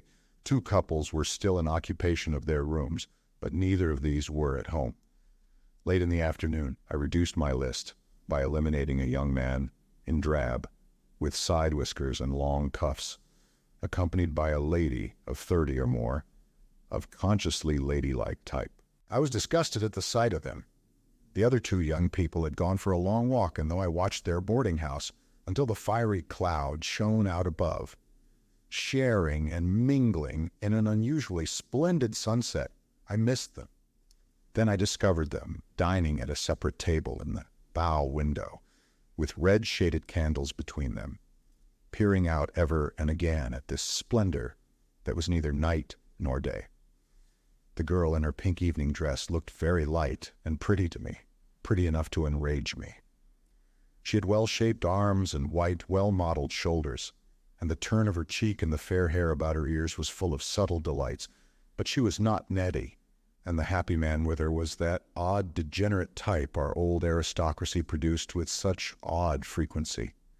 Chinless, large bony nose, small fair head, languid expression, and a neck that had demanded and received a veritable sleeve of collar. I stood outside in the meteor's livid light, hating them and cursing them for having delayed me so long. I stood until it was evident they remarked me, a black shape of envy silhouetted against the glare. That finished Shaphambury. The question I now had to debate was which of the remaining couples I had to pursue. I walked back to the parade trying to reason my next step out and muttering to myself because there was something in that luminous wonderfulness that touched one's brain and made one feel a little light-headed. One couple had gone to London. The other had gone to the bungalow village at Bonecliff, where I wondered was Bonecliff. I came upon my wooden-legged man at the top of his steps. "Hello?" said I. He pointed seaward with his pipe. His silver ring shone in the skylight. "Rum," he said. "What is?" I asked. "Searchlights, smoke, ships going north. If it wasn't for this blasted Milky Way gone green up there, we might see." He was too intent to heed my questions for a time. Then he vouchsafed over his shoulder. "No bungalow village. Rather artists and such. Nice goings-on, mixed bathing, something scandalous. Yes."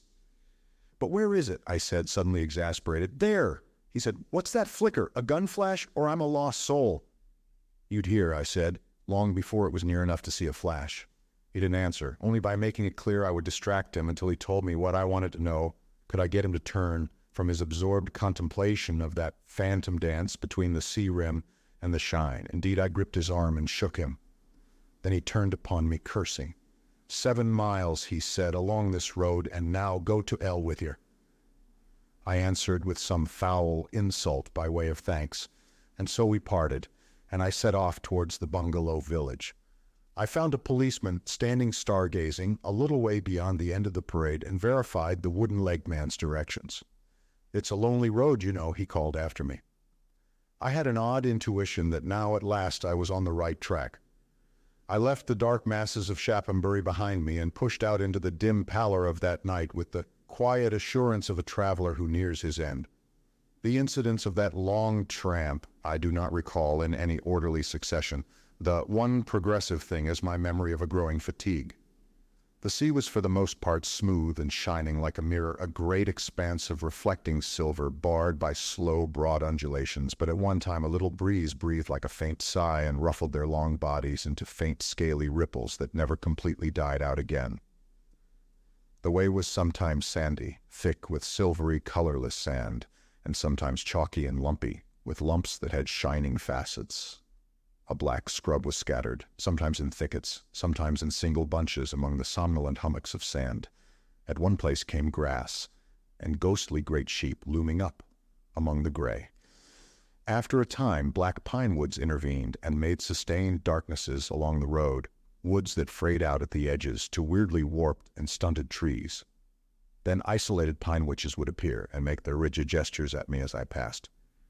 Grotesquely incongruous amidst these forms, I presently came on estate boards appealing, "Houses can be built to suit purchaser," to the silence, to the shadows, and the glare. Once I remember the persistent barking of a dog from somewhere inland of me, and several times I took out and examined my revolver very carefully.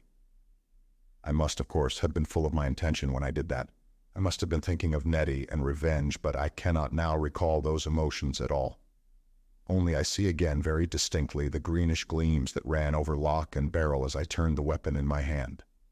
Then there was the sky, the wonderful, luminous, starless, moonless sky, and the empty blue deeps of the edge of it, between the meteor and the sea. And once, strange phantoms. I saw far out upon the shine, and very small and distant, 3 long black warships, without masts or sails or smoke or any lights, dark, deadly, furtive things, traveling very swiftly and keeping an equal distance. And when I looked again, they were very small. And then the shine had swallowed them up. Then once a flash and what I thought was a gun, until I looked up and saw a fading trail of greenish light still hanging in the sky. And after that there was a shiver and whispering in the air, a stronger throbbing in one's arteries, a sense of refreshment, a renewal of purpose. Somewhere upon my way the road forked, but I do not remember whether that was near Shaphambury or near the end of my walk. The hesitation between 2 rutted unmade roads alone remains clear in my mind. At last I grew weary. I came to piled heaps of decaying seaweed and cart tracks running this way and that, and then I had missed the road and was stumbling among sand hummocks quite close to the sea. I came out on the edge of the dimly glittering sandy beach, and something phosphorescent drew me to the water's edge. I bent down and peered at the little luminous specks that floated in the ripples. Presently, with a sigh, I stood erect and contemplated the lonely peace of that last wonderful night. The meteor had now trailed its shining nets across the whole space of the sky and was beginning to set. In the east, the blue was coming to its own again. The sea was an intense edge of blackness, and now, escaped from that great shine and faint and still tremulously valiant, one weak elusive star could just be seen, hovering on the verge of the invisible. How beautiful it was, how still and beautiful peace, the peace that passeth understanding, robed in light descending. My heart swelled, and suddenly I was weeping. There was something new and strange in my blood. It came to me that indeed I did not want to kill. I did not want to kill. I did not want to be the servant of my passions any more. A great desire had come to me to escape from life, from the daylight which is heat and conflict and desire, into that cool night of eternity and rest. I had played, I had done. I stood upon the edge of the great ocean, and I was filled with an inarticulate spirit of prayer, and I desired greatly peace for myself. And presently there in the east would come again the red discoloring curtain over these mysteries, the finite world again, the gray and growing harsh certainties of dawn. My resolve I knew would take up with me again. This was a rest for me, an interlude, but tomorrow I should be William Leadford once more, ill-nourished, ill-dressed, ill-equipped and clumsy, a thief and shamed, a wound upon the face of life, a source of trouble and sorrow even to the mother I loved. No hope in life left for me now but revenge before my death. Why, this paltry thing, revenge? It entered into my thoughts that I might end the matter now and let these others go. To wade out into the sea, into this warm lapping that mingled the natures of water and light, to stand there breast high, to thrust my revolver barrel into my mouth. Why not? I swung about with an effort. I walked slowly up the beach, thinking. I turned and looked back at the sea. No. Something within me said no. I must think. It was troublesome to go further because the hummocks and the tangled bushes began. I sat down amidst a black cluster of shrubs and rested, chin on hand. I drew my revolver from my pocket and looked at it and held it in my hand. Life or death? I seemed to be probing the very deeps of being, but indeed, imperceptibly, I fell asleep and sat dreaming. Section 4. 2 people were bathing in the sea. I had awakened. It was still that white and wonderful night, and the blue band of clear sky was no wider than before. These people must have come into sight as I fell asleep, and awakened me almost at once. They waded breast-deep in the water, emerging, coming shoreward, a woman with her hair coiled about her head, and in pursuit of her a man. Graceful figures of black and silver, with a bright green surge flowing off from them, a pattering of flashing wavelets about them. He smote the water and splashed it toward her. She retaliated, and then they were knee-deep. And then for an instant their feet broke the long silver margin of the sea. Each wore a tightly fitting bathing dress that hid nothing of the shining, dripping beauty of their youthful forms.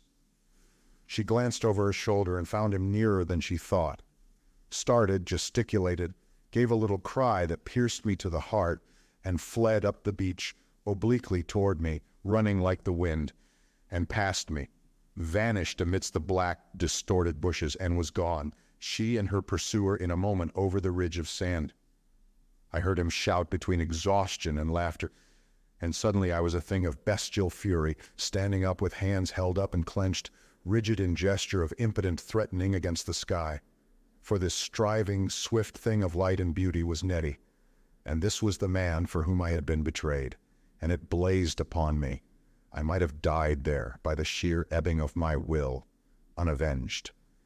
In another moment I was running and stumbling, revolver in hand, in quiet, unsuspected pursuit of them, through the soft and noiseless sand. Section 5. I came up over the little ridge and discovered the bungalow village I had been seeking, nestling in a crescent lap of dunes. A door slammed, the 2 runners had vanished, and I halted staring. There was a group of 3 bungalows nearer to me than the others. Into one of these 3 they had gone, and I was too late to see which. All had doors and windows carelessly open, and none showed a light. This place upon which I had at last happened was a fruit of the reaction of artistic-minded and carelessly living people against the costly and uncomfortable social stiffness of the more formal seaside resorts of that time. It was, you must understand, the custom of the steam railway companies to sell their carriages after they had been obsolete for a sufficient length of years. And some genius had hit upon the possibility of turning these into little habitable cabins for the summer holiday. The thing had become a fashion with a certain bohemian spirited class. They added cabin to cabin, and these little improvised homes, gaily painted and with broad verandas and supplementary lean-tos added to their accommodation, made the brightest contrast conceivable to the dull rigidities of the decorous resorts. Of course, there were many discomforts in such camping that had to be faced cheerfully, and so this broad sandy beach was sacred to high spirits, and the young, art muslin and banjos, Chinese lanterns and frying are leading notes, I find, in the impression of those who once knew such places well. But so far as I was concerned, this odd settlement of pleasure squatters was a mystery as well as a surprise. Enhanced rather than mitigated by an imaginative suggestion or so I had received from the wooden-legged man at Shaphambury. I saw the thing as no gathering of light hearts and gay idleness, but grimly, after the manner of poor men poisoned by the suppression of all their cravings after joy. To the poor man, to the grimy workers, beauty and cleanness were absolutely denied. Out of a life of greasy dirt, of muddy desires, they watched their happier fellows with a bitter envy and foul, tormenting suspicions. Fancy a world in which the common people held love to be a sort of beastliness, own sister to being drunk. There was, in the old time, always something cruel at the bottom of this business of sexual love. At least that is the impression I have brought with me across the gulf of the great change. To succeed in love seemed such triumph as no other success could give, but to fail was as if one was tainted. I felt no sense of singularity that this thread of savagery should run through these emotions of mine and become now the whole strand of these emotions. I believed, and I think I was right in believing, that the love of all true lovers was a sort of defiance then, that they closed a system in each other's arms and mocked the world without. You loved against the world, and these two loved at me. They had their business with one another under the thread of a watchful fierceness. A sword, a sharp sword, the keenest edge in life lay among their roses. Whatever may be true of this for others, for me and my imagination at any rate, it was altogether true. I was never for dalliance. I was never a jesting lover. I wanted fiercely. I made love impatiently. Perhaps I had written irrelevant love letters for that very reason, because with this stark theme I could not play. The thought of Nettie's shining form, of her shrinking, bold abandon to her easy conqueror, gave me now a body of rage that was nearly too strong for my heart and nerves, and the tense powers of my merely physical being. I came down among the pale sand heaps slowly toward that queer village of careless sensuality, and now within my puny body I was coldly sharp set for pain and death. A darkly gleaming hate, a sword of evil, drawn. Section 6 I halted and stood planning what I had to do. Should I go to bungalow after bungalow until one of the two I sought answered to my rap? But suppose some servant intervened. Should I wait where I was, perhaps until morning, watching, and meanwhile... All the nearer bungalows were very still now. If I walked softly to them from open windows, from something seen or overheard, I might get a clue to guide me. Should I advance circuitously, creeping upon them, or should I walk straight to the door? It was bright enough for her to recognize me clearly at a distance of many paces. The difficulty to my mind lay in this, that if I involved other people by questions, I might at last confront my betrayers with these others close about me, ready to snatch my weapon and seize my hands. Besides, what names might they bear here? Boom. The sound crept upon my senses, and then again it came. I turned impatiently as one turns upon an impertinence, and beheld a great ironclad not 4 miles out, steaming fast across the dappled silver, and from its funnels sparks intensely red poured out into the night. As I turned, came the hot flash of its guns, firing seaward and answering this. Red flashes and a streaming smoke in the line between sea and sky. So I remembered it, and I remember myself staring at it in a state of stupid arrest. It was an irrelevance. What had these things to do with me? With a shuddering hiss, a rocket from a headland beyond the village leapt up and burst hot gold against the glare, and the sound of the third and fourth guns reached me. The windows of the dark bungalows, one after another, leapt out squares of ruddy brightness that flared and flickered and became steadily bright. Dark heads appeared looking seaward. A door opened and sent out a brief lane of yellow to mingle and be lost in the comet's brightness. That brought me back to the business in hand. Boom, boom, and when I looked again at the great ironclad, a little torch-like spurt of flame wavered behind her funnels. I could hear the throb and clangor of her straining engines. I became aware of the voices of people calling to one another in the village. A white-robed, hooded figure, some man in a bathing wrap, absurdly suggestive of an Arab in his burnous, came out from one of the nearer bungalows and stood clear and still and shadowless in the glare. He put his hands to shade his seaward eyes and shouted to people within. The people within, my people. My fingers tightened on my revolver. What was this war nonsense to me? I would go round among the hummocks with the idea of approaching the 3 bungalows inconspicuously from the flank. This fight at sea might serve my purpose. Except for that, it had no interest for me at all. Boom, boom. The huge voluminous concussions rushed past me, beat at my heart, and passed. In a moment Nettie would come out to see. First one and then 2 other wrappered figures came out of the bungalows to join the first. His arm pointed seaward, and his voice, a full tenor, rose in explanation. Could hear some of the words. "It's a German," he said. "She's caught." Someone disputed that, and there followed a little indistinct babble of argument. I went on slowly in the circuit I had marked out, watching these people as I went. They shouted together with such a common intensity of direction that I halted and looked seaward. I saw the tall fountain flung by a shot that had just missed the great warship. A second rose still nearer us, a third and a fourth, and then a great uprush of dust, a whirling cloud, leapt out of the headland whence the rocket had come and spread with a slow deliberation right and left. Hard on that an enormous crash, and the man with the full voice leapt and cried, "Hit! Let me see." Of course, I had to go round beyond the bungalows and then come up toward the group from behind. A high-pitched woman's voice called, "Honeymooners, honeymooners, come out and see." Something gleamed in the shadow of the nearer bungalow, and a man's voice answered from within. What he said I did not catch, but suddenly I heard Nettie calling very distinctly, "We've been bathing." The man who had first come out shouted, "Don't you hear the guns? They're fighting, not 5 miles from shore." "Ah," answered the bungalow, and a window opened. "Out there." I did not hear the reply, because of the faint rustle of my own movements. Clearly these people were all too much occupied by the battle to look in my direction, and so I walked now straight toward the darkness that held Nettie and the black desire of my heart.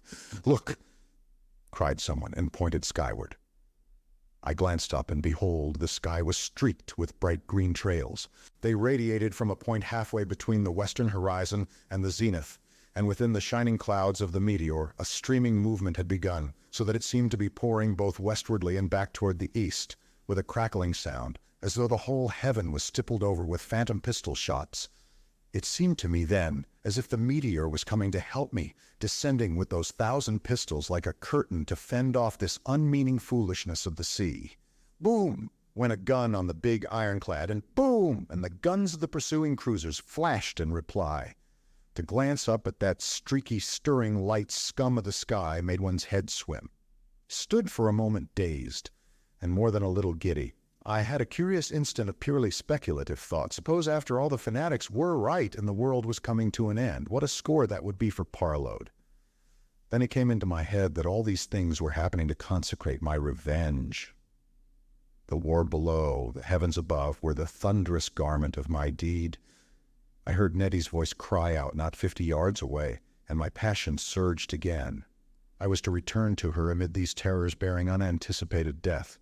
I was to possess her with a bullet amidst thunderings and fear. At the thought I lifted up my voice to a shout that went unheard and advanced now recklessly, revolver displayed in my hand. It was 50 yards, 40 yards, 30 yards. The little group of people, still heedless of me, was larger and more important now. The green-shot sky and the fighting ships remoter. Someone darted out from the bungalow with an interrupted question and stopped, suddenly aware of me. It was Nettie, with some coquettish dark wrap about her, and the green glare shining on her sweet face and white throat. I could see her expression, stricken with dismay and terror at my advance, as though something had seized her by the heart and held her still, a target for my shots. Boom! Came the ironclad's gunshot like a command. Bang! The bullet leapt from my hand. Do you know, I did not want to shoot her then. Indeed, I did not want to shoot her then. Bang! And I had fired again, still striding on, and each time it seemed I had missed. She moved a step or so toward me, still staring, and then someone intervened, and near beside her I saw young Verrall. A heavy stranger, the man in the hooded bath gown, a fat, foreign-looking man, came out of nowhere like a shield before them. He seemed a preposterous interruption. His face was full of astonishment and terror. He rushed across my path with arms extended and open hands, as one might try to stop a runaway horse. He shouted some nonsense. He seemed to want to dissuade me, as though dissuasion had anything to do with it now. "Not you, you fool," I said hoarsely, "not you." But he hid Nettie nevertheless. By an enormous effort I resisted a mechanical impulse to shoot through his fat body. Anyhow, I knew I mustn't shoot him. For a moment I was in doubt. Then I became very active, turned aside abruptly and dodged his pawing arm to the left, and so found two others irresolutely in my way. I fired a third shot in the air, just over their heads, and ran at them. They hastened left and right. I pulled up and faced about within a yard of a foxy-faced young man coming sideways, who seemed about to grapple me. At my resolute halt he fell back a pace, ducked and threw up a defensive arm, and then I perceived the course was clear. And ahead of me, young Verrall and Nettie. He was holding her arm to help her, running away. "Of course," said I. I fired a fourth ineffectual shot, and then in an access of fury at my misses, started out to run them down and shoot them, barrel to backbone. "These people," I said, dismissing all these interferences. "A yard," I panted, speaking aloud to myself. "A yard. Till then, take care. You mustn't shoot again." Someone pursued me, perhaps several people. I do not know. We left them all behind. We ran.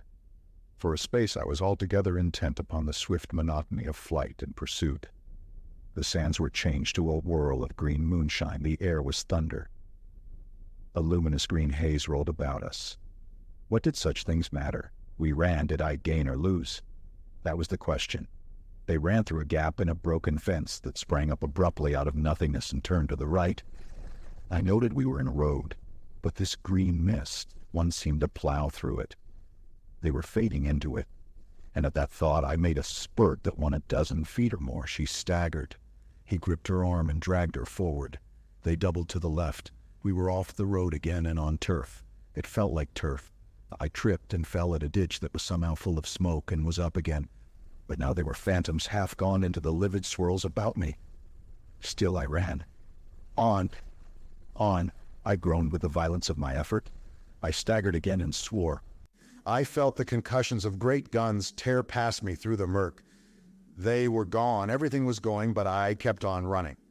Once more I stumbled. There was something about my feet that impeded me.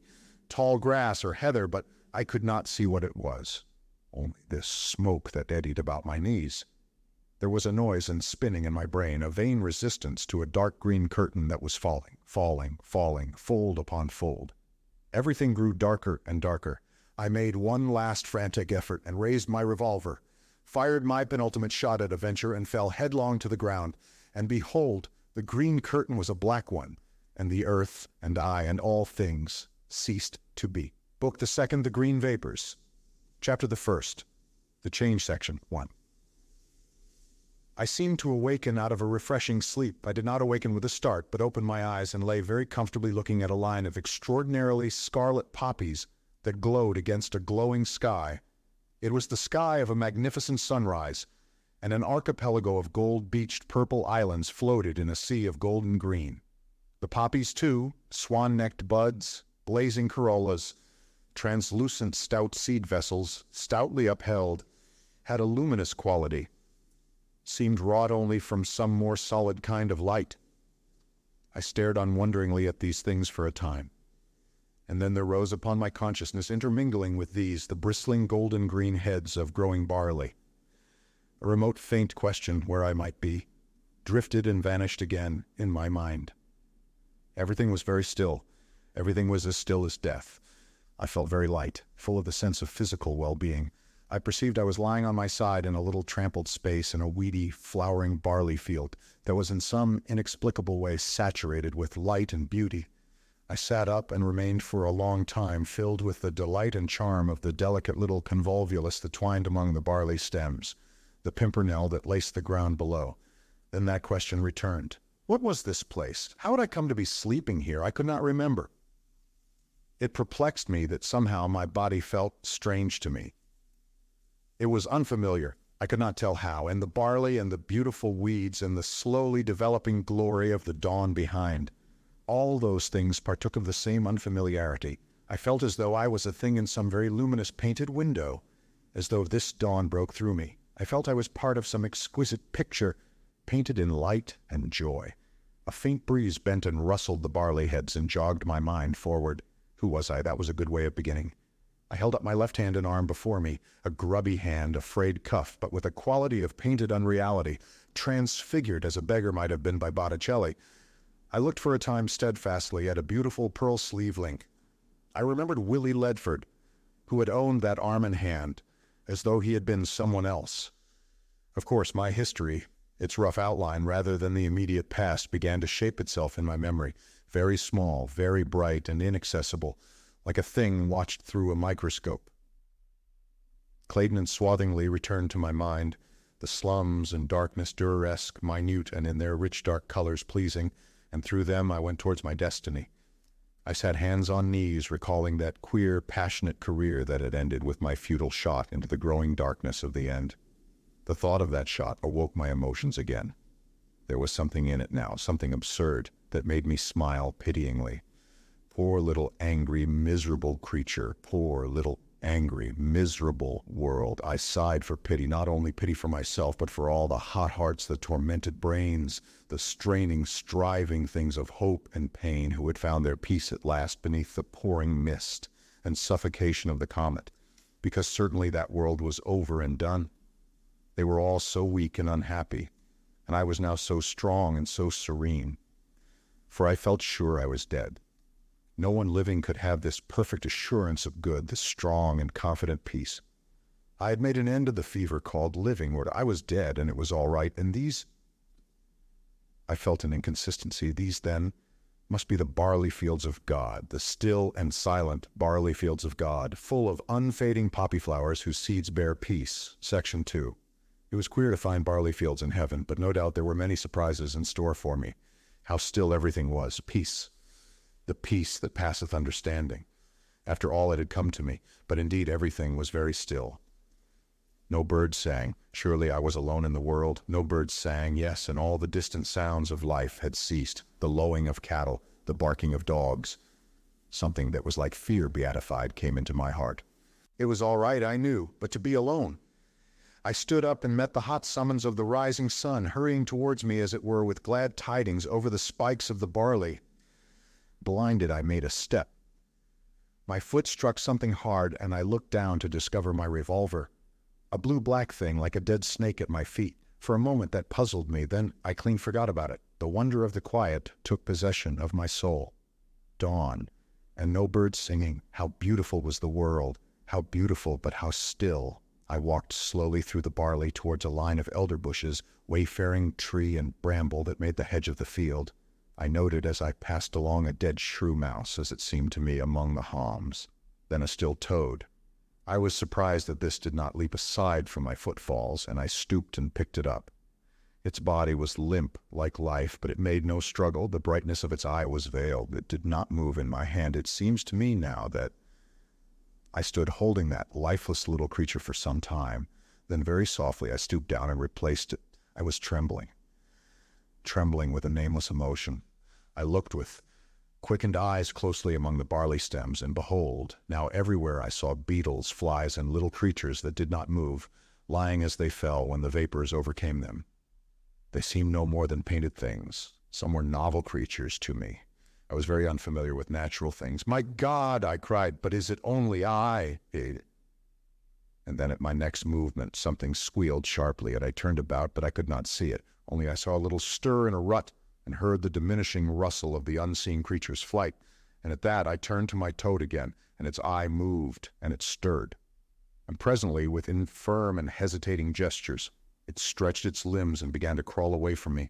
But wonder, that gentle sister of fear, had me now. I saw a little way ahead a brown and crimson butterfly perched upon a cornflower. I thought at first it was the breeze that stirred it, and then I saw its wings were quivering. And even as I watched it, it started into life and spread itself and fluttered into the air. I watched it fly, a turn this way, a turn that, until suddenly it seemed to vanish.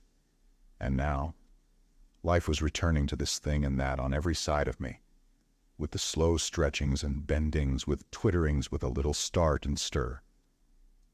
I came slowly, stepping very carefully because of these drugged, feebly awakening things, through the barley to the hedge. It was a very glorious hedge, so that it held my eyes. It flowed along and interlaced like splendid music. It was rich with lupin, honeysuckle, campions, and ragged robin. Bedstraw, hops, and wild clematis twined and hung among its branches. And all along its ditch border the starry stitchwort lifted its childish faces and chorused in lines and masses. Never had I seen such a symphony of note like flowers and tendrils and leaves.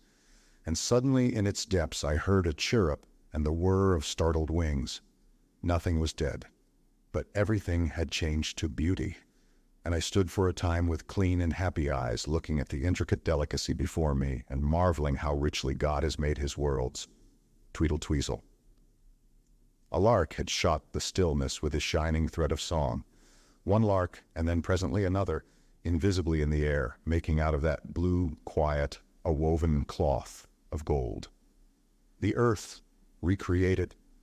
Only by the reiteration of such phrases may I hope to give the intense freshness of that dawn. For a time I was altogether taken up with the beautiful details of being, as regardless of my old life of jealous passion and impatient sorrow as though I was Adam new-made. I could tell you now with infinite particularity of the shut flowers that opened as I looked, of tendrils and grass blades, of a blue tit I picked up very tenderly. Never before had I remarked the great delicacy of feathers, that presently disclosed its bright black eye and judged me, and perched, swaying fearlessly upon my finger, and spread unhurried wings and flew away, and of a great ebullition of tadpoles in the ditch, like all the things that lived beneath the water, they had passed unaltered through the change. Amid such incidents I lived those first great moments, losing for a time, in the wonder of each little part, the mighty wonder of the whole. A little path ran between hedge and barley, and along this, leisurely and content and glad, looking at this beautiful thing and that, moving a step and stopping, then moving on again, I came presently to a stile, and deep below it, and overgrown, was a lane. And on the worn oak of the stile was a round label, and on the label these words, "Swindle's G90 pills." I sat myself astraddle on the stile, not fully grasping all the implications of these words. But they perplexed me even more than the revolver in my dirty cuff. About me now the birds lifted up their little hearts and sang evermore birds and more. I read the label over and over again and joined it to the fact that I still wore my former clothes, and that my revolver had been lying at my feet. One conclusion stared out at me. This was no new planet, no glorious hereafter such as I had supposed. This beautiful wonderland was the world, the same old world of my rage and death. But at least it was like meeting a familiar house slut, washed and dignified, dressed in a queen's robes, worshipful and fine. It might be the old world indeed, but something new lay upon all things, a glowing certitude of health and happiness. It might be the old world, but the dust and fury of the old life was certainly done. At least I had no doubt of that. I recalled the last phases of my former life, that darkling climax of pursuit and anger and universal darkness and the whirling green vapors of extinction. The comet had struck the earth and made an end to all things. Of that too I was assured. But afterward, and now, the imaginations of my boyhood came back as speculative possibilities. In those days I had believed firmly in the necessary advent of a last day. A great coming out of the sky, trumpetings and fear, the resurrection and the judgment. My roving fancy now suggested to me that this judgment must have come and passed, that it had passed, and in some manner missed me. I was left alone here, in a swept and garnished world, except, of course, for this label of Swindells, to begin again, perhaps. No doubt Swindells has got his deserts. My mind ran for a time on Swindells, on the imbecile pushfulness of that extinct creature, dealing in rubbish, covering the countryside with lies in order to get what had he sought? A silly, ugly great house, a temper-destroying motor car, a number of disrespectful, abject servants, thwarted intrigues for a party fund, baronetcy as the crest of his life, perhaps. You cannot imagine the littleness of those former times, their naive, queer absurdities. And for the first time in my existence I thought of these things without bitterness. In the former days I had seen wickedness. I had seen tragedy. But now I saw only the extraordinary foolishness of the old life. The ludicrous side of human wealth and importance turned itself upon me. A shining novelty poured down upon me like the sunrise and engulfed me in laughter. Swindells, Swindells, damned. My vision of judgment became a delightful burlesque. I saw the chuckling angel-sayer with his face veiled, and the corporeal presence of Swindells upheld amidst the laughter of the spheres. Here's a thing, and a very pretty thing, and what's to be done with this very pretty thing? I saw a soul being drawn from a rotund, substantial-looking body like a whelk from its shell. I laughed loudly and long, and behold, even as I laughed, the keen point of things accomplished stabbed my mirth, and I was weeping, weeping aloud, convulsed with weeping, and the tears were pouring down my face. Section 3. Everywhere the awakening came with the sunrise.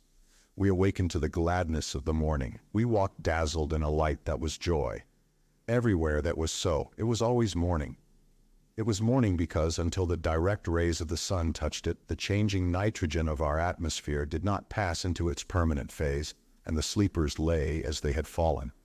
In its intermediate state, the air hung inert, incapable of producing either revival or stupefaction. No longer green, but not yet changed to the gas that now lives in us. To everyone, I think, came some parallel to the mental states I have already sought to describe, a wonder, an impression of joyful novelty. There was also very commonly a certain confusion of the intelligence, a difficulty in self-recognition. I remember clearly as I sat on my stile that presently I had the clearest doubts of my own identity and fell into the oddest metaphysical questionings. If this be I said, then how is it I am no longer madly seeking Nettie? Nettie is now the remotest thing in all my wrongs. Why have I suddenly passed out of all that passion? Why does not the thought of Verrill quicken my pulses? I was only one of many millions who that morning had the same doubts. I suppose one knows oneself for oneself when one returns from sleep or insensibility by the familiarity of one's bodily sensations. And that morning all our most intimate bodily sensations were changed. The intimate chemical processes of life were changed. Its nervous metaboly, for the fluctuating, uncertain, passion-darkened thought and feeling of the old time came steady, full-bodied, wholesome processes. Touch was different, sight was different, sound and all the senses were subtler. Had it not been that our thought was steadier and fuller, I believe great multitudes of men would have gone mad. But as it was, we understood. The dominant impression I would convey in this account of the change is one of enormous release, of a vast substantial exaltation. There was an effect, as it were, of light-headedness that was also clear-headedness, and the alteration in one's bodily sensations, instead of producing the mental obfuscation, the loss of identity that was a common mental trouble under former conditions, gave simply a new detachment from the tumid passions and entanglements of the personal life. In this story of my bitter, restricted youth that I have been telling you, I have sought constantly to convey the narrowness, the intensity, the confusion, muddle, and dusty heat of the old world. It was quite clear to me within an hour of my awakening that all that was, in some mysterious way, over and done. That, too, was the common experience. Men stood up, they took the new air into their lungs, a deep, long breath, and the past fell from them. They could forgive, they could disregard, they could attempt. And it was no new thing, no miracle that sets aside the former order of the world. It was a change in material conditions, a change in the atmosphere that at one bound had released them, some of them it had released to death, Indeed, man himself had changed not at all. We knew before the change, the meanest knew, by glowing moments in ourselves and others, by histories and music and beautiful things, by heroic instances and splendid stories, how fine mankind could be, how fine almost any human being could, upon occasion, be. But the poison in the air, its poverty, and all the nobler elements which made such moments rare and remarkable, all that has changed. The air was changed, and the spirit of man that had drowsed and slumbered and dreamt dull and evil things, awakened and stood with wonder-clean eyes, refreshed, looking again on life. Section 4. The miracle of the awakening came to me in solitude, the laughter, and then the tears. Only after some time did I come upon another man. Until I heard his voice calling, I did not seem to feel there were any other people in the world. All that seemed past, with all the stresses that were past. I had come out of the individual pit in which my shy egotism had lurked. I had overflowed to all humanity. I had seemed to be all humanity. I had laughed at swindles as I could have laughed at myself, and this shout that came to me seemed like the coming of an unexpected thought in my own mind. But when it was repeated, I answered. "I am hurt," said the voice, and I descended into the lane forthwith, and so came upon Melmount sitting near the ditch with his back to me. Some of the incidental sensory impressions of that morning bit so deeply into my mind that I verily believe, when at last I face the greater mysteries that lie beyond this life, when the things of this life fade from me as the mists of the morning fade before the sun, these irrelevant petty details will be the last to leave me, will be the last wisps visible of that attenuating veil. I believe, for instance, I could match the fur upon the collar of his great motoring coat now, could paint the dull red tinge of his big cheek with his fair eyelashes just catching the light and showing beyond. His hat was off. His dome-shaped head, with its smooth hair between red and extreme fairness, was bent forward in scrutiny of his twisted foot. His back seemed enormous, and there was something about the mere massive sight of him that filled me with liking. "What's wrong?" said I. "I say," he said in his full deliberate tones, straining round to see me and showing a profile, a well-modeled nose, a sensitive, clumsy, big lip known to every caricaturist in the world. "I'm in a fix. I fell and wrenched my ankle. Where are you?" I walked round him and stood looking at his face. I perceived he had his gaiter and sock and boot off. The motor gauntlets had been cast aside, and he was kneading the injured part in an exploratory manner with his thick thumbs. "By Jove," I said, "you're Melmount." "Melmount?" He thought. "That's my name," he said without looking up, "but it doesn't affect my ankle." We remained silent for a few moments, except for a grunt of pain from him. "Do you know?" I asked. "What has happened to things?" He seemed to complete his diagnosis. "It's not broken," he said. "Do you know?" I repeated. "What has happened to everything?" "No," he said, looking up at me curiously for the first time. "There's some difference." "There's a difference." He smiled, a smile of unexpected pleasantness, and an interest was coming into his eyes. I've been a little preoccupied with my own internal sensations. I remark an extraordinary brightness about things. Is that it? That's part of it. And a queer feeling, a clear-headedness. He surveyed me and meditated gravely. "I woke up," he said, feeling his way in his memory. "And I lost my way. I forget quite how. It was a curious green fog." He stared at his foot, remembering. "Something to do with a comet. I was by a hedge in the darkness. Tried to run, then I must have pitched into this lane. Look!" He pointed with his head. "There's a wooden rail new broken there. I must have stumbled over that out of the field above." He scrutinized this and concluded. "Yes." "It was dark," I said, "and a sort of green gas came out of nothing everywhere. That is the last I remember." "And then you woke up?" "So did I, in a state of great bewilderment. Certainly there's something odd in the air. I was rushing along a road in a motor car, very much excited and preoccupied. I got down." He held out a triumphant finger. "Ironclads!" Now I've got it. We'd strung our fleet from here to Texel. We'd got right across them in the Elbe Mind. We'd lost the Lord Warden. By Jove. Yes, the Lord Warden. A battleship that cost £2 million. And that fool Rigby said it didn't matter. 1,100 men went down. I remember now. We were sweeping up the North Sea like a net with the North Atlantic fleet waiting at the Faroes for him, and not one of them had 3 days' coal. Now, was that a dream? No, I told a lot of people as much. A meeting was it to reassure them. They were warlike but extremely frightened, queer people, paunchy and bald like gnomes, most of them. Where, of course, we had it all over, a big dinner, oysters, Colchester. I'd been there just to show all this raid scare was nonsense, and I was coming back here, but it doesn't seem as though that was recent. I suppose it was. Yes, of course, it was. I got out of my car at the bottom of the rise with the idea of walking along the cliff path because everyone said one of their battleships was being chased along the shore. That's clear. I heard their guns. He reflected. Queer, I should have forgotten. Did you hear any guns? I said I had heard them. Was it last night? Late last night, 1 or 2 in the morning. He leant back on his hand and looked at me, smiling frankly. Even now, he said, it's odd, but the whole of that seems like a silly dream. Do you think there was a Lord Warden? Do you really believe we sank all that machinery? For fun, it was a dream. And yet, it happened. By all the standards of the former time, it would have been remarkable that I talked quite easily and freely with so great a man. Yes, I said, that's it. One feels one has awakened from something more than that green gas, as though the other things also weren't quite real. He knitted his brows and felt the calf of his leg thoughtfully. I made a speech at Colchester, he said. I thought he was going to add something more about that, but there lingered a habit of reticence in the man that held him for the moment.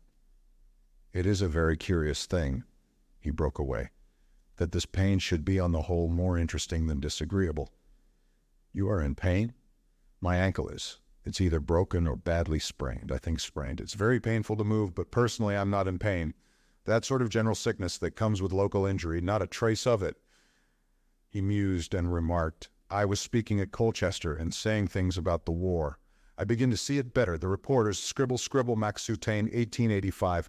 Hubbub, compliments about the oysters. What was it about the war? A war that must needs be long and bloody, taking toll from castle and cottage, taking toll. Rhetorical gusto. Was I drunk last night? His eyebrows puckered. He had drawn up his right knee, his elbow rested thereon, and his chin on his fist. The deep-set gray eyes beneath his thatch of eyebrow stared at unknown things. My God, he murmured. My God, with a note of disgust. He made a big brooding figure in the sunlight. He had an effect of more than physical largeness. He made me feel that it became me to wait upon his thinking. I had never met a man of this sort before. I did not know such men existed. It is a curious thing that I cannot now recall any ideas whatever that I had before the change about the personalities of statesmen, but I doubt if ever in those days I thought of them at all as tangible individual human beings, conceivably of some intellectual complexity. I believe that my impression was a straightforward blend of caricature and newspaper leader. I certainly had no respect for them. And now, without servility or any insincerity whatever, as if it were a first fruit of the change, I found myself in the presence of a human being towards whom I perceived myself inferior and subordinate, before whom I stood without servility or any insincerity whatever, in an attitude of respect and attention. My inflamed, my rancid egotism, or was it after all only the chances of life, had never once permitted that before the change. He emerged from his thoughts still with a faint perplexity in his manner. That speech I made last night, he said, was damn mischievous nonsense, you know. Nothing can alter that. Nothing. No. Little fat gnomes in evening dress, gobbling oysters. Gulp. It was the most natural part of the wonder of that morning that he should adopt this incredible note of frankness, and that it should abate nothing from my respect for him. Yes, he said, you are right. It's all indisputable fact, and I can't believe it was anything but a dream. Section 5. That memory stands out against the dark past of the world with extraordinary clearness and brightness.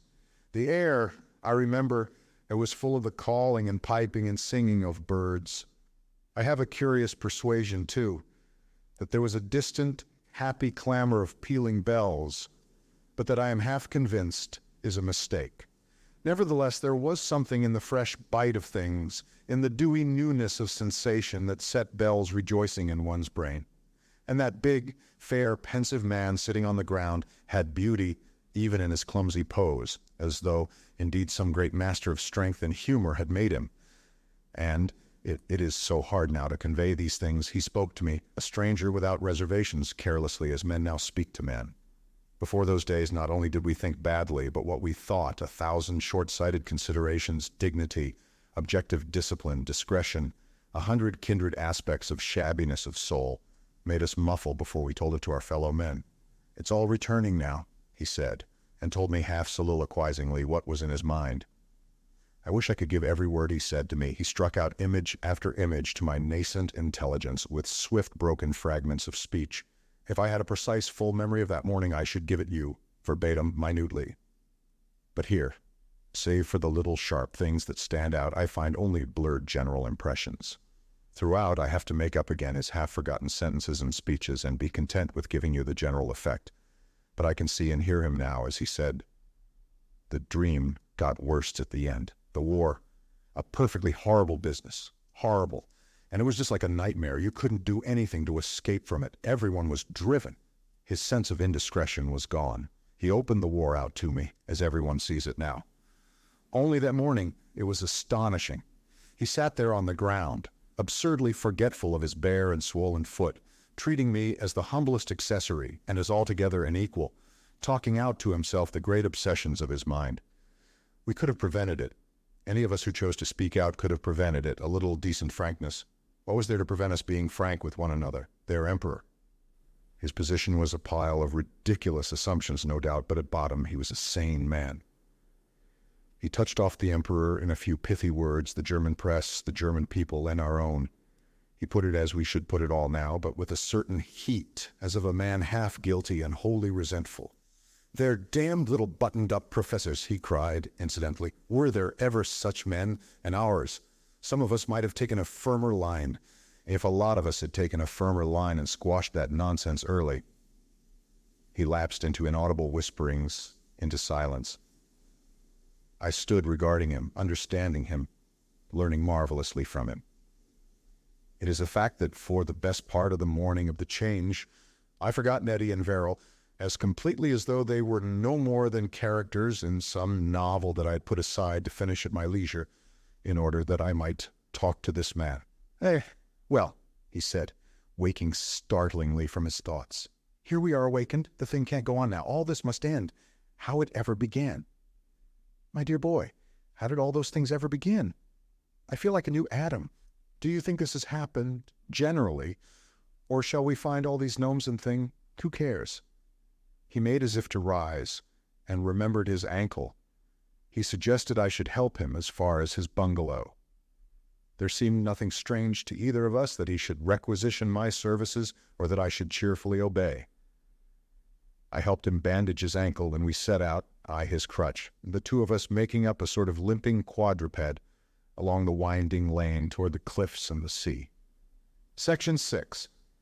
His bungalow beyond the golf links was perhaps 1.25 miles from the lane. We went down to the beach margin and along the pallid wave-smoothed sands, and we got along by making a swaying, hopping tripod dance forward until I began to give under him, and then, as soon as we could, sitting down. His ankle was in fact broken, and he could not put it to the ground without exquisite pain, so that it took us nearly 2 hours to get to the house, and it would have taken longer if his butler valet had not come out to assist me.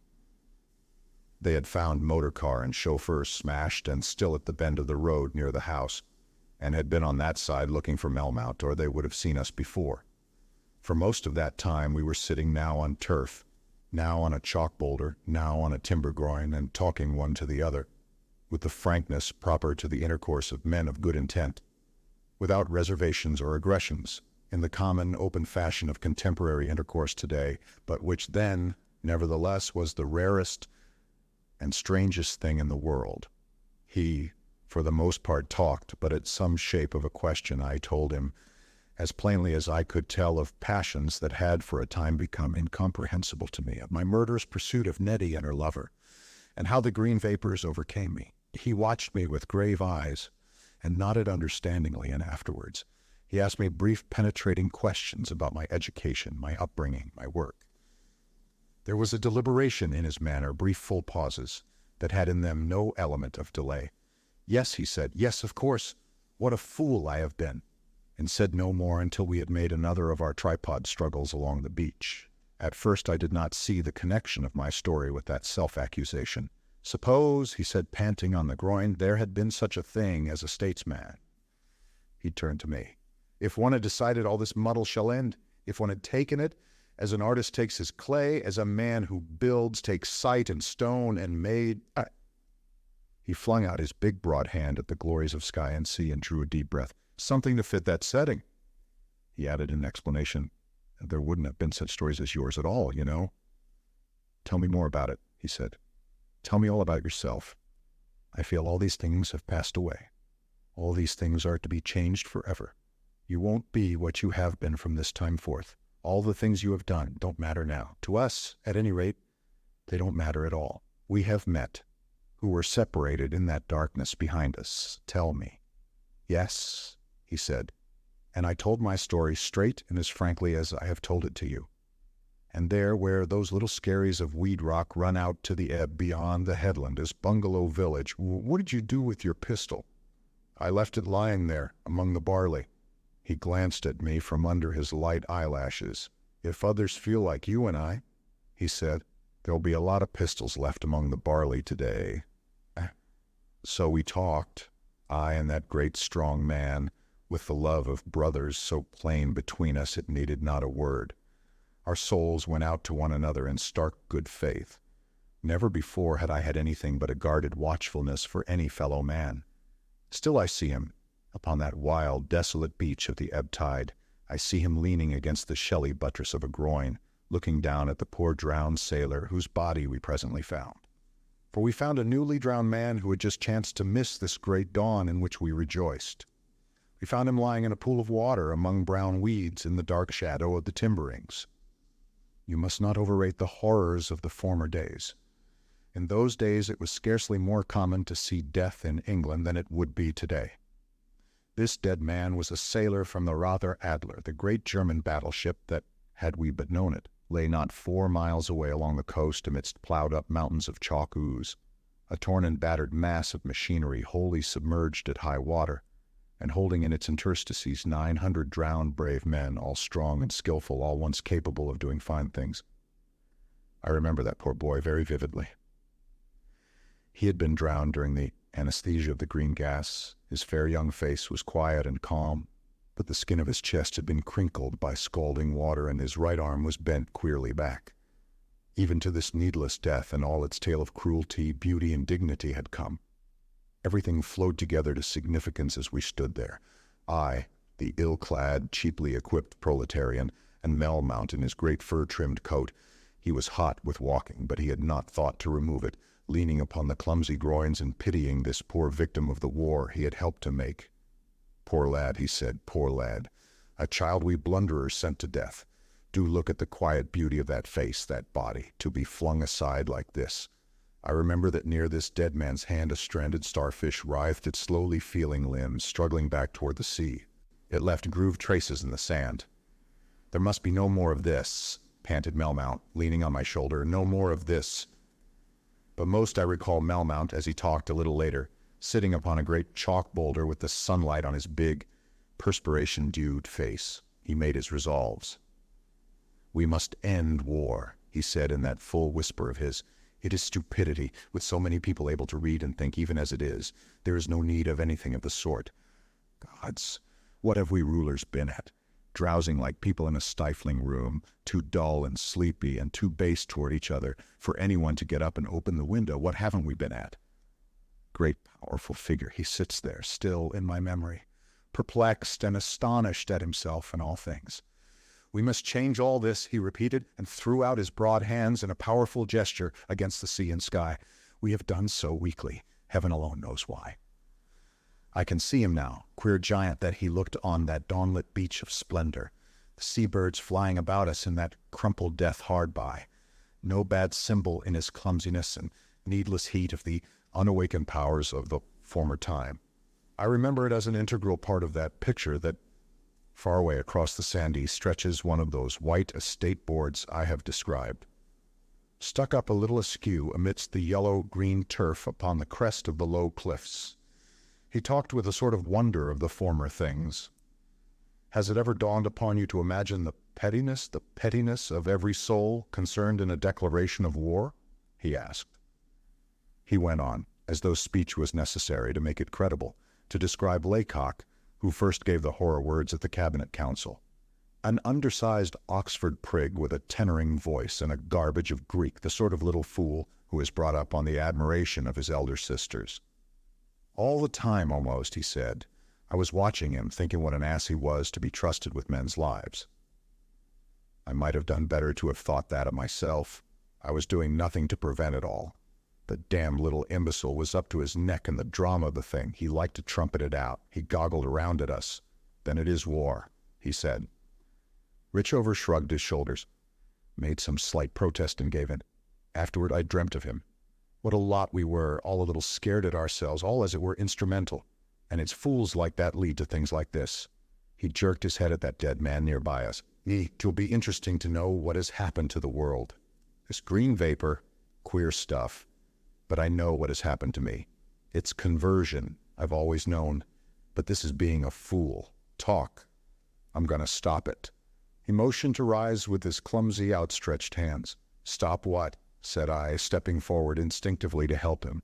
War, he said in his great whisper, putting his big hand on my shoulder, but making no further attempt to arise. I'm going to put an end to war, to any sort of war, and all these things that must end. The world is beautiful. Life is great and splendid. We had only to lift up our eyes and see.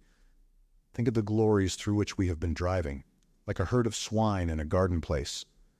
The color in life, the sounds, the shapes. We have had our jealousies, our quarrels, our ticklish rights, our invincible prejudices, our vulgar enterprise and sluggish timidities. We have chattered and pecked one another and fouled the world, like daws in the temple, like unclean birds in the holy place of God. All my life has been foolishness and pettiness, gross pleasures and mean discretions all. I am a meager dark thing in this morning's glow, a penitence, a shame, and but for God's mercy I might have died this night, like that poor lad there, amidst the squalor of my sins. No more of this, no more of this. Whether the whole world has changed or no matters nothing. We too have seen this dawn. He paused. I will arise and go unto my father, he began presently, and will say unto him. His voice died away in an inaudible whisper. His hand tightened painfully on my shoulder, and he rose. Chapter the second, the awakening section, 1. So the great day came to me, and even as I had awakened so in that same dawn the whole world awoke. For the whole world of living things had been overtaken by the same tide of insensibility. In an hour, at the touch of this new gas in the comet, the shiver of catalytic change had passed about the globe.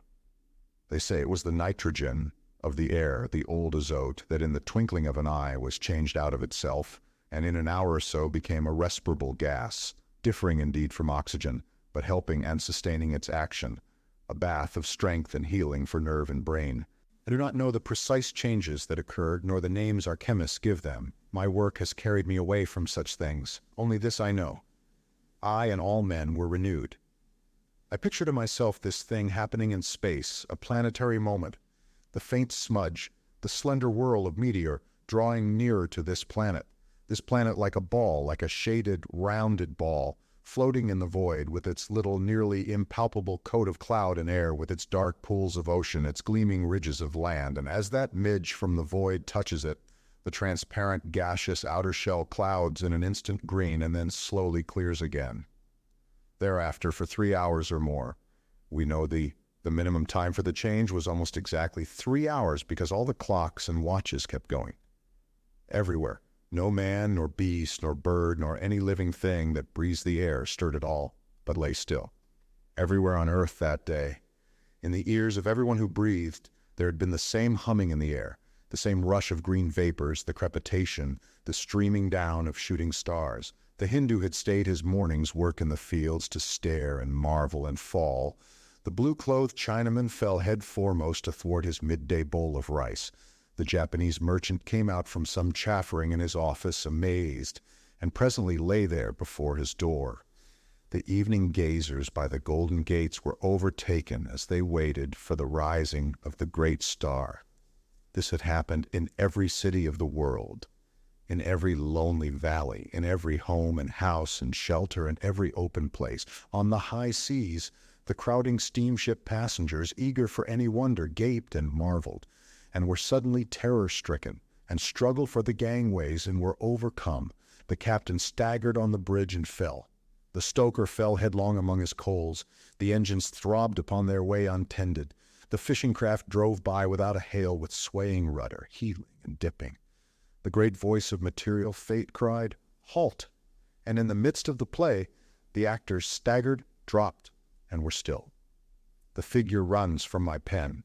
In New York, that very thing occurred. Most of the theatrical audiences dispersed, but in 2 crowded houses, the company, fearing a panic, went on playing amidst the gloom.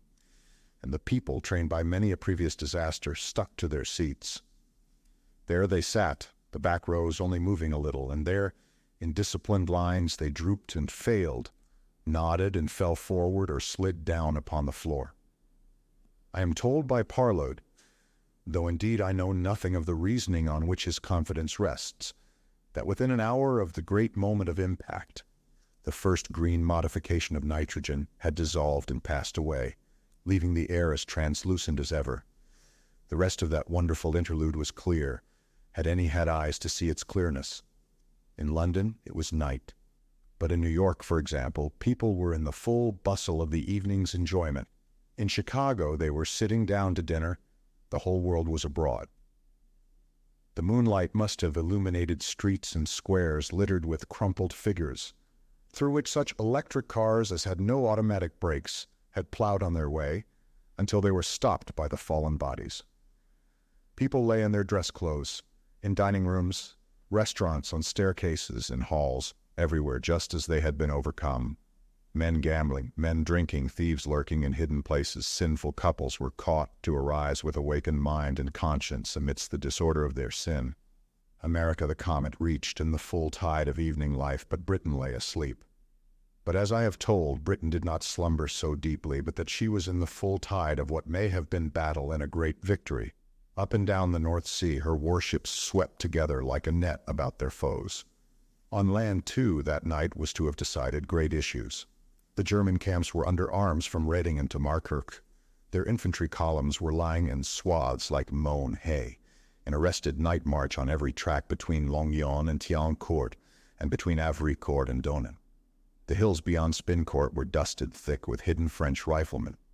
The thin lash of the French skirmishers sprawled out amidst spades and unfinished rifle pits in coils that wrapped about the heads of the German columns, thence along the Vosges watershed, and out across the frontier near Belfort, nearly to the Rhine.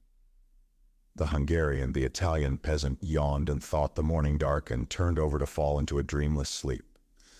The Mohammedan world spread its carpet and was taken in prayer. And in Sydney and Melbourne, in New Zealand, the thing was a fog in the afternoon that scattered the crowd on race courses and cricket fields and stopped the unloading of shipping and brought men out from their afternoon rest to stagger and litter the streets. Section 2. My thoughts go into the woods and wildernesses and jungles of the world, to the wild life that shared man's suspension, and I think of 1,000 feral acts interrupted and truncated, as it were frozen like the frozen words, Pantagruel met at sea. Not only men it was that were quieted. All living creatures that breathe the air became insensible, impassive things. Motionless brutes and birds lay amidst the drooping trees and herbage in the universal twilight. The tiger sprawled beside his fresh-struck victim, who bled to death in a dreamless sleep. The very flies came sailing down the air with wings outspread. The spider hung crumpled in his loaded net. Like some gaily painted snowflake, the butterfly drifted to earth and grounded, and was still. And as a queer contrast, one gathers that the fishes in the sea suffered not at all. Speaking of the fishes reminds me of a queer little inset upon that great world dreaming. The odd fate of the crew of the submarine vessel B-94 has always seemed memorable to me. So far as I know, they were the only men alive who never saw that veil of green drawn across the world. All the while that the stillness held above, they were working into the mouth of the Elbe, past the booms and the mines, very slowly and carefully, a sinister crustacean of steel, explosive crammed, along the muddy bottom. They trailed a long clue that was to guide their fellows from the mothership floating awash outside. Then, in the long channel beyond the forts, they came up at last to mark down their victims and get air. That must have been before the twilight of dawn, for they tell of the brightness of the stars. They were amazed to find themselves not 300 yards from an ironclad that had run ashore in the mud and heeled over with the falling tide. It was a fire amidships, but no one heeded that. No one in all that strange clear silence heeded that. And not only this wrecked vessel, but all the dark ships lying about them, it seemed to their perplexed and startled minds, must be full of dead men. Theirs, I think, must have been one of the strangest of all experiences. They were never insensible. At once, and I am told with a sudden catch of laughter, they began to breathe the new air. None of them has proved a writer. We have no picture of their wonder, no description of what was said. But we know these men were active and awake for an hour and a half at least, before the general awakening came, and when at last the Germans stirred and sat up, they found these strangers in possession of their battleship, the submarine carelessly adrift, and the Englishmen, begrimed and weary, but with a sort of furious exultation, still busy in the bright dawn, rescuing insensible enemies from the sinking conflagration. But the thought of certain stokers, the sailors of the submarine, failed altogether to save, brings me back to the thread of grotesque horror that runs through all this event, the thread I cannot overlook for all the splendors of human well-being that have come from it. I cannot forget the unguided ships that drove ashore, that went down in disaster with all their sleeping hands, nor how inland motor cars rushed to destruction upon the roads, and trains upon the railways kept on in spite of signals, to be found at last by their amazed, reviving drivers standing on unfamiliar lines, their fires exhausted, or less lucky, to be discovered by astonished peasants or awakening porters smashed and crumpled up into heaps of smoking, crackling ruin. The foundry fires of the four towns still blazed. The smoke of our burning still denied the sky. Fires burnt indeed, the brighter for the change, and spread. Section 3. Picture to yourself what happened between the printing and composing of the copy of the new paper that lies before me now. It was the first newspaper that was printed upon earth after the great change. It was pocket-worn and browned, made of a paper no man ever intended for preservation. I found it on the arbor table in the inn garden while I was waiting for Nettie and Verrill, before that last conversation of which I have presently to tell. As I look at it, all that scene comes back to me, and Nettie stands in her white raiment against a blue-green background of sunlit garden, scrutinizing my face as I read. It is so frayed that the sheet cracks along the folds and comes to pieces in my hands. It lies upon my desk, a dead souvenir of the dead ages of the world, of the ancient passions of my heart. I know we discussed its news, but for the life of me I cannot recall what we said, only I remember that Nettie said very little, and that Verrill for a time read it over my shoulder, and I did not like him to read over my shoulder. The document before me must have helped us through the first awkwardness of that meeting. But of all that we said and did then, I must tell in a later chapter. It is easy to see the new paper had been set up overnight, and then large pieces of the stereo plates replaced subsequently. I do not know enough of the old methods of printing to know precisely what happened. The thing gives one an impression of large pieces of type having been cut away and replaced by fresh blocks. There is something very rough and ready about it all, and the new portions print darker and more smudgily than the old, except toward the left where they have missed ink and indented. A friend of mine who knows something of the old typography has suggested to me that the machinery actually in use for the new paper was damaged that night, that on the morning of the change, Banghurst borrowed a neighboring office, perhaps in financial dependence upon him, to print in. The outer pages belong entirely to the old period. The only parts of the paper that had undergone alteration are the two middle leaves. Here we found set forth in a curious little 4-column oblong of print what has happened. This cut across a column with scare headings beginning, "Great naval battle now in progress, the fate of 2 empires in the balance, reported loss of 2 more." These things one gathered were beneath notice now. Probably it was guesswork and fabricated news in the first instance. It is curious to piece together the worn and frayed fragments and reread this discolored first intelligence of the new epoch, The simple, clear statements in the replaced portion of the paper impressed me at the time, I remember, as bald and strange in that framework of shouting bad English. Now they seem like the voice of a sane man amidst a vast faded violence, but they witness to the prompt recovery of London from the gas, the new, swift energy of a rebound in that huge population. I'm surprised now, as I reread, to note how much research, experiment, and induction must have been accomplished in the day that elapsed before the paper was printed. But that is by the way. As I sit and muse over this partly carbonized sheet, that same curious remote vision comes again to me that quickened in my mind that morning, a vision of those newspaper offices I have already described to you going through the crisis. The catalytic wave must have caught the place in full swing in its nocturnal high fever, indeed in a quite exceptional state of fever, what with the comet and the war, and more particularly with the war. Very probably the change crept into the office imperceptibly, amidst the noise and shouting and the glare of electric light that made the night atmosphere in that place. Even the green flashes may have passed unobserved there. The preliminary descending trails of green vapor seem no more than unseasonable drifting wisps of London fog. In those days, London even in summer was not safe against dark fogs. And then at the last the change poured in and overtook them, if there was any warning at all for them.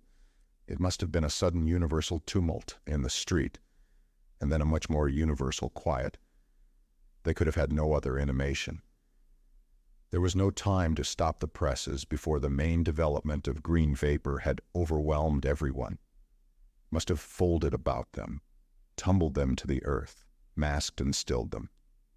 My imagination is always curiously stirred by the thought of that, because I suppose it is the first picture I succeeded in making for myself of what had happened in the towns. It has never quite lost its strangeness for me that when the change came, machinery went on working. I don't precisely know why that should have seemed so strange to me, but it did, and still, to a certain extent, does. One is so accustomed, I suppose, to regard machinery as an extension of human personality that the extent of its autonomy that change displayed came as a shock to me. The electric lights, for example, hazy green haloed nebulas, must have gone on burning at least for a time. Amidst the thickening darkness, the huge presses must have roared on, printing, folding, throwing aside copy after copy of that fabricated battle report with its quarter column of scare headlines. And all the place must have still quivered and throbbed with the familiar roar of the engines. And this though no men ruled there at all anymore. Here and there, beneath that thickening fog, the crumpled or outstretched forms of men lay still. A wonderful thing that must have seemed, had any man had by chance the power of resistance to the vapor, and could he have walked amidst it. And soon the machines must have exhausted their feed of ink and paper, and thumped and banged and rattled emptily amidst the general quiet. Then I suppose the furnaces failed for want of stoking. The steam pressure fell in the pistons, the machinery slackened, the lights burnt dim and came and went with the ebb of energy from the power station. Who can tell precisely the sequence of these things now? And then, amidst the weakening and terminating noises of men, the green vapor cleared and vanished. In an hour indeed it had gone, and it may be a breeze stirred and blew and went about the earth. The noises of life were all dying away, but some there were that abated nothing, that sounded triumphantly amidst the universal ebb.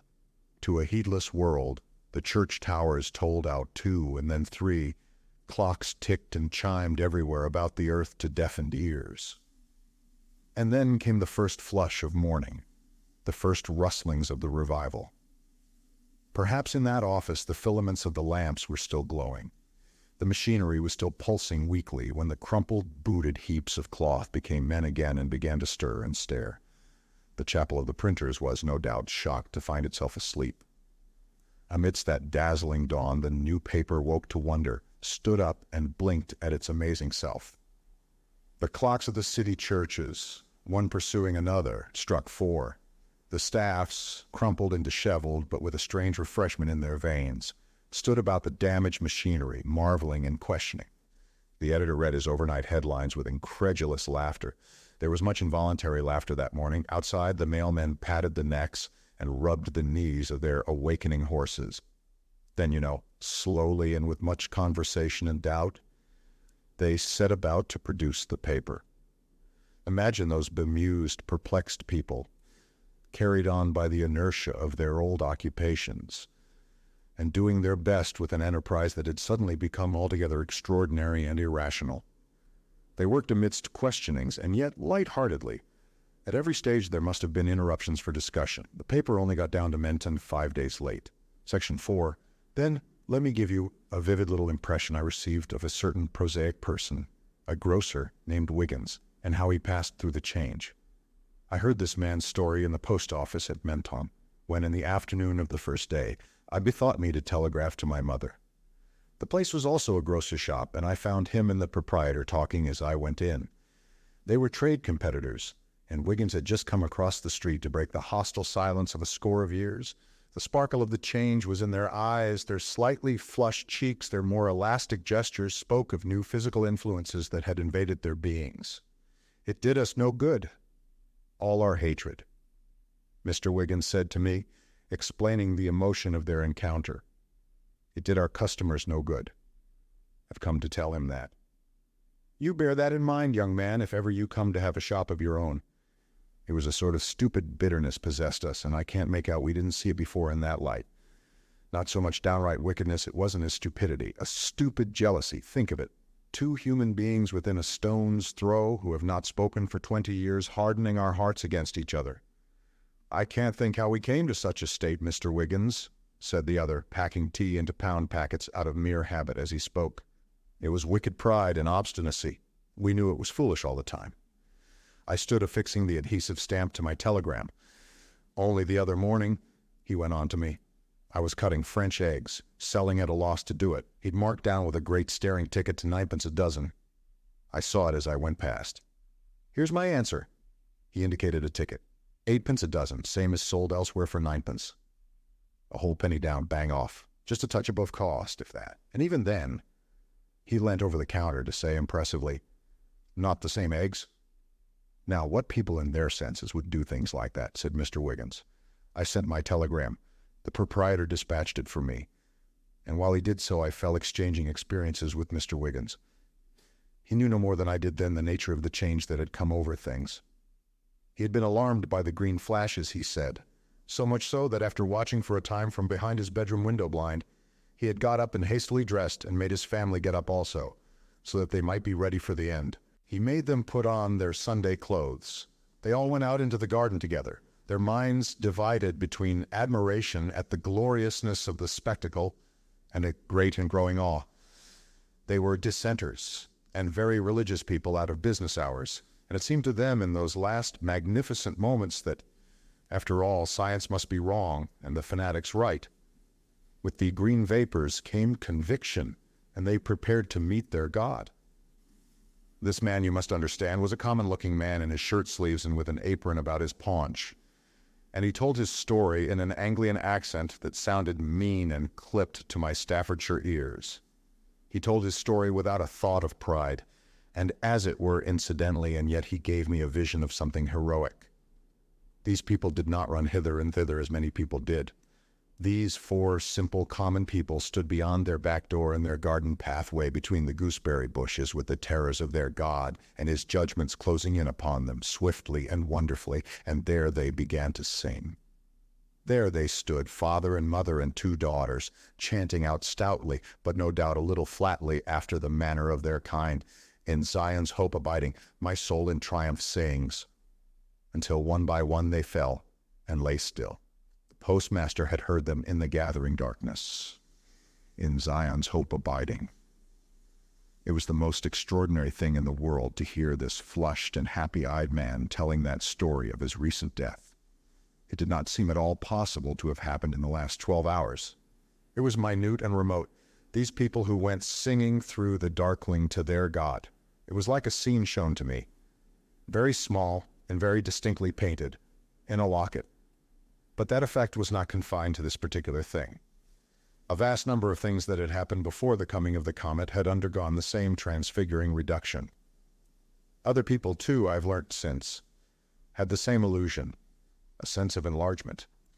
It seems to me even now that the little dark creature who had stormed across England in pursuit of Nettie and her lover must have been about an inch high, that all that previous life of ours had been an ill-lit marionette show, acted in the twilight. Section 5. The figure of my mother comes always into my conception of the change. I remember how one day she confessed herself. She had been very sleepless that night, she said, and took the reports of the falling stars for shooting. There had been rioting in Clayton and all through Swathingly all day, and so she got out of bed to look. She had a dim sense that I was in all such troubles, but she was not looking when the change came. "When I saw the stars a-raining down, dear," she said, "and thought of you out in it, I thought there'd be no harm in saying a prayer for you, dear. I thought you wouldn't mind that." And so I got another of my pictures. The green vapors come and go, and there, by her patched coverlet, that dear old woman kneels and droops, still clasping her poor gnarled hands in the attitude of prayer to it, for me. Through the meager curtains and blinds of the flawed refracting window I see the stars above the chimneys fade, the pale light of dawn creeps into the sky, and her candle flares and dies.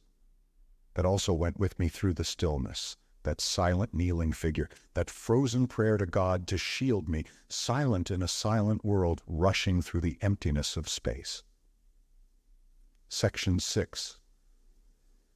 With the dawn that awakening went about the earth, I have told how it came to me, and how I walked in wonder through the transfigured cornfields of Shaphambury.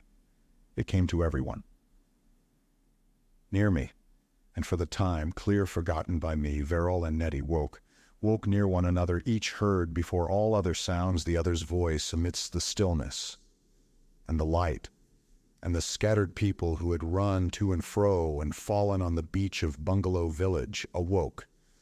The sleeping villagers of Menton started and sat up in that unwonted freshness and newness. The contorted figures in the garden with the hymn still upon their lips stirred amidst the flowers and touched each other timidly and thought of paradise. My mother found herself crouched against the bed and rose with a glad, invincible conviction of accepted prayer.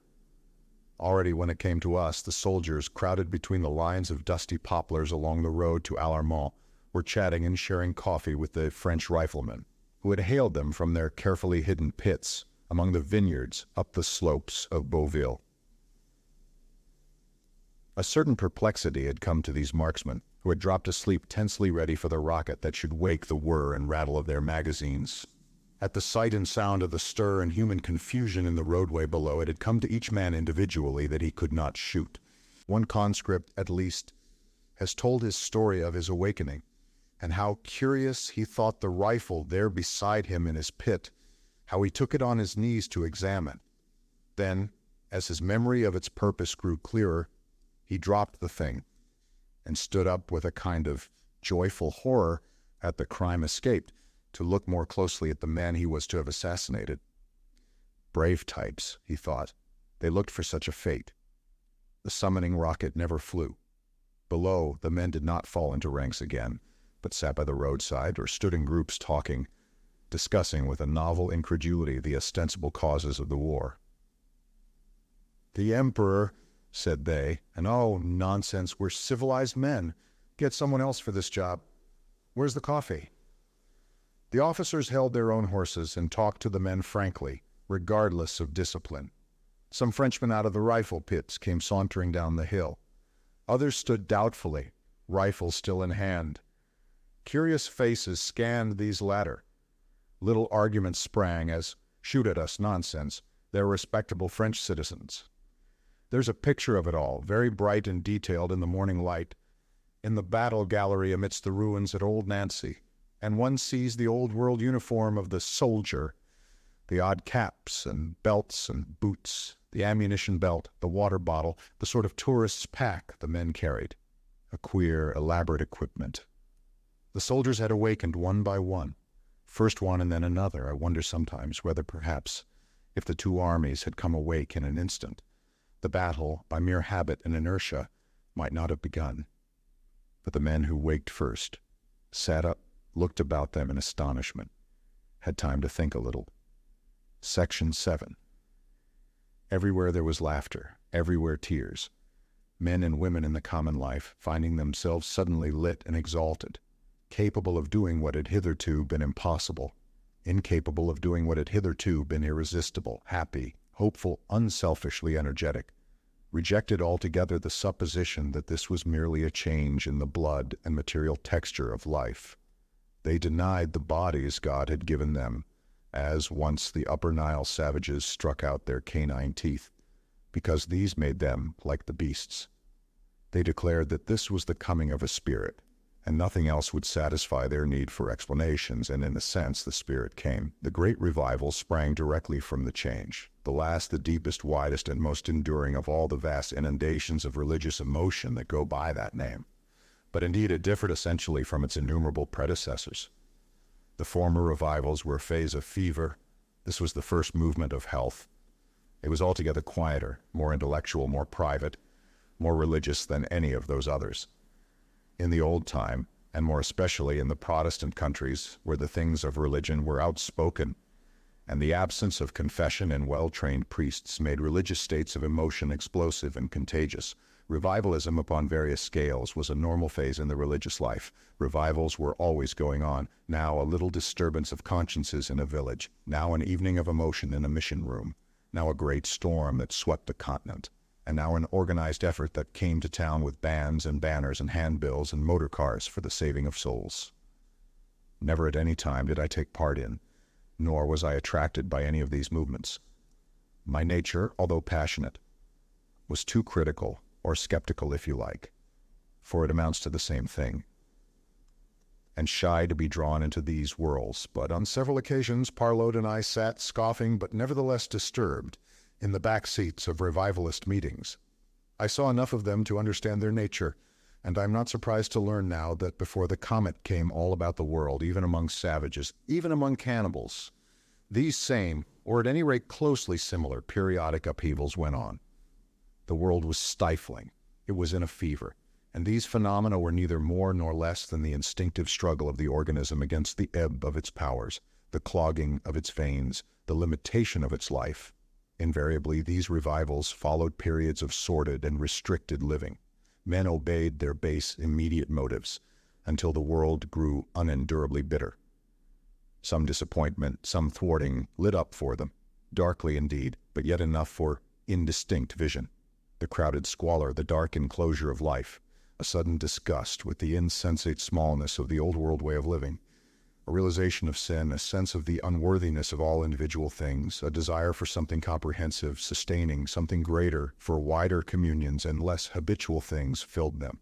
Their souls, which were shaped for wider issues, cried out suddenly amidst the petty interests, the narrow prohibitions of life, not this, not this. A great passion to escape from the jealous prison of themselves, an inarticulate, stammering, weeping passion shook them. I remember how once in Clayton Calvinistic Methodist Chapel I saw, his spotty fat face strangely distorted under the flickering gas flares, Old Pallet, the ironmonger, repent. He went to the form of repentance, a bench reserved for such exhibitions, and slobbered out his sorrow and disgust for some sexual indelicacy. He was a widower, and I can see now how his loose, fat body quivered and swayed with his grief. He poured it out to 500 people from whom in common times he hid his every thought and purpose, and it is a fact. It shows where reality lay, that we two youngsters laughed not at all at that blubbering grotesque. We did not even think the distant shadow of a smile. We too sat grave and intent, perhaps wondering. Only afterward and with an effort did we scoff. Those old-time revivals were, I say, the convulsive movements of a body that suffocates. They are the clearest manifestations from before the change of a sense in all men that things were not right. But they were too often but momentary illuminations. Their force spent itself in incoordinated shouting, gesticulations, tears. They were but flashes of outlook. Disgust of the narrow life, of all baseness, took shape in narrowness and baseness. The quickened soul ended the night a hypocrite. Prophets disputed for precedence. Seductions, it is altogether indisputable, were frequent among penitents. And Ananias went home converted and returned with a falsified gift, and it was almost universal that the converted should be impatient and immoderate, scornful of reason, and a choice of expedients, opposed to balance, skill, and knowledge, incontinently full of grace, like thin old wineskins overfilled. They felt they must burst if once they came into contact with hard fact and sane direction.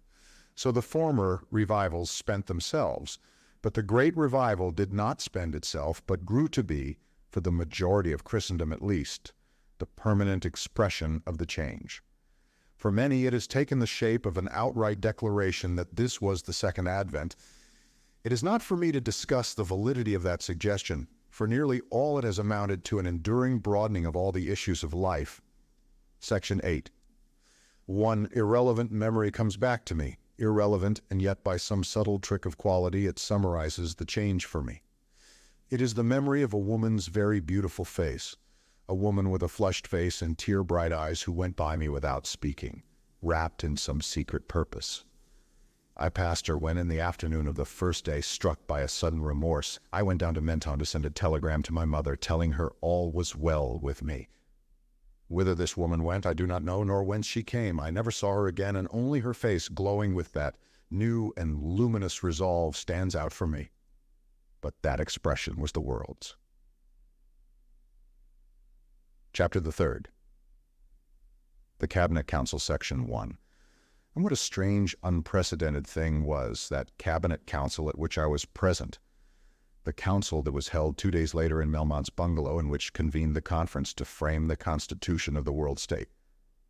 I was there because it was convenient for me to stay with Melmount. I had nowhere to go particularly, and there was no one at his bungalow, to which his broken ankle confined him, but a secretary and a valet to help him to begin his share of the enormous labors that evidently lay before the rulers of the world. I wrote shorthand, and as there was not even a phonograph available, I went in so soon as his ankle had been dressed, and sat at his desk to write at his dictation.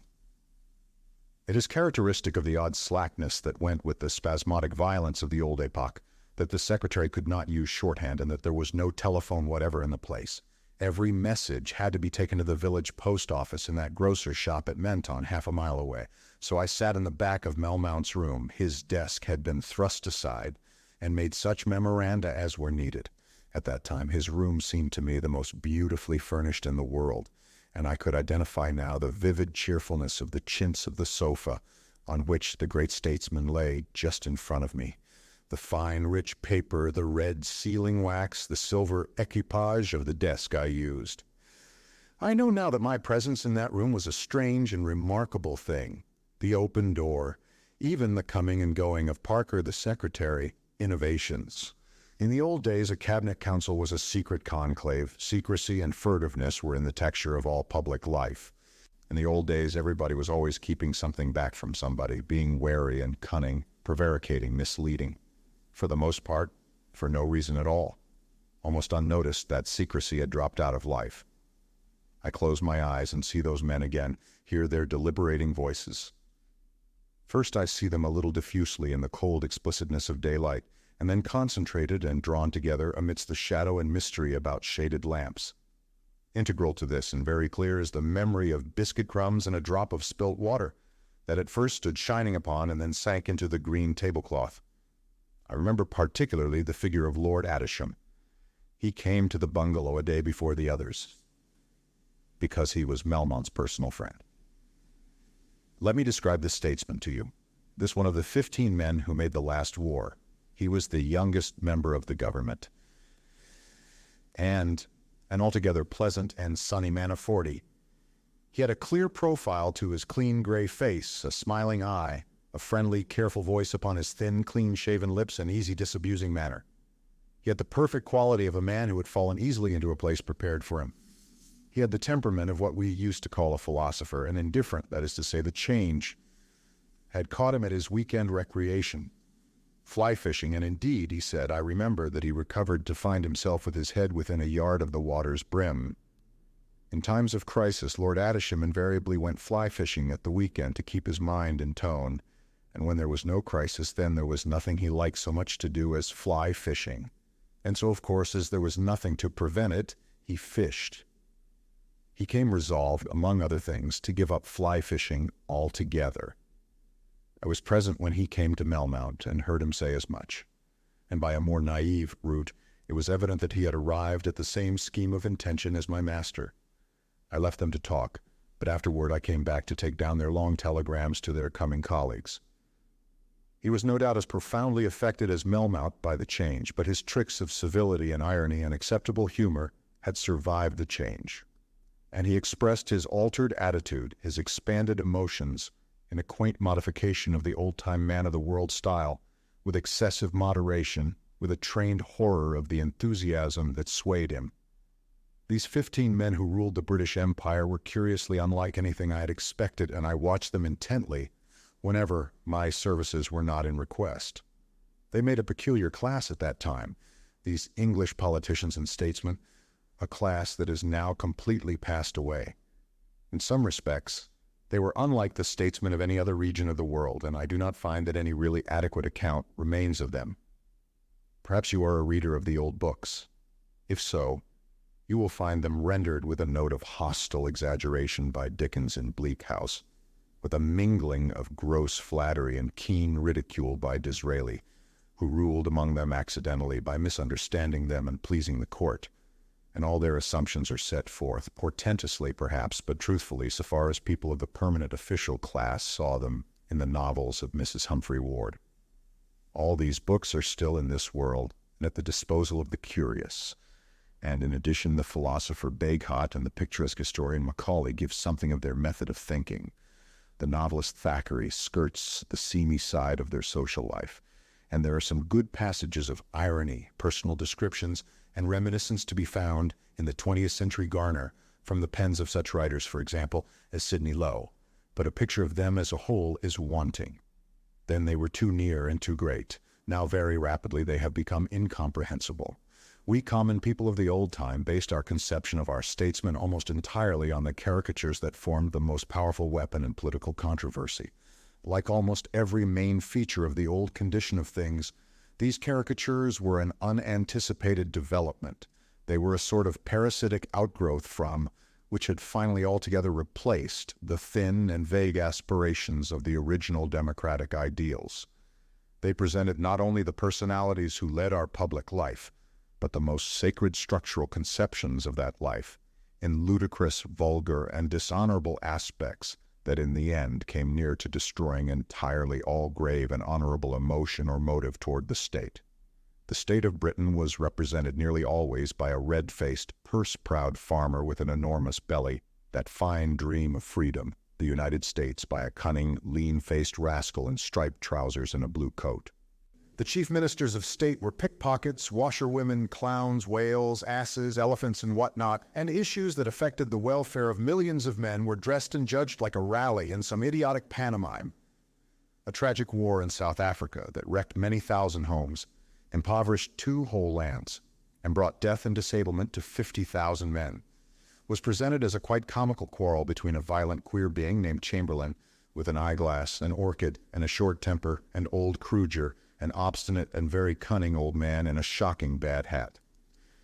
The conflict was carried through in a mood sometimes of brutish irritability and sometimes of lax slovenliness.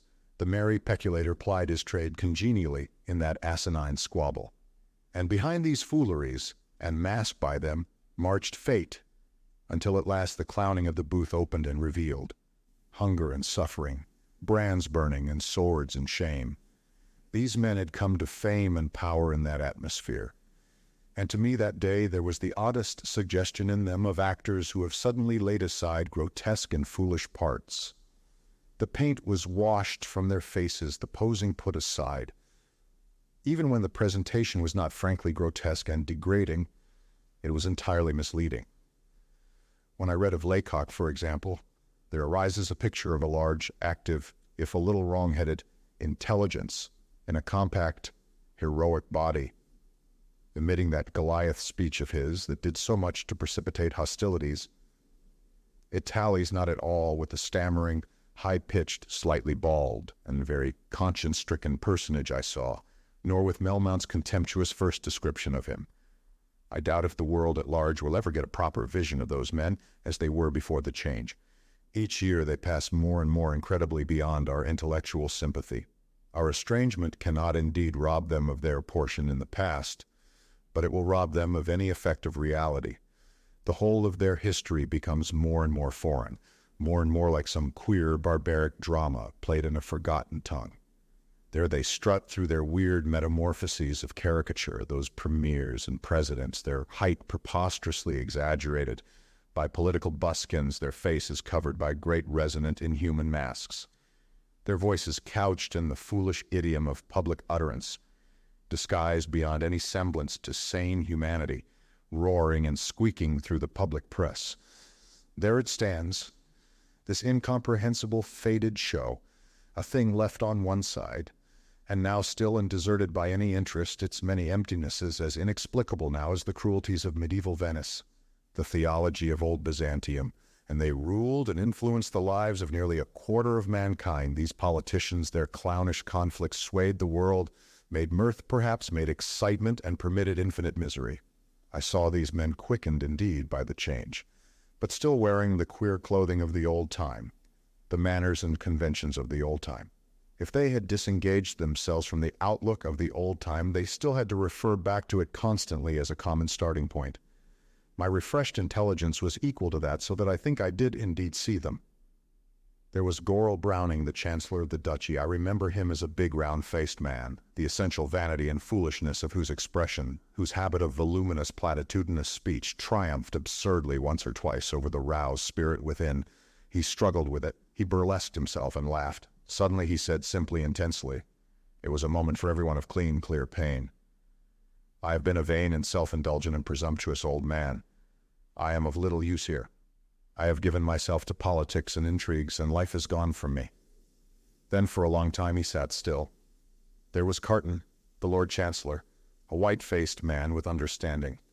He had a heavy-shaven face that might have stood among the busts of the Caesars, a slow, elaborating voice with self-indulgent, slightly oblique and triumphant lips, and a momentary, voluntary, humorous twinkle. We have to forgive, he said. We have to forgive even ourselves.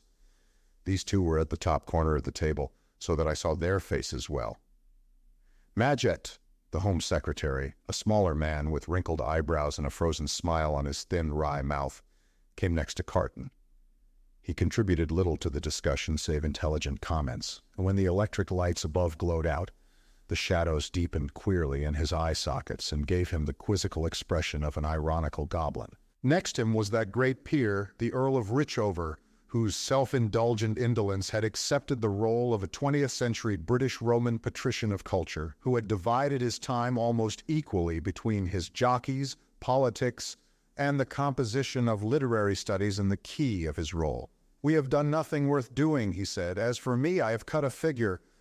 He reflected, no doubt, on his ample patrician years, on the fine great houses that had been his setting, the teeming race courses that had roared his name, the enthusiastic meetings he had fed with fine hopes, the futile Olympian beginnings. I have been a fool, he said compactly. They heard him in a sympathetic and respectful silence. Gurker, the Chancellor of the Exchequer, was partially occulted, so far as I was concerned, by the back of Lord Adisham.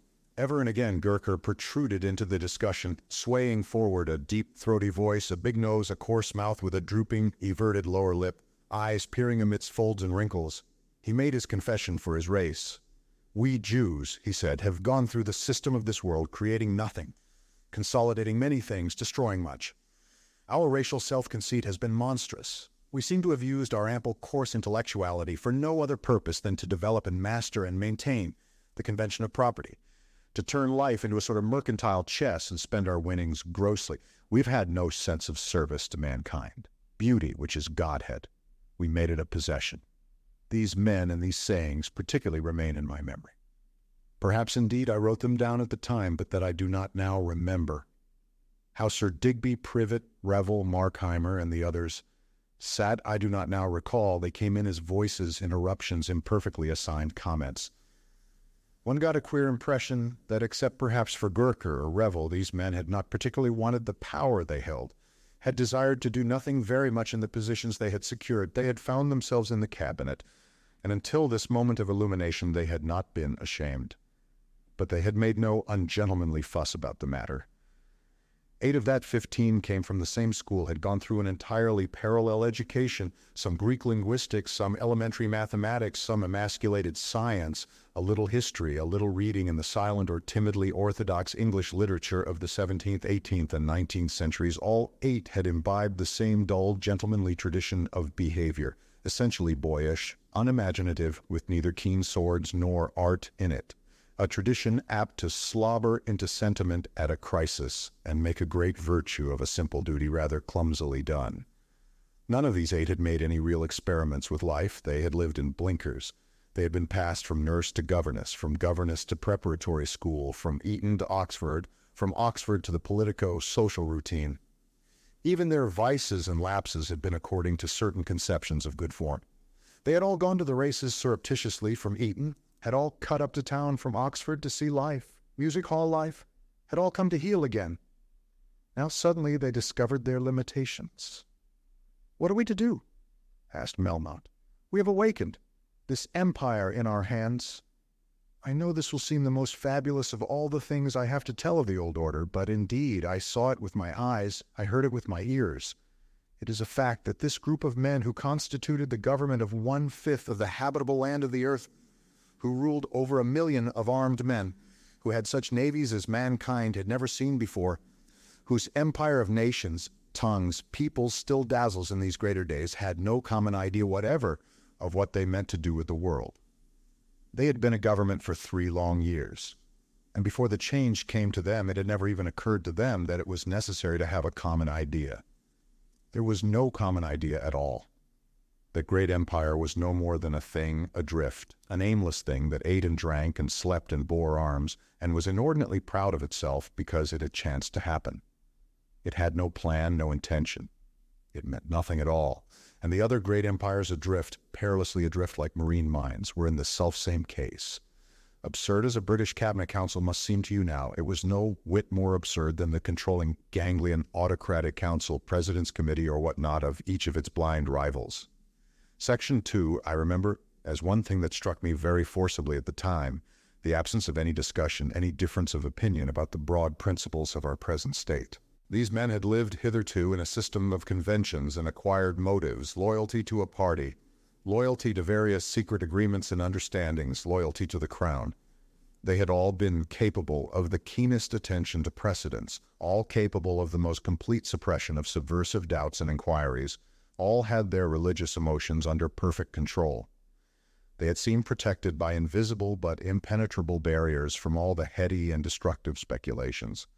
The socialistic, republican, and communistic theories that one may still trace through the literature of the last days of the Comet. But now it was, as if the very moment of the awakening, those barriers and defenses had vanished, as if the green vapors had washed through their minds and dissolved and swept away 100 once rigid boundaries and obstacles. They had admitted and assimilated at once all that was good in the ill-dressed propagandas that had clamored so vehemently and vainly at the doors of their minds in the former days. It was exactly like the awakening from an absurd and limiting dream. They had come out together naturally and inevitably upon the broad daylight platform of obvious and reasonable agreement upon which we and all the order of our world now stand. Let me try to give the chief things that had vanished from their minds. There was, first, the ancient system of ownership that made such an extraordinary tangle of our administration of the land upon which we lived. In the old time, no one believed in that as either just or ideally convenient, but everyone accepted it. The community which lived upon the land was supposed to have waived its necessary connection with the land, except in certain limited instances of highway and common. All the rest of the land was cut up in the maddest way into patches and oblongs and triangles of various sizes between 100 square miles and a few acres, and placed under the nearly absolute government of a series of administrators called landowners. They owned the land almost as a man now owns his hat. They bought it and sold it and cut it up like cheese or ham. They were free to ruin it or leave it waste or erect upon it horrible and devastating eyesores.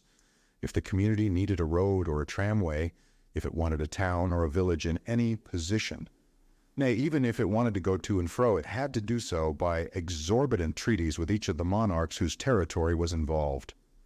no man could find foothold on the face of the earth until he had paid toll and homage to one of them. They had practically no relations and no duties to the nominal municipal or national government amidst whose larger areas their own dominions lay. This sounds, I know, like a lunatic's dream, but mankind was that lunatic. And not only in the old countries of Europe and Asia, where the system had arisen out of the rational delegation of local control to territorial magnates, who had, in the universal baseness of those times, at last altogether evaded and escaped their duties, did it obtain, but the new countries, as we called them then, the United States of America, the Cape Colony, Australia, and New Zealand, spent much of the 19th century in the frantic giving away of land forever to any casual person who would take it. Was there coal, was there petroleum or gold, was there rich soil or harborage, or the site for a fine city? These obsessed and witless governments cried out for scramblers, and a stream of shabby, tricky, and violent adventurers set out to found a new section of the landed aristocracy of the world. After a brief century of hope and pride, the great Republic of the United States of America, the hope, as it was deemed of mankind, became for the most part a drifting crowd of landless men. Landlords and railway lords, food lords, for the land is food, and mineral lords ruled its life, gave it universities as one gave coins to a mendicant, and spent its resources upon such vain, tawdry, and foolish luxuries as the world had never seen before. Here was a thing none of these statesmen before the change would have regarded as anything but the natural order of the world, which not one of them now regarded as anything but the mad and vanished illusion of a period of dementia. And, as it was with the question of the land, so was it also with 100 other systems and institutions, and complicated and disingenuous factors in the life of man. They spoke of trade, and I realized for the first time there could be buying and selling that was no loss to any man. They spoke of industrial organization, and one saw it under captains who sought no base advantages. The haze of old associations, of personal entanglements, and habitual recognitions had been dispelled from every stage and process of the social training of men. Things long hidden appeared discovered with an amazing clearness and nakedness. These men who had awakened laughed dissolvent laughs, and the old muddle of schools and colleges, books and traditions, the old fumbling, half-figurative, half-formal teaching of the churches, the complex of weakening and confusing suggestions and hints, amidst which the pride and honor of adolescence doubted and stumbled and fell, became nothing but a curious and pleasantly faded memory. "There must be a common training of the young," said Richover, "a frank initiation. We have not so much educated them as hidden things from them and set traps. And it might have been so easy. It can all be done so easily." That hangs in my memory as the refrain of that counsel. It can all be done so easily. But when they said it then, it came to my ears with a quality of enormous refreshment and power. It can all be done so easily, given frankness, given courage. Time was when these platitudes had the freshness and wonder of a gospel. In this enlarged outlook, the war with the Germans, that mythical, heroic, armed female Germany had vanished from men's imaginations, was a mere exhausted episode.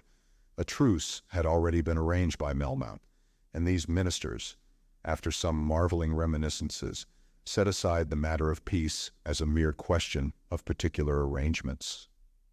The whole scheme of the world's government had become fluid and provisional in their minds, in small details as in great, the unanalyzable tangle of wards and vestries, districts and municipalities, counties, states, boards, and nations, the interlacing, overlapping, and conflicting authorities, the felt of little interests and claims, in which an innumerable and insatiable multitude of lawyers, agents, managers, bosses, organizers, lived like fleas in a dirty old coat. The web of the conflicts, jealousies, heated patchings up, and jobbings apart of the old order, they flung it all on one side. "What are the new needs?" said Melmount. "This muddle is too rotten to handle. We're beginning again." Well, let us begin afresh. Section 3. Let us begin afresh. This piece of obvious common sense seemed then to me instinct with courage, the noblest of words. My heart went out to him as he spoke. It was indeed that day as vague as it was valiant. We did not at all see the forms of what we were thus beginning. All that we saw was the clear inevitableness that the old order should end. And then in a little space of time, mankind, in halting but effectual brotherhood, was moving out to make its world anew. Those early years, those first and second decades of the new epoch, were in their daily detail a time of rejoicing toil. One saw chiefly one's own share in that, and little of the whole.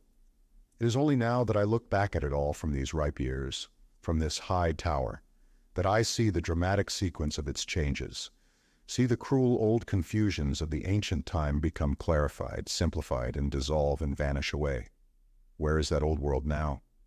Where is London, that somber city of smoke and drifting darkness, full of the deep roar and haunting music of disorder, with its oily, shining, mud-rimmed, barge-crowded river, its black pinnacles and blackened dome, its sad wildernesses of smut-grayed houses, its myriads of draggled prostitutes, its millions of hurrying clerks?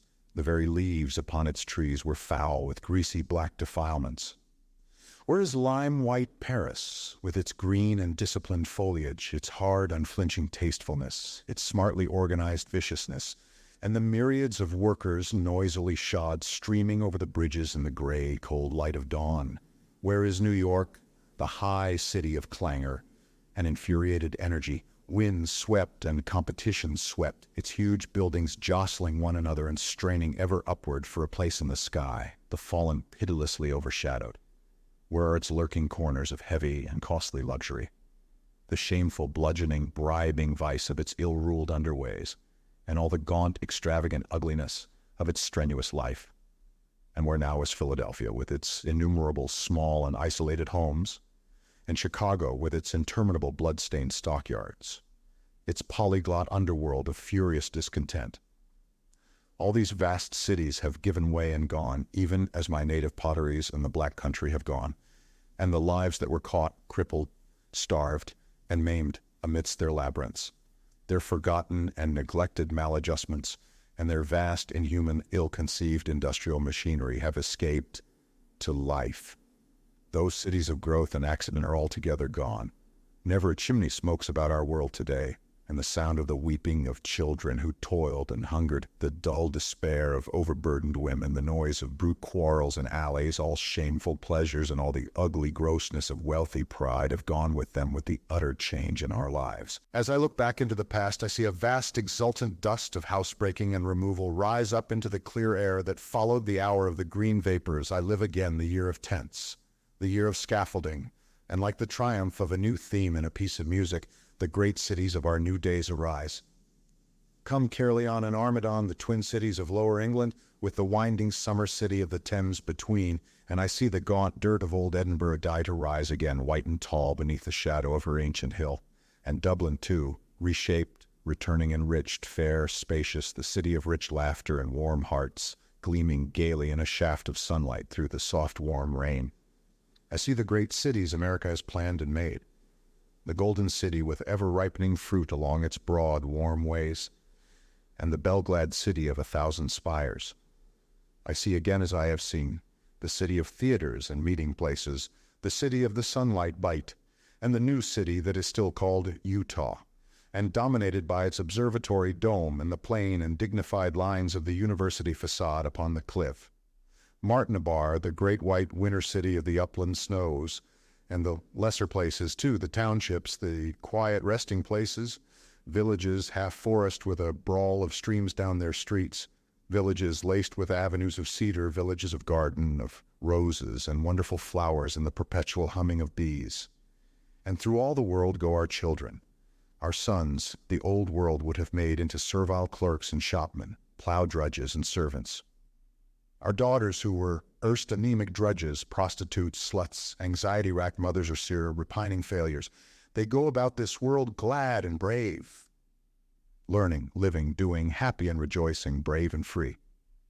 I think of them wandering in the clear quiet of the ruins of Rome, among the tombs of Egypt or the temples of Athens, of their coming to Mainington in its strange happiness, to Orba and the wonder of its white and slender tower. But who can tell of the fullness and pleasure of life? Who can number all our new cities in the world? Cities made by the loving hands of men for living men. Cities men weep to enter. So fair they are, so gracious and so kind. Some vision, surely, of these things must have been vouchsafed me as I sat there behind Melmount's couch. But now my knowledge of accomplished things has mingled with and effaced my expectations, something indeed I must have foreseen, or else why was my heart so glad? Book the Third, The New World. Chapter The First Love After the Change, Section 1. So far I have said nothing of Nettie. I have departed widely from my individual story. I have tried to give you the effect of the change in relation to the general framework of human life. Its effect of swift, magnificent dawn, of an overpowering letting in and inundation of light, and the spirit of living. In my memory all my life, before the change has the quality of a dark passage with the dimmest side gleams of beauty that come and go. The rest is dull pain and darkness. Then suddenly the walls, the bitter confines, are smitten and vanish, and I walk, blinded, perplexed, and yet rejoicing in this sweet, beautiful world, in its fair, incessant variety, its satisfaction, its opportunities, exultant in this glorious gift of life. Had I the power of music, I would make a worldwide motif swell and amplify, gather to itself this theme and that, and rise at last to sheer ecstasy of triumph and rejoicing. It should be all sound, all pride, all the hope of outsetting in the morning brightness, all the glee of unexpected happenings, all the gladness of painful effort suddenly come to its reward.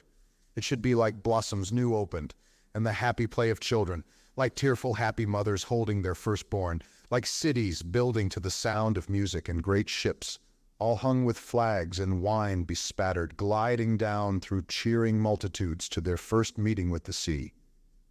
Through it all should march hope, confident hope, radiant and invincible, until at last it would be the triumph march of Hope the Conqueror, coming with trumpetings and banners through the wide-flung gates of the world. And then, out of that luminous haze of gladness comes Nettie transfigured. So she came again to me, amazing, a thing incredibly forgotten. She comes back, and Verrill is in her company. She comes back into my memories now, just as she came back then. Rather quaintly at first not seen very clearly, a little distorted by intervening things, seen with a doubt, as I saw her through the slightly discolored panes of crinkled glass in the window of the Menton post office and grocer's shop.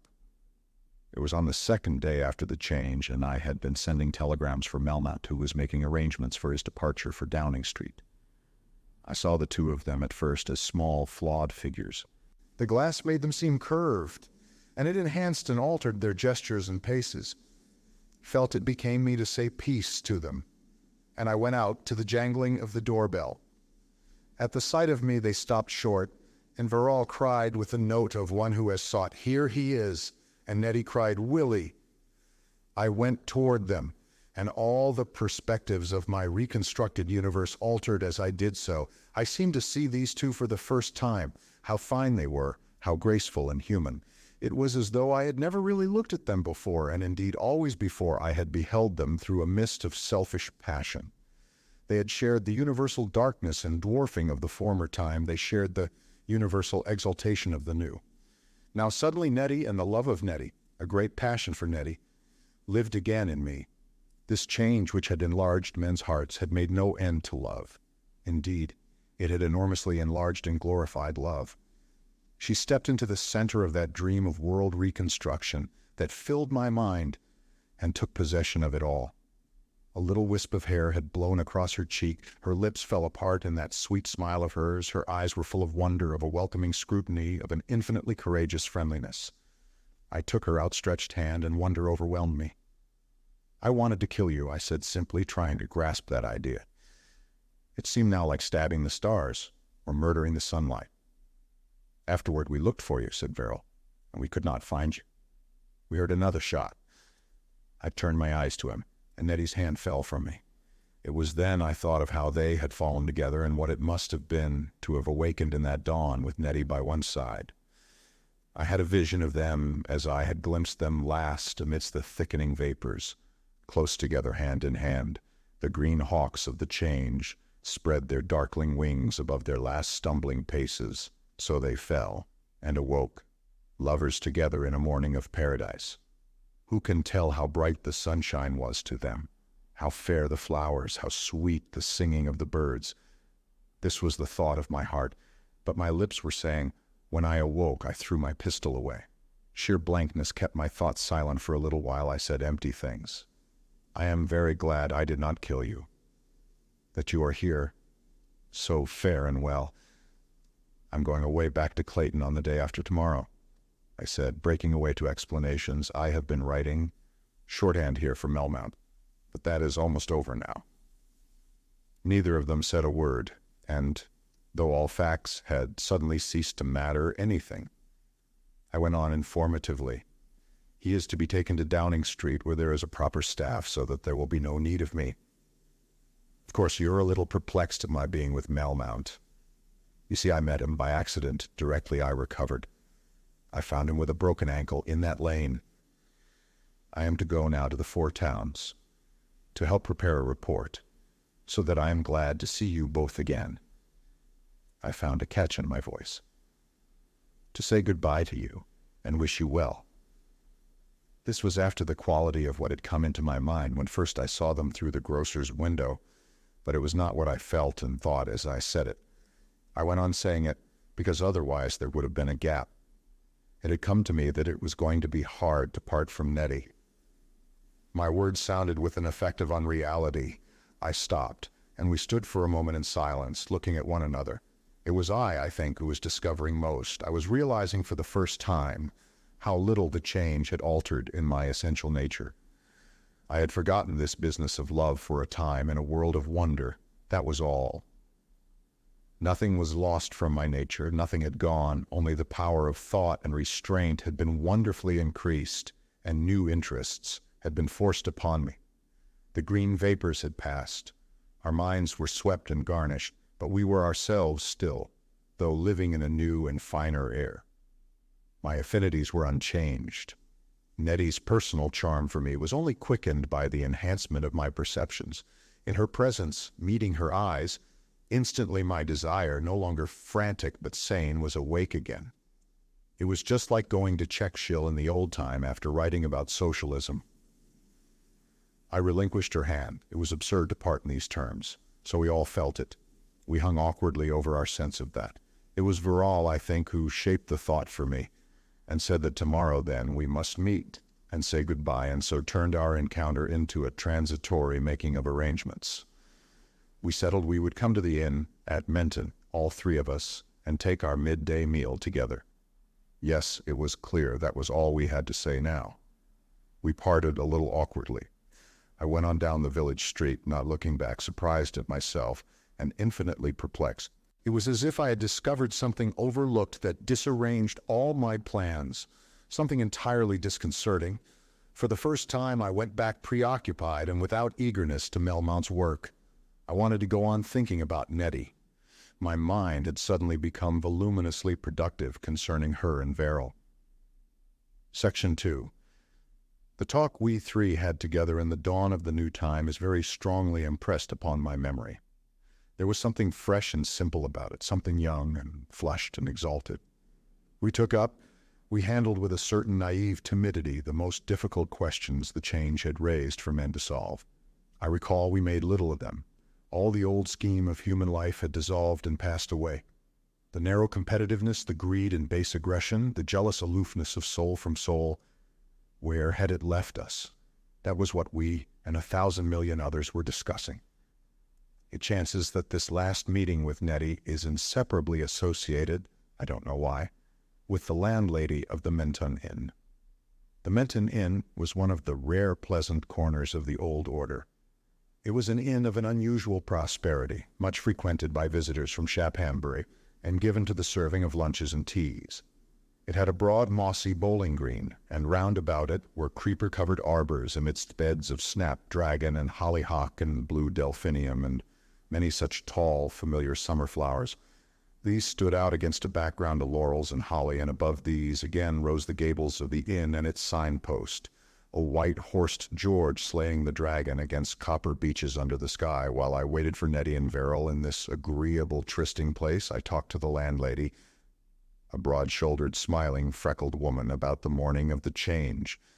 That motherly, abundant, red-haired figure of health was buoyantly sure that everything in the world was now to be changed for the better.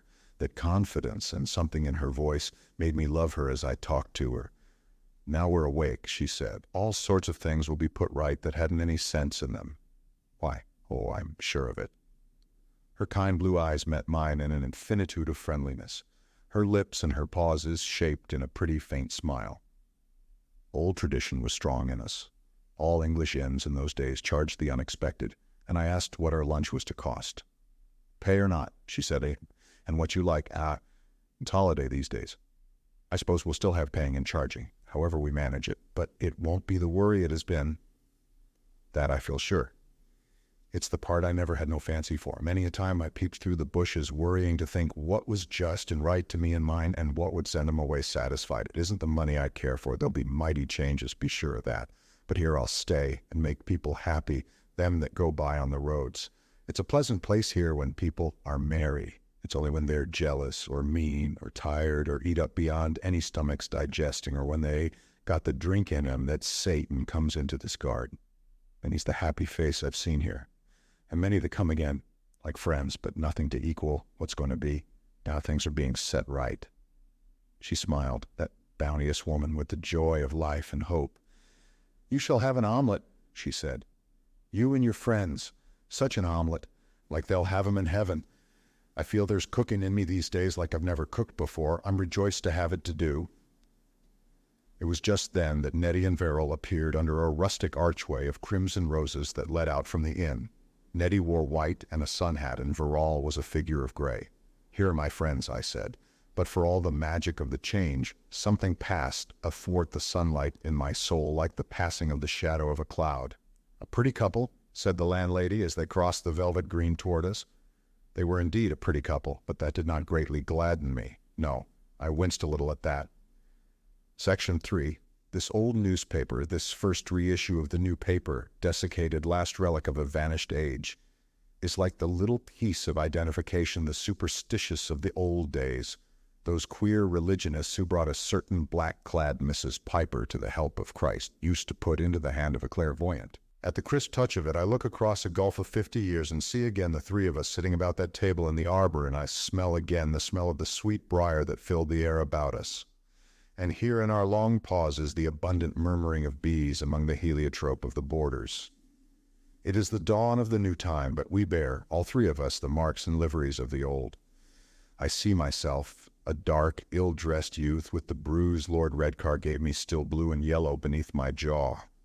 And young Verrill sits cornerwise to me, better grown, better dressed, fair and quiet, 2 years my senior indeed, but looking no older than I because of his light complexion.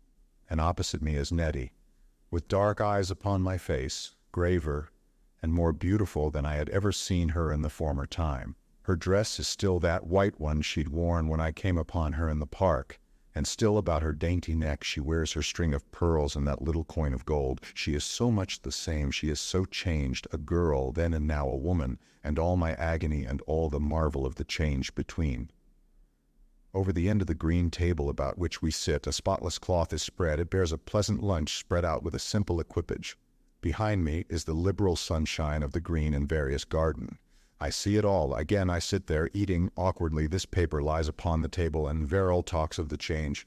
You can't imagine, he says in his sure, fine accents, how much the change has destroyed of me. I still don't feel awake. Men of my sort are so tremendously made. I never suspected it before. He leans over the table toward me with an evident desire to make himself perfectly understood. I find myself like some creature that is taken out of its shell, soft and new. I was trained to dress in a certain way, to behave in a certain way, to think in a certain way. I see now it's all wrong and narrow, most of it anyhow, a system of class shibboleths. We were decent to each other in order to be a gang to the rest of the world, gentlemen indeed, but it's perplexing. I can hear his voice saying that now and see the lift of his eyebrows and his pleasant smile. He paused. He had wanted to say that, but it was not the thing we had to say. I leaned forward a little and took hold of my glass very tightly. You two, I said, will marry? They looked at one another. Nettie spoke very softly. I did not mean to marry when I came away, she said. I know, I answered. I looked up with a sense of effort and met Verrill's eyes. He answered me. I think we two have joined our lives. But the thing that took us was a sort of madness. I nodded. All passion, I said, is madness. And I fell into a doubting of those words. Why did we do these things? He said, turning to her suddenly. Her hands were clasped under her chin, her eyes downcast. We had to, she said, with her old trick of inadequate expression. Then she seemed to open out suddenly. Willie, she cried with a sudden directness, with her eyes appealing to me. I didn't mean to treat you badly. Indeed, I didn't. I kept thinking of you and of father and mother all the time, only it didn't seem to move me. It didn't move me not one bit from the way I had chosen. Chosen, I said. Something seemed to have hold of me, she admitted. It's all so unaccountable. She gave a little gesture of despair. Farrell's fingers played on the cloth for a space. Then he turned his face to me again. Something said, take her. Everything. It was a raging desire. For her, I don't know. Everything contributed to that, or counted for nothing. You, go on, said I. When I knew of you, I looked at Nettie. You never told him about me? I said, feeling, as it were, a sting out of the old time. Farrell answered for her. No, but things dropped. I saw you that night. My instincts were all awake. I knew it was you. You triumphed over me. If I could, I would have triumphed. Over you, I said, but go on. Everything conspired to make it the finest thing in life. It had an air of generous recklessness. It meant mischief. It might mean failure in that life of politics and affairs for which I was trained, which it was my honor to follow. That made it all the finer. It meant ruin or misery for Nettie. That made it all the finer. No sane or decent man would have approved of what we did. That made it more splendid than ever. I had all the advantages of position and used them basely. That mattered not at all. Yes, I said, it is true. And the same dark wave that lifted you swept me on to follow.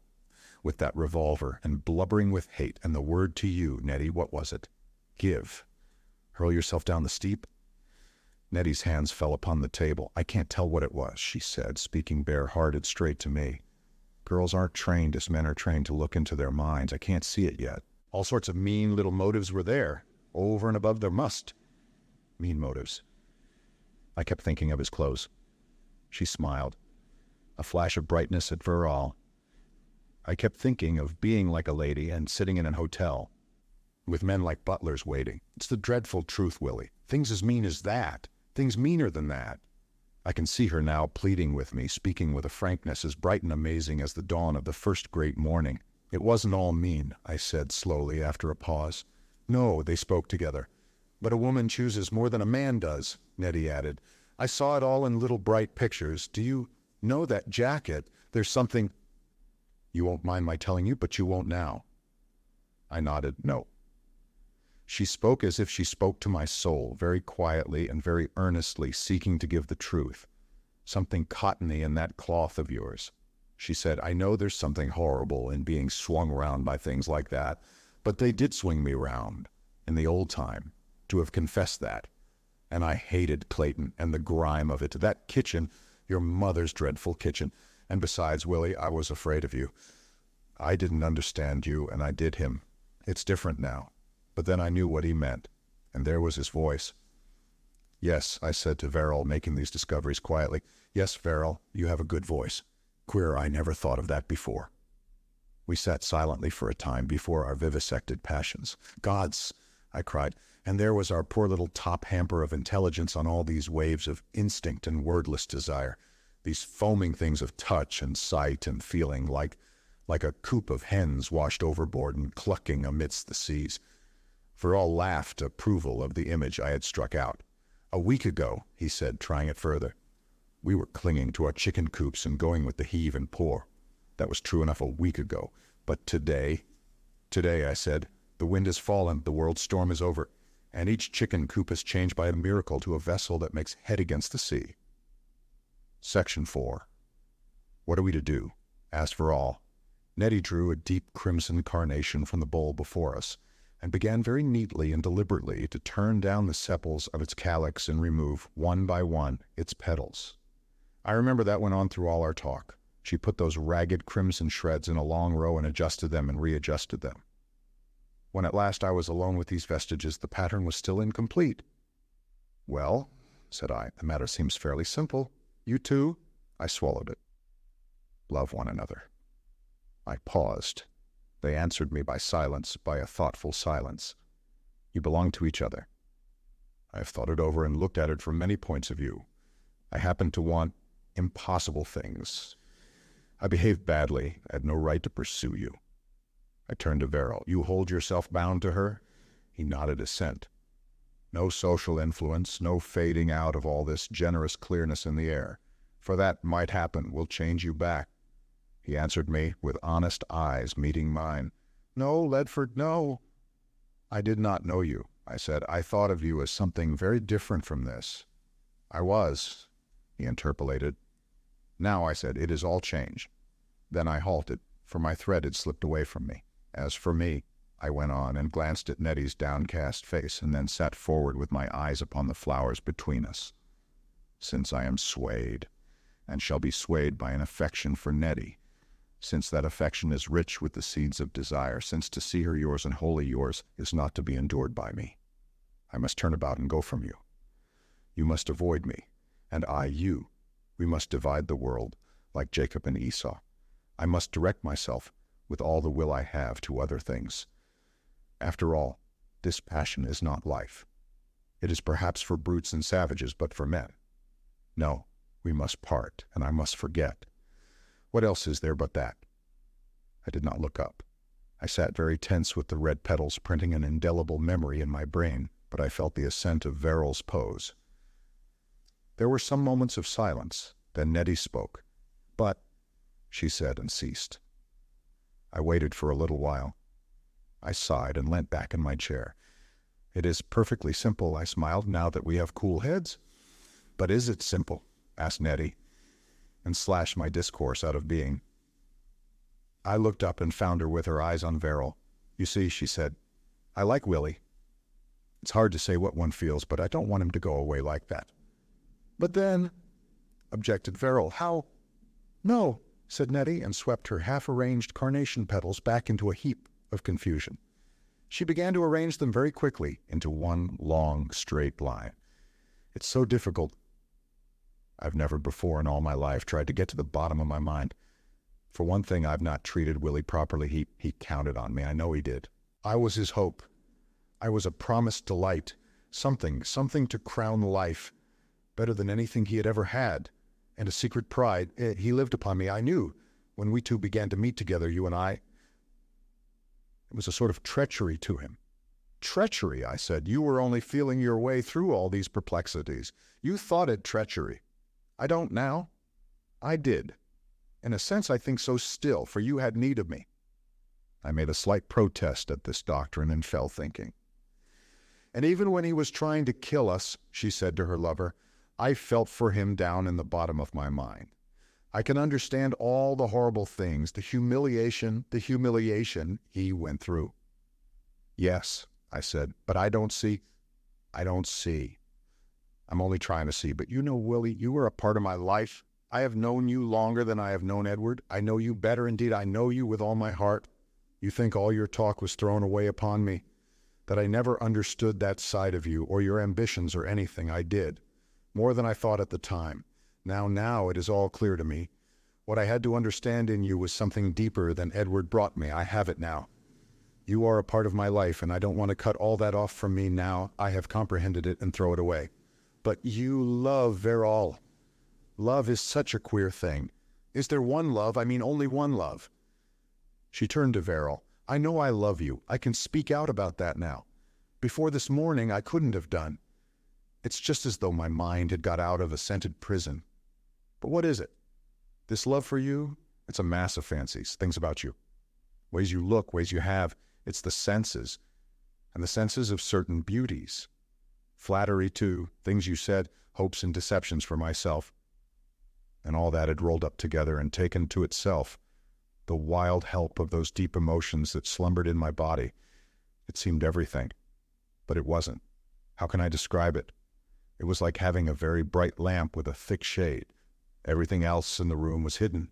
But you take the shade off, and there they are. It is the same light, still there. Only it lights everyone. Her voice ceased. For a while no one spoke, and Nettie, with a quick movement, swept the petals into the shape of a pyramid. Figures of speech always distract me, and it ran through my mind like some puzzling refrain. It is still the same light. No woman believes these things, she asserted abruptly. What things? No woman ever has believed them. You have to choose a man, said Verrall, apprehending her before I did. We're brought up to that. We're told. It's in books, in stories, in the way people look, in the way they behave. One day, there will come a man. He will be everything. No one else will be anything. Leave everything else. Live in him. And a man, too, is taught that of some woman, said Verrall. Only men don't believe it. They have more obstinate minds. Men have never behaved as though they believed it. One need not be old to know that. By nature, they don't believe it. But a woman believes nothing by nature. She goes into a mold hiding her secret thoughts, almost from herself. She used to, I said. You haven't, said Verrall, anyhow. I have come out. It's this Comet and Willie.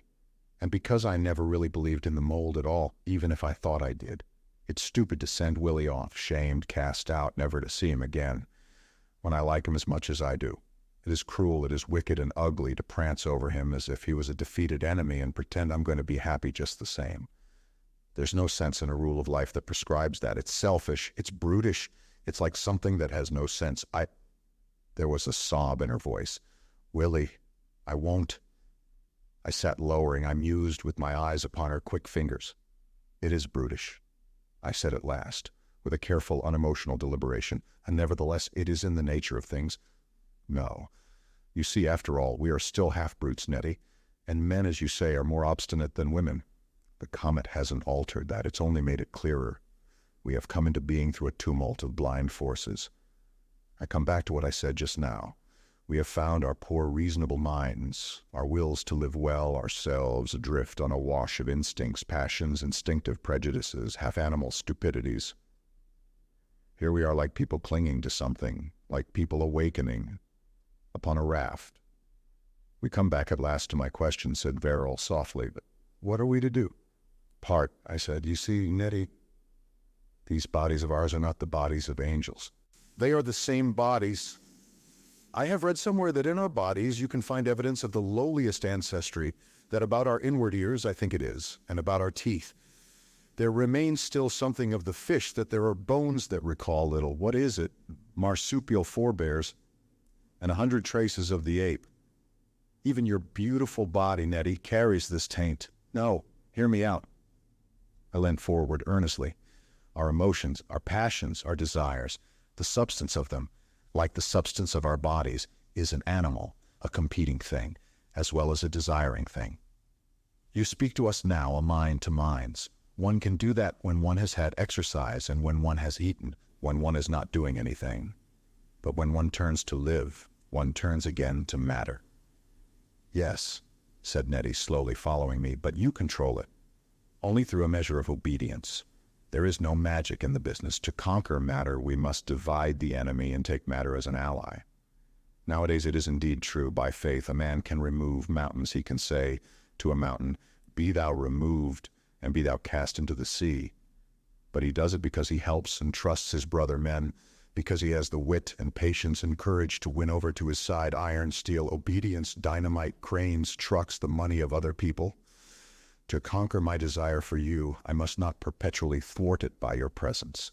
I must go away so that I may not see you. I must take up other interests, thrust myself into struggles and discussions.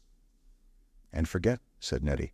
Not forget, I said, but anyhow, cease to brood upon you. She hung on that for some moments. No, she said, demolished her last pattern and looked up at Verrall as he stirred. Verrall leant forward on the table, elbows upon it, and the fingers of his two hands intertwined. You know, he said, I haven't thought much of these things. At school and the university one doesn't. It was part of the system to prevent it. They'll alter all that, no doubt. We seem, he thought, to be skating about over questions that one came to at last in Greek, with variorum readings in Plato, but which it never occurred to anyone to translate out of a dead language into living realities. He halted and answered some unspoken question from his own mind with, no. I think with Leadford, Nettie, that, as he put it, it is in the nature of things for men to be exclusive.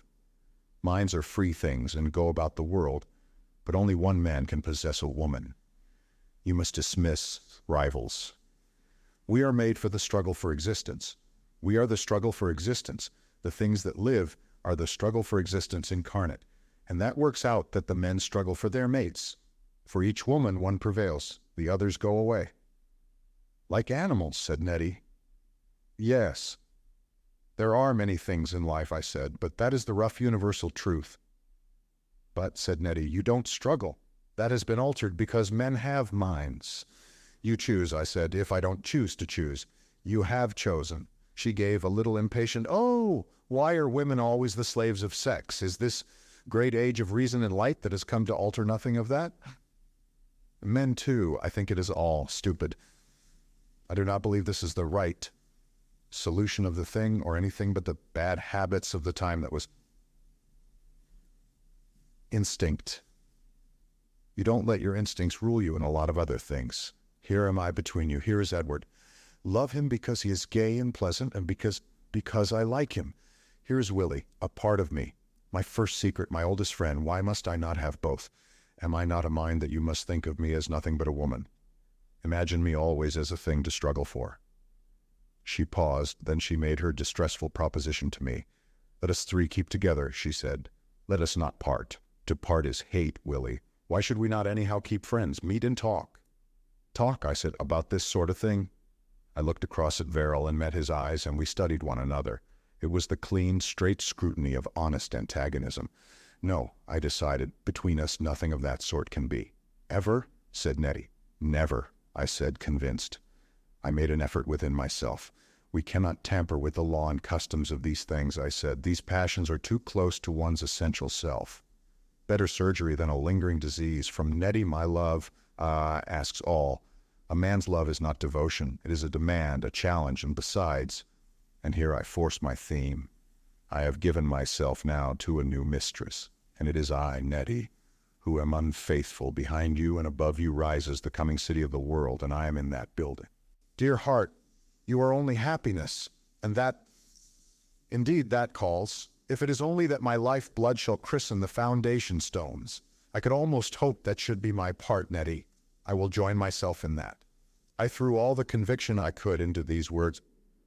No conflict of passion, I added a little lamely, must distract me.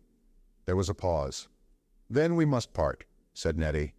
With the eyes of a woman one strikes in the face. I nodded assent. There was a little pause, and then I stood up. We stood up, all three.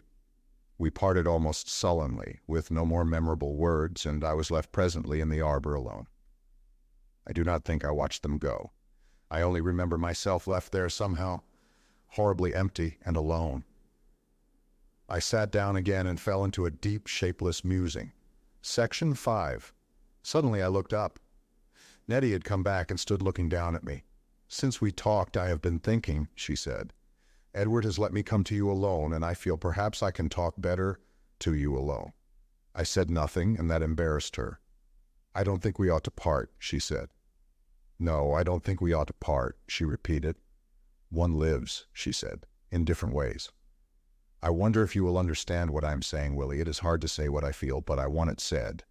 If we are to part forever, I want it said. Very plainly. Always before I have had the woman's instinct and the woman's training which makes one hide, but Edward is not all of me. Think of what I am saying. Edward is not all of me. I wish I could tell you better how I see it. I am not all of myself. You, at any rate, are a part of me, and I cannot bear to leave you, and I cannot see why I should leave you. There is a sort of blood link between us, Willie. We grew together. We are in one another's bones. I understand you. Now, indeed, I understand. In some way, I have come to an understanding at a stride. Indeed, I understand you and your dream. I want to help you. Edward has no dreams. It's dreadful to me, Willie, to think we two are to part. But we have settled that. Part we must. But why? I love you. Well, and why should I hide it? Willie, I love you. Our eyes met. She flushed. She went on resolutely. You are stupid. The whole thing is stupid. I love you both. I said, you do not understand what you say. No. You mean that I must go. Yes, yes, go. For a moment we looked at one another, mute, as though deep down in the unfathomable darkness below the surface and present reality of things dumb meaning strove to be. She made to speak and desisted. But must I go, she said at last with quivering lips, and the tears in her eyes were stars. Then she began, "Willie." "Go," I interrupted her. "Yes." Then again we were still. She stood there, a tearful figure of pity, longing for me, pitying me. Something of that wider love that will carry our descendants at last out of all the limits, the hard, clear obligations of our personal life, moved us, like the first breath of a coming wind out of heaven that stirs and passes away. I had an impulse to take her hand and kiss it, and then a trembling came to me, and I knew that if I touched her, my strength would all pass from me. And so, standing at a distance, one from the other, we parted, and Nettie went, reluctant and looking back, with the man she had chosen, to the lot she had chosen, out of my life, like the sunlight out of my life. Then, I suppose I folded up this newspaper and put it in my pocket. But my memory of that meeting ends with the face of Nettie turning to go. Section 6. I remember all that very distinctly to this day. I could almost vouch for the words I have put into our several mouths. Then comes a blank. I have a dim memory of being back in the house near the links and the bustle of Melmount's departure, of finding Parker's energy distasteful, and of going away down the road with a strong desire to say goodbye to Melmount alone. Perhaps I was already doubting my decision to part forever from Nettie, for I think I had it in mind to tell him all that had been said and done. I don't think I had a word with him or anything but a hurried handclasp. I'm not sure. It has gone out of my mind. But I have a very clear and certain memory of my phase of bleak desolation, as I watched his car recede and climb and vanish over Mapleborough Hill, and that I got there my first full and definite intimation that after all, this great change and my new wide aims in life were not to mean indiscriminate happiness for me. I had a sense of protest, as against extreme unfairness, as I saw him go. "It is too soon," I said to myself, "to leave me alone." I felt I had sacrificed too much, that after I had said goodbye to the hot immediate life of passion, to Nettie and desire, to physical and personal rivalry, to all that was most intensely myself, it was wrong to leave me alone and sore-hearted, to go on at once with the steely, cold duties of the wider life. I felt newborn and naked and at a loss. "Work," I said with an effort at the heroic, and turned about with a sigh, and I was glad that the way I had to go would at least take me to my mother. But curiously enough, I remember myself as being fairly cheerful in the town of Birmingham that night. I recall an active and interested mood. I spent the night in Birmingham because the train service on was disarranged and I could not get on. I went to listen to a band that was playing its brassy old world music in the public park, and I fell into conversation with a man who said he had been a reporter upon one of their minor local papers. He was full and keen upon all the plans of reconstruction that were now shaping over the lives of humanity, and I know that something of that noble dream came back to me with his words and phrases. We walked up to a place called Bourneville by moonlight and talked of the new social groupings that must replace the old isolated homes and how the people would be housed. This Bourneville was germane to that matter. It had been an attempt on the part of a private firm of manufacturers to improve the housing of their workers. To our ideas today, it would seem the feeblest of benevolent efforts. But at the time it was extraordinary and famous, and people came long journeys to see its trim cottages with baths sunk under the kitchen floors of all conceivable places and other brilliant inventions. No one seemed to see the danger to liberty in that aggressive age that might arise through making workpeople tenants and debtors of their employer, though an act called the Truck Act had long ago intervened to prevent minor developments in the same direction. But I and my chance acquaintance seemed that night always to have been aware of that possibility, and we had no doubt in our minds of the public nature of the housing duty. Our interest lay rather in the possibility of common nurseries and kitchens and public rooms that should economize toil and give people space and freedom. It was very interesting, but still a little cheerless, and when I lay in bed that night, I thought of Nettie and the queer modifications of preference she had made, and among other things, and in a way I prayed. I prayed that night, let me confess it, to an image I'd set up in my heart, an image that still serves with me as a symbol for things inconceivable, to a master artificer, the unseen captain of all who go about the building of the world, the making of mankind. But before and after I prayed, I imagined I was talking and reasoning and meeting again with Nettie. She never came into the temple of that worshiping with me. Chapter the 2nd. My Mother's Last Days, Section 1. Next day I came home to Clayton. The new, strange brightness of the world was all the brighter there, for the host of dark, distressful memories of darkened childhood, toilsome youth, embittered adolescence that wove about the place for me. It seemed to me that I saw morning there for the first time. No chimneys smoked that day. No furnaces were burning. The people were busy with other things. The clear, strong sun, the sparkle in the dustless air, made a strange gaiety in the narrow streets. I passed a number of smiling people coming home from the public breakfasts that were given in the town hall until better things could be arranged, and happened on Parload among them. "You were right about that Comet," I sang out at the sight of him, and he came toward me and clasped my hand. "What are people doing here?" said I. "They're sending us food from outside," he said, "and we're going to level all these slums and shift into tents onto the moors." And he began to tell me of many things that were being arranged.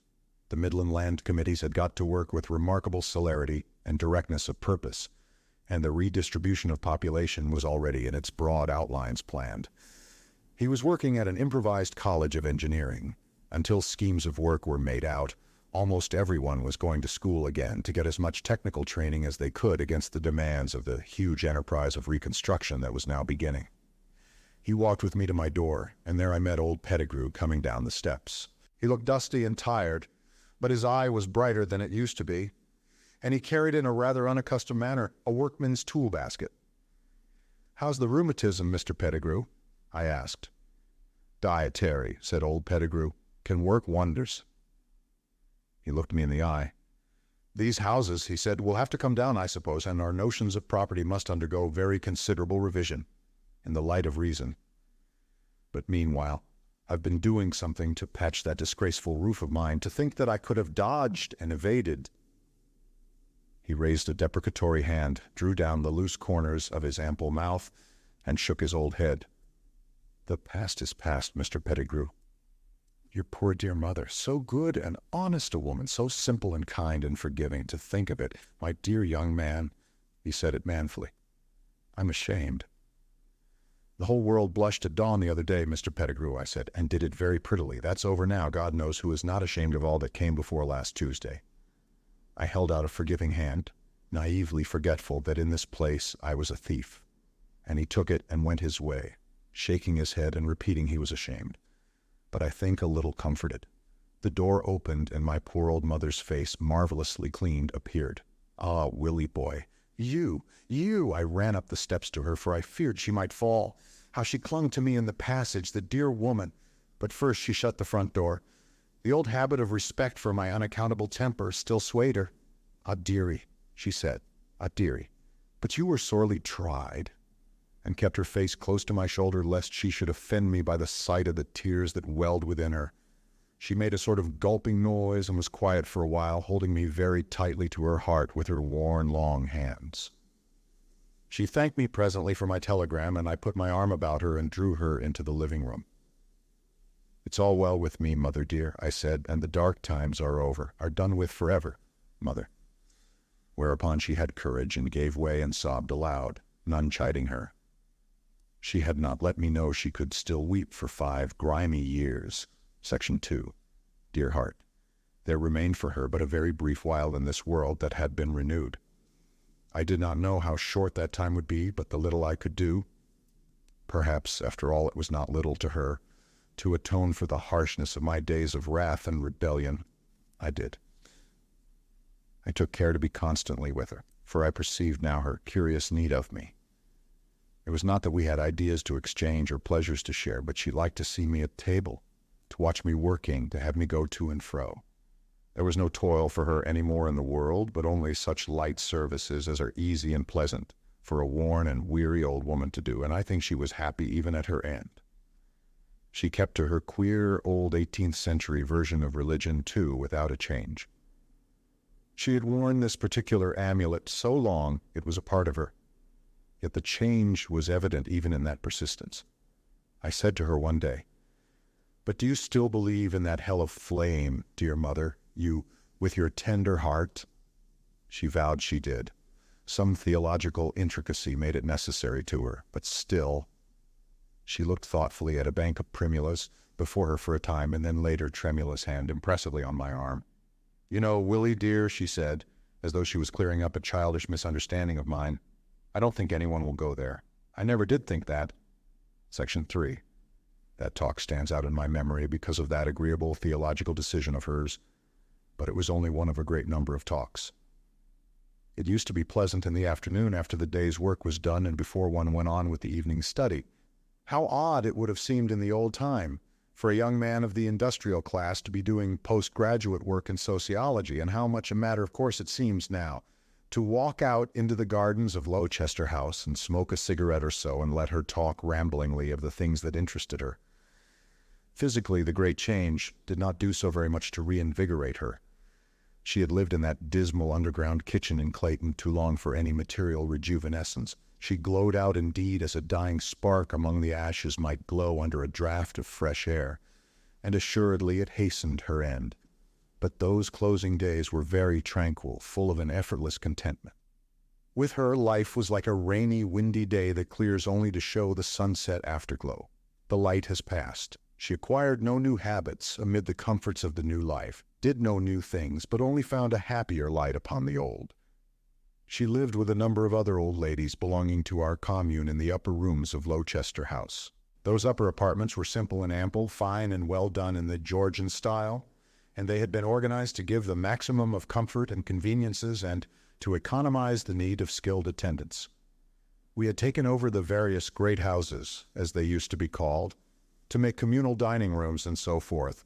Their kitchens were conveniently large, and pleasant places for the old people of over 60 whose time of ease had come, and for such like public uses. We had done this not only with Lord Redcar's house, but also with Checkshill House, where old Mrs. Verrill made a dignified and capable hostess, and indeed with most of the fine residences in the beautiful wide country between the Four Towns district and the Welsh mountains. About these great houses there had usually been good outbuildings, laundries, married servants' quarters, stabling, dairies, and the like, suitably masked by trees. We turned these into homes, and to them we added first tents and wood chalets and afterward quadrangular residential buildings. In order to be near my mother, I had 2 small rooms in the new collegiate buildings which our commune was almost the first to possess. And they were very convenient for the station of the high-speed electric railway that took me down to our daily conferences and my secretarial and statistical work in Clayton. Ours had been one of the first modern communes to get in order. We were greatly helped by the energy of Lord Redcar, who had a fine feeling for the picturesque associations of his ancestral home, the detour that took our line through the beeches and bracken and bluebells of the Westwood, and saved the pleasant open wildness of the park, was one of his suggestions. And we had many reasons to be proud of our surroundings. Nearly all the other communes that sprang up all over the pleasant parkland round the industrial valley of the Four Towns, as the workers moved out, came to us to study the architecture of the residential squares and quadrangles, with which we had replaced the back streets between the great houses and the ecclesiastical residences about the cathedral, and the way in which we had adapted all these buildings to our new social needs. Some claimed to have improved on us, but they could not emulate the rhododendron garden out beyond our shrubberies. That was a thing altogether our own, in our part of England, because of its ripeness and of the rarity of good peat free from lime. These gardens had been planned under the 3rd Lord Redcar, 50 years ago and more. They abounded in rhododendra and azaleas and were in places so well sheltered and sunny that great magnolias flourished and flowered. There were tall trees smothered in crimson and yellow climbing roses, and an endless variety of flowering shrubs and fine conifers and such pampas grass as no other garden can show. And barred by the broad shadows of these were glades and broad spaces of emerald turf, and here and there banks of pegged roses and flower beds, and banks given over some to spring bulbs and some to primroses and primulas and polyanthuses. My mother loved these latter banks and the little round staring eyes of their innumerable yellow, ruddy brown, and purple corollas, more than anything else the gardens could show. And in the spring of the year of scaffolding she would go with me day after day to the seat that showed them in the greatest multitude. It gave her, I think, among other agreeable impressions, a sense of gentle opulence. In the old times she had never known what it was to have more than enough of anything agreeable in the world at all. We would sit and think or talk. There was a curious effect of complete understanding between us whether we talked or were still. "Heaven," she said to me one day, "heaven is a garden." I was moved to tease her a little. "There's jewels, walls and gates of jewels, and singing." "For such as like them," said my mother firmly, and thought for a while. "There'll be things for all of us, of course, but for me it couldn't be heaven, dear, unless it was a garden, a nice sunny garden. And feelings such as we're fond of are close and handy by. You of your happier generation cannot realize the wonderfulness of those early days in the new epoch, the sense of security, the extraordinary effects of contrast. In the morning, except in high summer, I was up before dawn, and breakfasted upon the swift, smooth train, and perhaps saw the sunrise as I rushed out of the little tunnel that pierced Clayton Crest, and so to work like a man. Now that we had got all the homes and schools and all the softness of life away from our coal and iron ore and clay, now that 1,000 obstructive rights and timidities had been swept aside, we could let ourselves go. We merged this enterprise with that, cut across this or that anciently obstructive piece of private land, joined and separated, effected gigantic consolidations and gigantic economies, and the valley, no longer a pit of squalid human tragedies and meanly conflicting industries, grew into a sort of beauty of its own, a savage, inhuman beauty of force and machinery and flames. One was a Titan in that Etna. Then back one came at midday to bathe and change in the train, and so to the leisurely gossiping lunch in the club dining room in Louchester House, and the refreshment of these green and sunlit afternoon tranquilities. Sometimes in her profounder moments, my mother doubted whether all this last phase of her life was not a dream. A dream, I used to say, a dream indeed, but a dream that is one step nearer awakening than that nightmare of the former days. She found great comfort and assurance in my altered clothes. She liked the new fashions of dress, she alleged. It was not simply altered clothes. I did grow 2 inches, broaden some inches round my chest, and increase in weight 3 stones before I was 23. I wore a soft brown cloth, and she would caress my sleeve and admire it greatly. She had the woman's sense of texture very strong in her. Sometimes she would muse upon the past, rubbing together her poor rough hands. They never got softened, one over the other. She told me much I had not heard before about my father and her own early life. It was like finding flat and faded flowers in a book, still faintly sweet, to realize that once my mother had been loved with passion, that my remote father had once shed hot tears of tenderness in her arms, and she would sometimes even speak tentatively in those narrow, old-world phrases that her lips could rob of all their bitter narrowness of Nettie. "She wasn't worthy of you, dear," she would say abruptly, leaving me to guess the person she intended. "No man is worthy of a woman's love," I answered. "No woman is worthy of a man's. I love her, dear mother, and that you cannot alter." "There's others," she would muse. "Not for me," I said. "No, I didn't fire a shot that time. I burnt my magazine. I can't begin again, mother, not from the beginning." She sighed and said no more then. At another time she said, I think her words were, "You'll be lonely when I'm gone, dear." "You'll not think of going then," I said. Dear, but man and maid should come together." I said nothing to that. "You brood overmuch on Nettie, dear. If I could see you married to some sweet girl of a woman, some good, kind girl—" "Dear mother, I'm married enough. Perhaps someday, who knows, I can wait. But to have nothing to do with women, I have my friends. Don't you trouble, mother. There's plentiful work for a man in this world, though the heart of love is cast out from him. Nettie was life and beauty for me, will be. Don't think I've lost too much, mother." Because in my heart I told myself the end had still to come. And once she sprang a question on me suddenly that surprised me. "Where are they now?" she asked. "Who?" "Nettie and him." She had pierced to the marrow of my thoughts. "I don't know," I said shortly. Her shriveled hand just fluttered into touch of mine. "It's better so," she said as if pleading. "Indeed, it is better so." There was something in her quivering old voice that for a moment took me back across an epoch, to the protests of the former time, to those counsels of submission, those appeals not to offend it, that had always stirred an angry spirit of rebellion within me. "That is the thing I doubt," I said, and abruptly I felt I could talk no more to her of Nettie. I got up and walked away from her and came back after a while to speak of other things, with a bunch of daffodils for her in my hand. But I did not always spend my afternoons with her. There were days when my crushed hunger for Nettie rose again, and then I had to be alone. I walked or bicycled, and presently I found a new interest and relief in learning to ride, for the horse was already very swiftly reaping the benefit to the change. Hardly anywhere was the inhumanity of horse traction to be found after the first year of the new epoch. Everywhere lugging and dragging and straining was done by machines, and the horse had become a beautiful instrument for the pleasure and carriage of youth. Rode both in the saddle and, what is finer, naked and barebacked, I found violent exercises were good for the states of enormous melancholy that came upon me, and when at last horse riding palled, I went and joined the aviators who practiced soaring upon airplanes beyond Horsemarden Hill. But at least every alternate day I spent with my mother, and altogether I think I gave her 2/3 of my afternoons. Section 4. When presently that illness, that fading weakness that made an euthanasia for so many of the older people in the beginning of the new time, took hold upon my mother.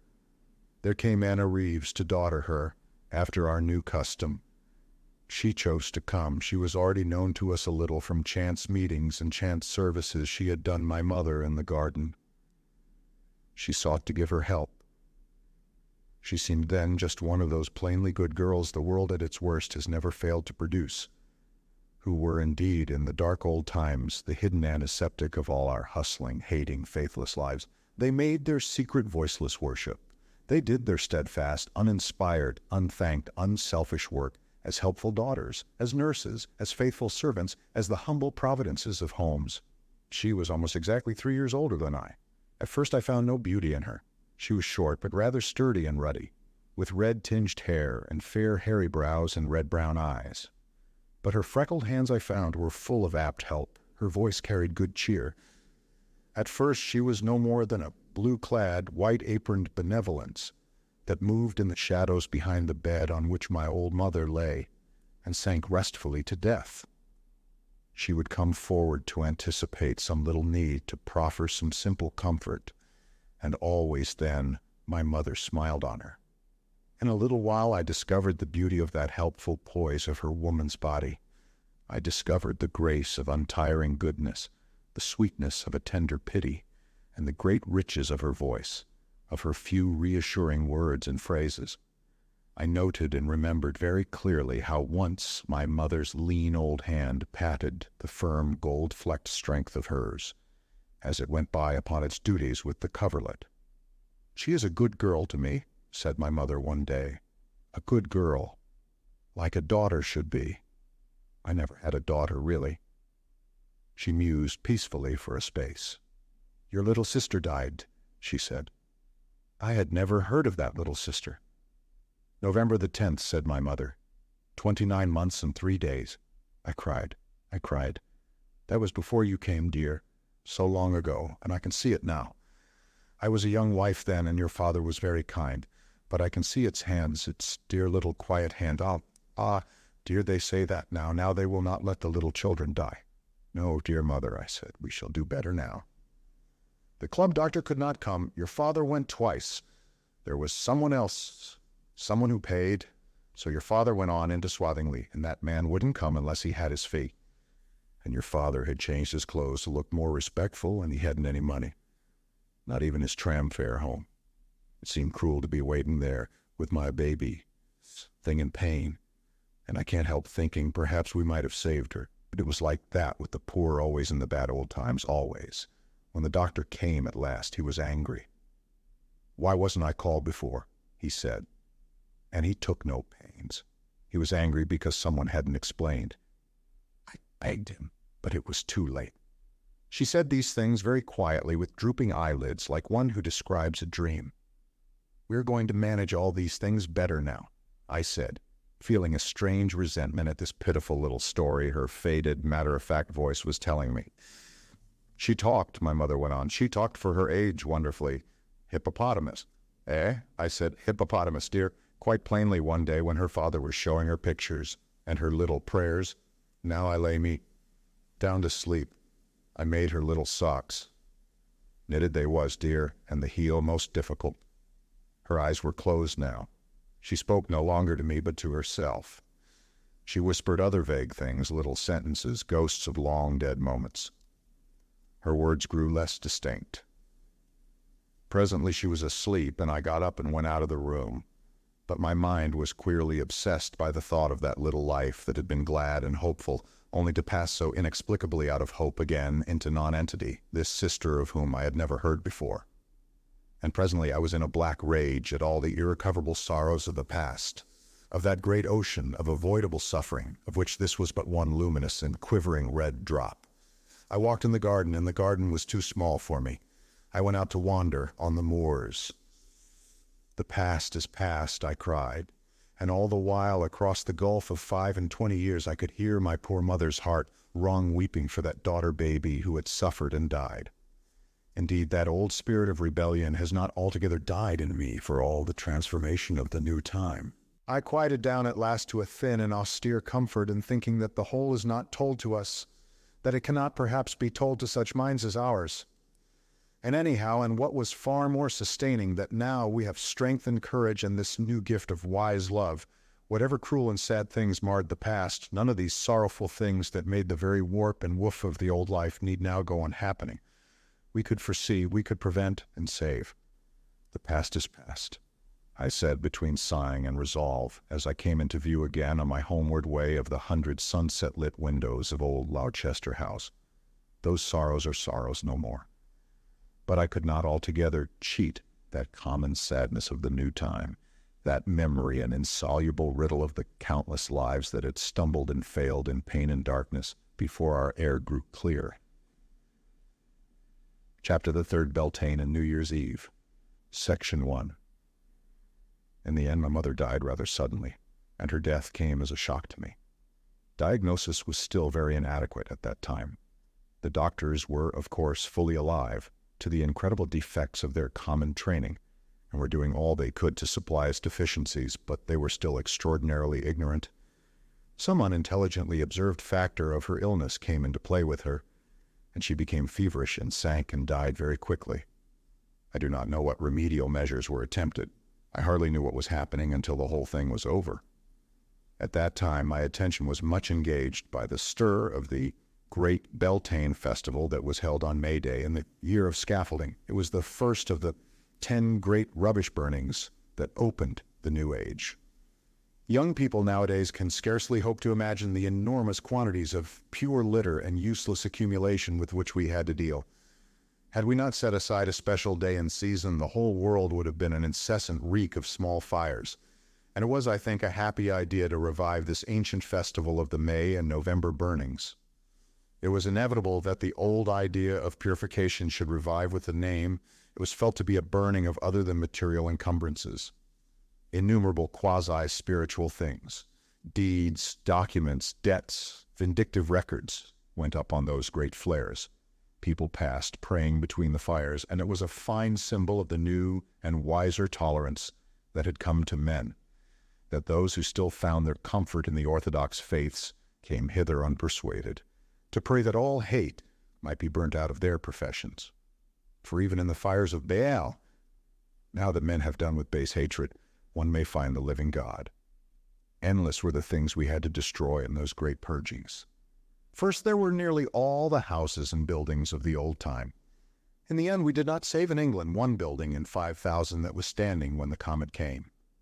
Year by year, as we made our homes afresh in accordance with the saner needs of our new social families, we swept away more and more of those horrible structures, the ancient residential houses hastily built without imagination, without beauty, without common honesty, without even comfort or convenience, in which the early 20th century had sheltered until scarcely one remained. We saved nothing but what was beautiful or interesting out of all their gaunt and melancholy abundance. The actual houses, of course, we could not drag to our fires, but we brought all their ill-fitting deal doors, their dreadful window sashes, their servant-tormenting staircases, their dank, dark cupboards, the verminous papers from their scaly walls, their dust and dirt-sodden carpets, their ill-designed and yet pretentious tables and chairs, sideboards and chests of drawers, the old dirt, saturated books, their ornaments, their dirty, decayed, and altogether painful ornaments, amidst which I remember there were sometimes even stuffed dead birds. We burnt them all. The paint-plastered woodwork, with coat above coat of nasty paint that in particular blazed finely. I've already tried to give you an impression of old-world furniture, of Parload's bedroom, my mother's room, Mr. Gobbetus's sitting room, but thank heaven there is nothing in life now to convey the peculiar dinginess of it all.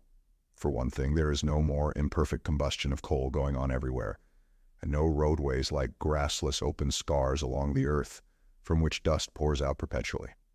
We burnt and destroyed most of our private buildings, and all the woodwork, all our furniture, except a few score thousand pieces of distinct and intentional beauty, from which our present forms have developed.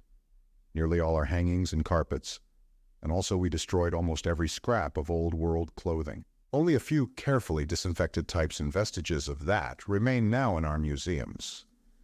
One writes now with a peculiar horror of the dress of the old world.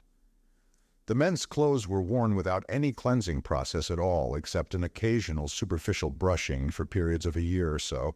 They were made of dark, obscurely mixed patterns to conceal the stage of defilement they had reached, and they were of a felted and porous texture, admirably calculated to accumulate drifting matter.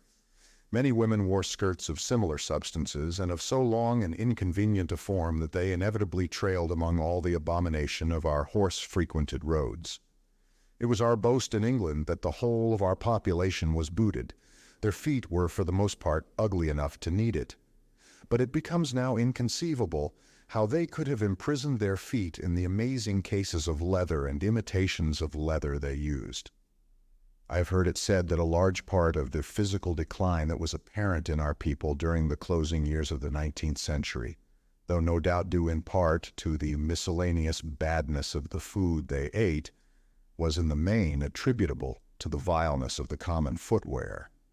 They shirked open-air exercise altogether because their boots wore out ruinously and pinched and hurt them if they took it. I have mentioned, I think, the part my own boots played in the squalid drama of my adolescence. I had a sense of unholy triumph over a fallen enemy when at last I found myself steering truck after truck of cheap boots and shoes, unsold stock from Swathingley, to the runoff by the top of the Glanville blast furnaces. Plop! They would drop into the cone when Beltane came, and the roar of their burning would fill the air. Never a cold would come from the saturation of their brown paper soles, never a corn from their foolish shapes, never a nail in them get home at last in suffering flesh. Most of our public buildings we destroyed and burnt as we reshaped our plan of habitation, our theater sheds, our banks, and inconvenient business warrens, our factories, these in the first year of all, and all the unmeaning repetition of silly little sham Gothic churches and meeting houses, mean-looking shells of stone and mortar without love, invention, or any beauty at all in them, that men had thrust into the face of their sweated God, even as they thrust cheap food into the mouths of their sweated workers. All these we also swept away in the course of that first decade. Then we had the whole of the superseded steam railway system to scrap and get rid of, stations, signals, fences, rolling stock, a plant of ill-planned, smoke-distributing nuisance apparatus that would, under former conditions, have maintained an offensive, dwindling, obstructive life for perhaps half a century. Then also there was a great harvest of fences, notice boards, hoardings, ugly sheds, all the corrugated iron in the world and everything that was smeared with tar, all our gas works and petroleum stores, all our horse vehicles and vans and lorries had to be erased. But I have said enough now perhaps to give some idea of the bulk and quality of our great bonfires, our burnings up, our meltings down, our toil of sheer wreckage over and above the constructive effort in those early years.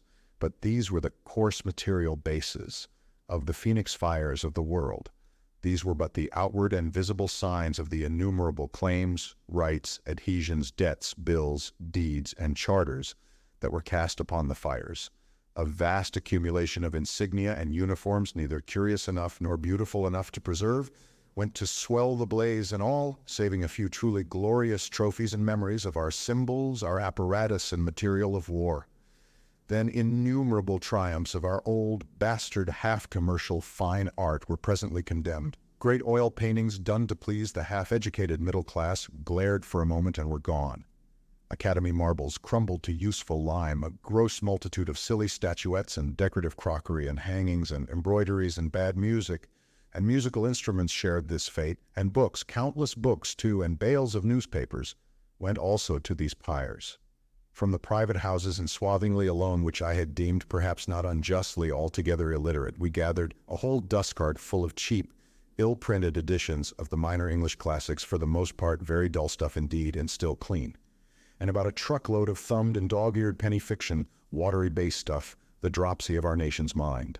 And it seemed to me that when we gathered those books and papers together, we gathered together something more than print and paper. We gathered warped and crippled ideas and contagious base suggestions, the formulae of dull tolerances and stupid impatiences, the mean defensive ingenuities of sluggish habits of thinking and timid and indolent evasions. There was more than a touch of malignant satisfaction for me in helping gather it all together. I was so busy, I say, with my share in this dustman's work that I did not notice, as I should otherwise have done, the little indications of change in my mother's state. Indeed, I thought her a little stronger. She was slightly flushed, slightly more talkative. On Beltane Eve, and our Louchester rummage being finished, I went along the valley to the far end of Swathingly to help sort the stock of the detached group of pot banks there. Their chief output had been mantel ornaments, in imitation of marble.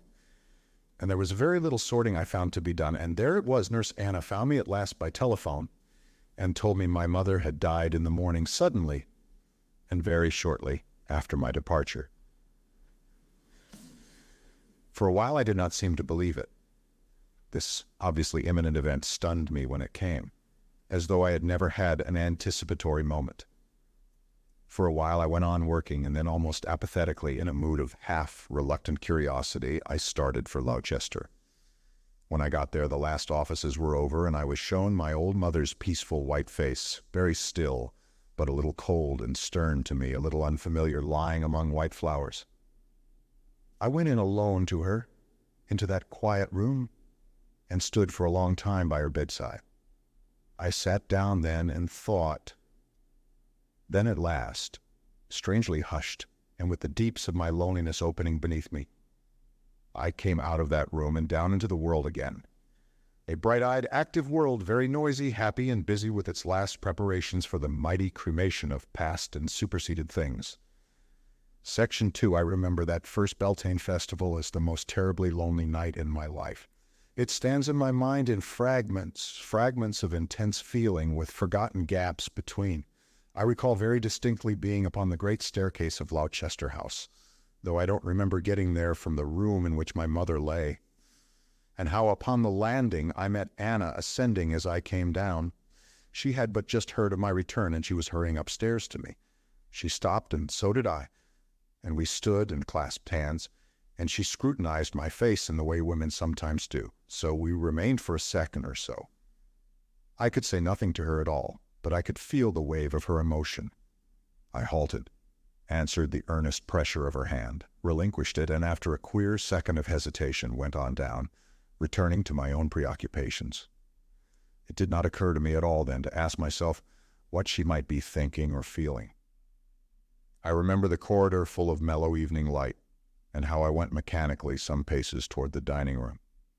Then at the sight of the little tables and a gusty outburst of talking voices as someone in front of me swung the door open, and I remembered that I did not want to eat. After that comes an impression of myself walking across the open grass in front of the house, and the purpose I had of getting alone upon the moors, and how somebody passing me said something about a hat. I had come out without my hat. A fragment of thought has linked itself with an effect of long shadows upon turf golden with the light of the sinking sun. The world was singularly empty, I thought, without either Nettie or my mother. There wasn't any sense in it any more. Nettie was already back in my mind then.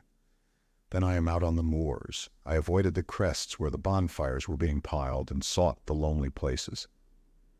I remember very clearly sitting on a gate beyond the park in a fold just below the crest that hid the Beacon Hill bonfire and its crowd. and I was looking at and admiring the sunset. The golden earth and sky seemed like a little bubble that floated in the globe of human futility. Then, in the twilight, I walked along an unknown bat-haunted road between high hedges. I did not sleep under a roof that night, but I hungered and ate. I ate near midnight at a little inn over toward Birmingham and miles away from my home. Instinctively, I had avoided the crests where the bonfire crowds gathered. But here there were many people, and I had to share a table with a man who had some useless mortgage deeds to burn. I talked to him about them, but my soul stood at a great distance behind my lips. Soon each hilltop bore a little tulip-shaped flame flower. The little black figures clustered round and dotted the base of its petals, and as for the rest of the multitude abroad, the kindly night swallowed them up. By leaving the roads and clear paths and wandering in the fields, I contrived to keep alone, though the confused noise of voices and the roaring and crackling of great fires was always near me. I wandered into a lonely meadow, and presently, in a hollow of deep shadows, I lay down to stare at the stars. I lay hidden in the darkness, and ever and again the sough and uproar of the Beltane fires that were burning up the sere follies of a vanished age, and the shouting of the people passing through the fires and praying to be delivered from the prison of themselves, reached my ears. And I thought of my mother, and then of my new loneliness and the hunger of my heart for Nettie. I thought of many things that night, but chiefly of the overflowing personal love and tenderness that had come to me in the wake of the change, of the greater need, the unsatisfied need in which I stood for this one person who could fulfill all my desires. So long as my mother had lived, she had, in a measure, held my heart, given me a food. These emotions could live upon and mitigated that emptiness of spirit. But now suddenly, that one possible comfort had left me. There had been many at the season of the change who had thought that this great enlargement of mankind would abolish personal love. But indeed it had only made it finer, fuller, more vitally necessary. They had thought that seeing men now were all full of the joyful passion to make and do, and glad and loving and of willing service to all their fellows, there would be no need of the one intimate trusting communion that had been the finest thing of the former life. And indeed, so far as this was a matter of advantage and the struggle for existence, they were right. But so far as it was a matter of the spirit and the fine perceptions of life, it was altogether wrong. We had indeed not eliminated personal love. We had but stripped it of its base wrappings, of its pride, its suspicions, its mercenary and competitive elements, until at last it stood up in our minds, stark, shining, and invincible. Through all the fine, divaricating ways of the new life, it grew ever more evident. There were for everyone certain persons, mysteriously and indescribably in the key of oneself, whose mere presence gave pleasure, whose mere existence was interest, whose idiosyncrasy blended with accident, to make a completing and predominant harmony for their predestined lovers. They were the essential thing in life. Without them, the fine, brave show of the rejuvenated world was a caparisoned steed without a rider, a bowl without a flower, a theater without a play. And to me, that night of Beltane, it was as clear as white flames that Nettie and Nettie alone roused those harmonies in me. And she had gone. I had sent her from me. I knew not whither she had gone. I had in my first virtuous foolishness cut her out of my life forever.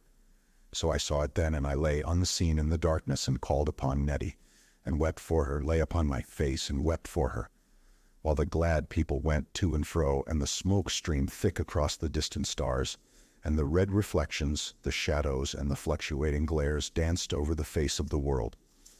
No, the change had freed us from our baser passions indeed, from habitual and mechanical concupiscence and mean issues and coarse imaginings. But from the passions of love it had not freed us. It had but brought the Lord of life, Eros, to his own. All through the long sorrow of that night I, who had rejected him, confessed his sway with tears and inappeasable regrets.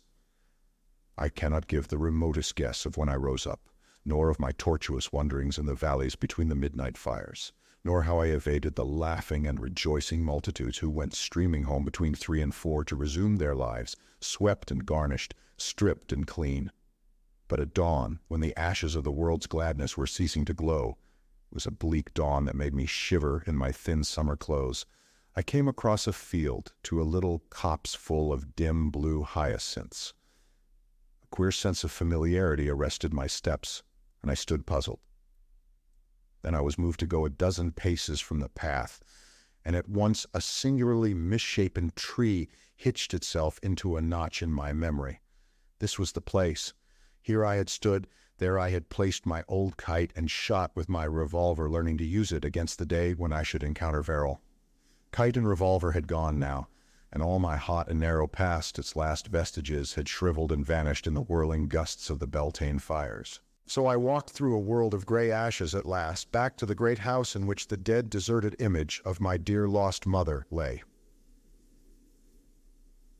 Section 3. I came back to Louchester House very tired, very wretched, exhausted by my fruitless longing for Nettie. I had no thought of what lay before me.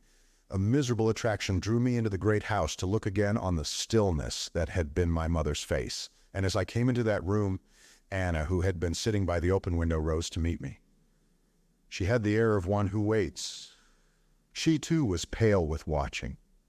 All night she had watched between the dead within and the Beltane fires abroad, and longed for my coming. I stood mute between her and the bedside. "Willie," she whispered, and eyes and body seemed incarnate pity. An unseen presence drew us together. My mother's face became resolute, commanding. I turned to Anna as a child may turn to its nurse. I put my hands about her strong shoulders. She folded me to her, and my heart gave way. I buried my face in her breast and clung to her weakly and burst into a passion of weeping. She held me with hungry arms. She whispered to me.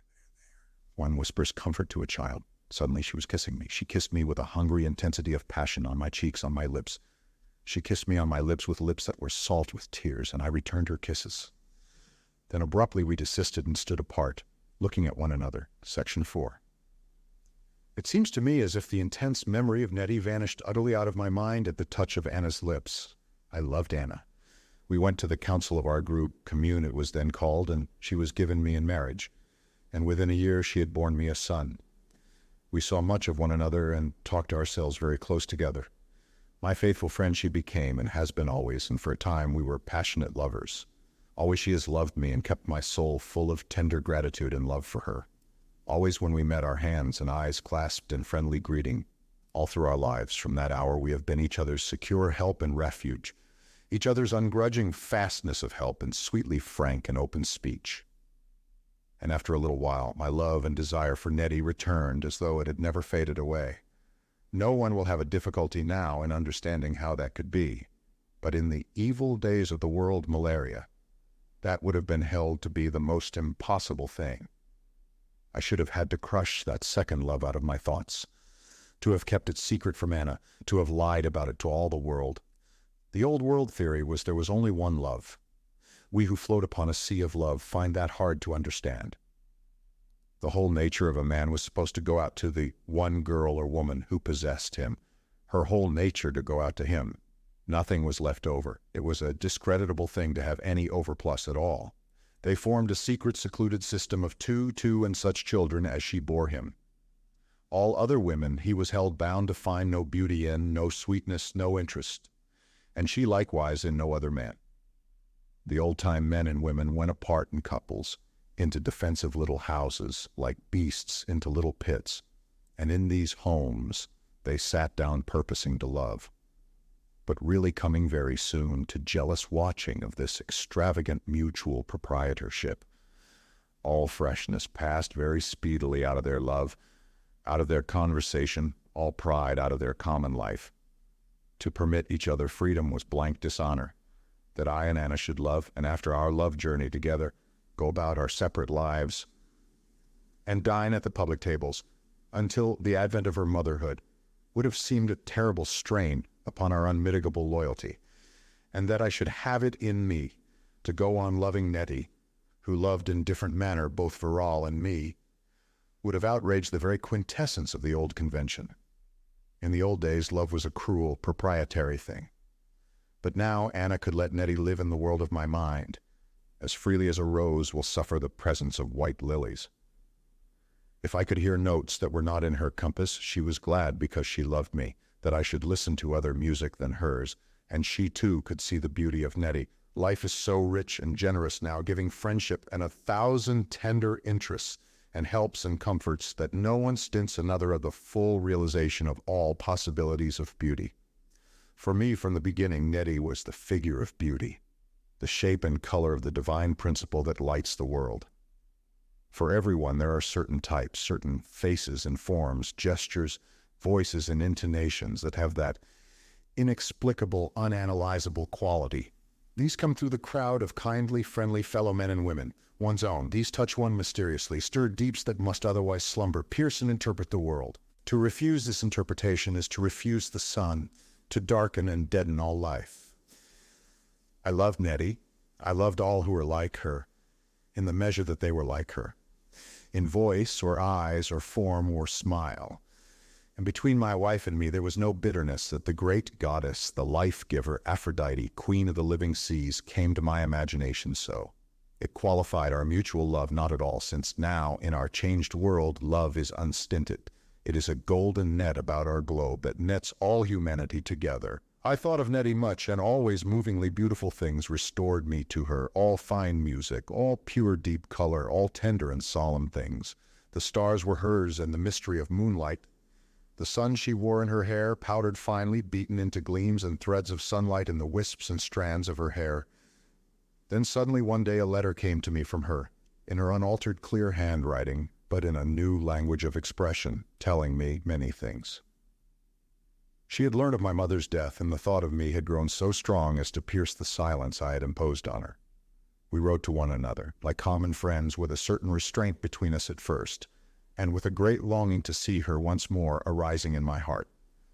For a time I left that hunger unexpressed, and then I was moved to tell it to her. And so on New Year's Day in the year 4, she came to Louchester, and me. How I remember that coming. Across the gulf of 50 years, I went out across the park to meet her, so that we should meet alone. The windless morning was clear and cold, the ground new carpeted with snow, and all the trees motionless lace and glitter of frosty crystals. The rising sun had touched the white with a spirit of gold, and my heart beat and sang within me.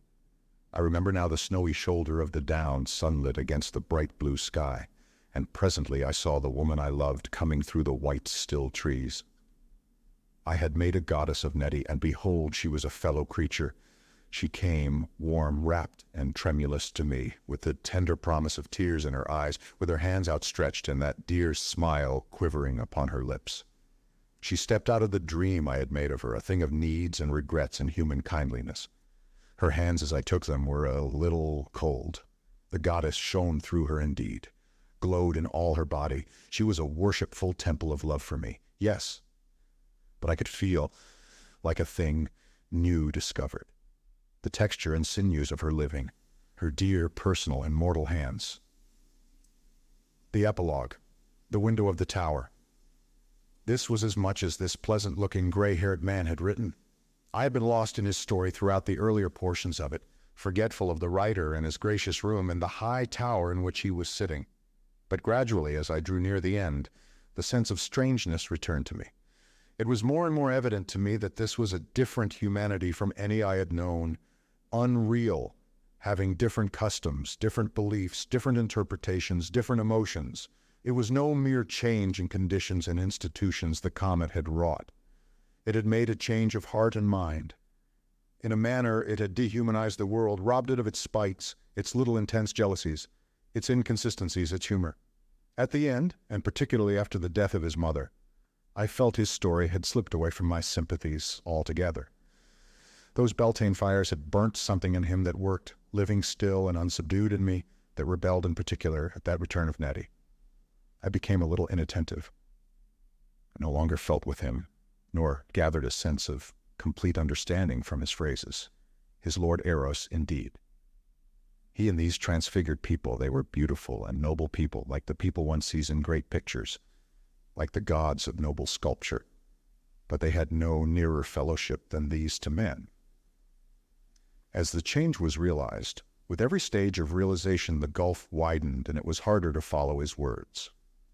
I put down the last fascicle of all, and met his friendly eyes. It was hard to dislike him. I felt a subtle embarrassment in putting the question that perplexed me, and yet it seemed so material to me I had to put it. "And did you," I asked, "were you lovers?" His eyebrows rose. "Of course. But your wife—" It was manifest he did not understand me. I hesitated still more. I was perplexed by a conviction of baseness. "But," I began, "you remained lovers." "Yes." I had grave doubts if I understood him or he me. I made a still more courageous attempt. "And had Nettie no other lovers?" "A beautiful woman like that, I know not how many loved beauty in her, nor what she found in others. But we four from that time were very close, you understand. We were friends, helpers, personal lovers in a world of lovers. There was Verrill." Then suddenly it came to me that the thoughts that stirred in my mind were sinister and base, that the queer suspicions, the coarseness and coarse jealousies of my old world were over and done for these more finely living souls. "You made," I said, trying to be liberal-minded, "a home together." "A home?" He looked at me, and I know not why I glanced down at my feet. What a clumsy, ill-made thing a boot is, and how hard and colorless seemed my clothing, how harshly I stood out amidst these fine, perfected things. I had a moment of rebellious detestation. I wanted to get out of all this. After all, it wasn't my style. I wanted intensely to say something that would bring him down a peg, make sure, as it were, of my suspicions by launching an offensive accusation. I looked up and he was standing. "I forgot," he said. "You are pretending the old world is still going on. A home." He put out his hand, and quite noiselessly the great window widened down to us, and the splendid nearer prospect of that dreamland city was before me. There, for one clear moment, I saw it, its galleries and open spaces, its trees of golden fruit and crystal waters, its music and rejoicing, love and beauty without ceasing flowing through its varied and intricate streets. And the nearer people I saw now directly and plainly, and no longer in the distorted mirror that hung overhead.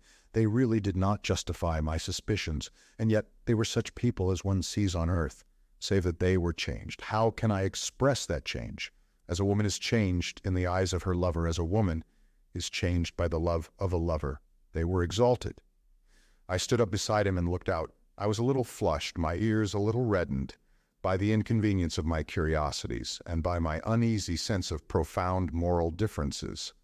He was taller than I. "This is our home," he said, smiling and with thoughtful eyes on me.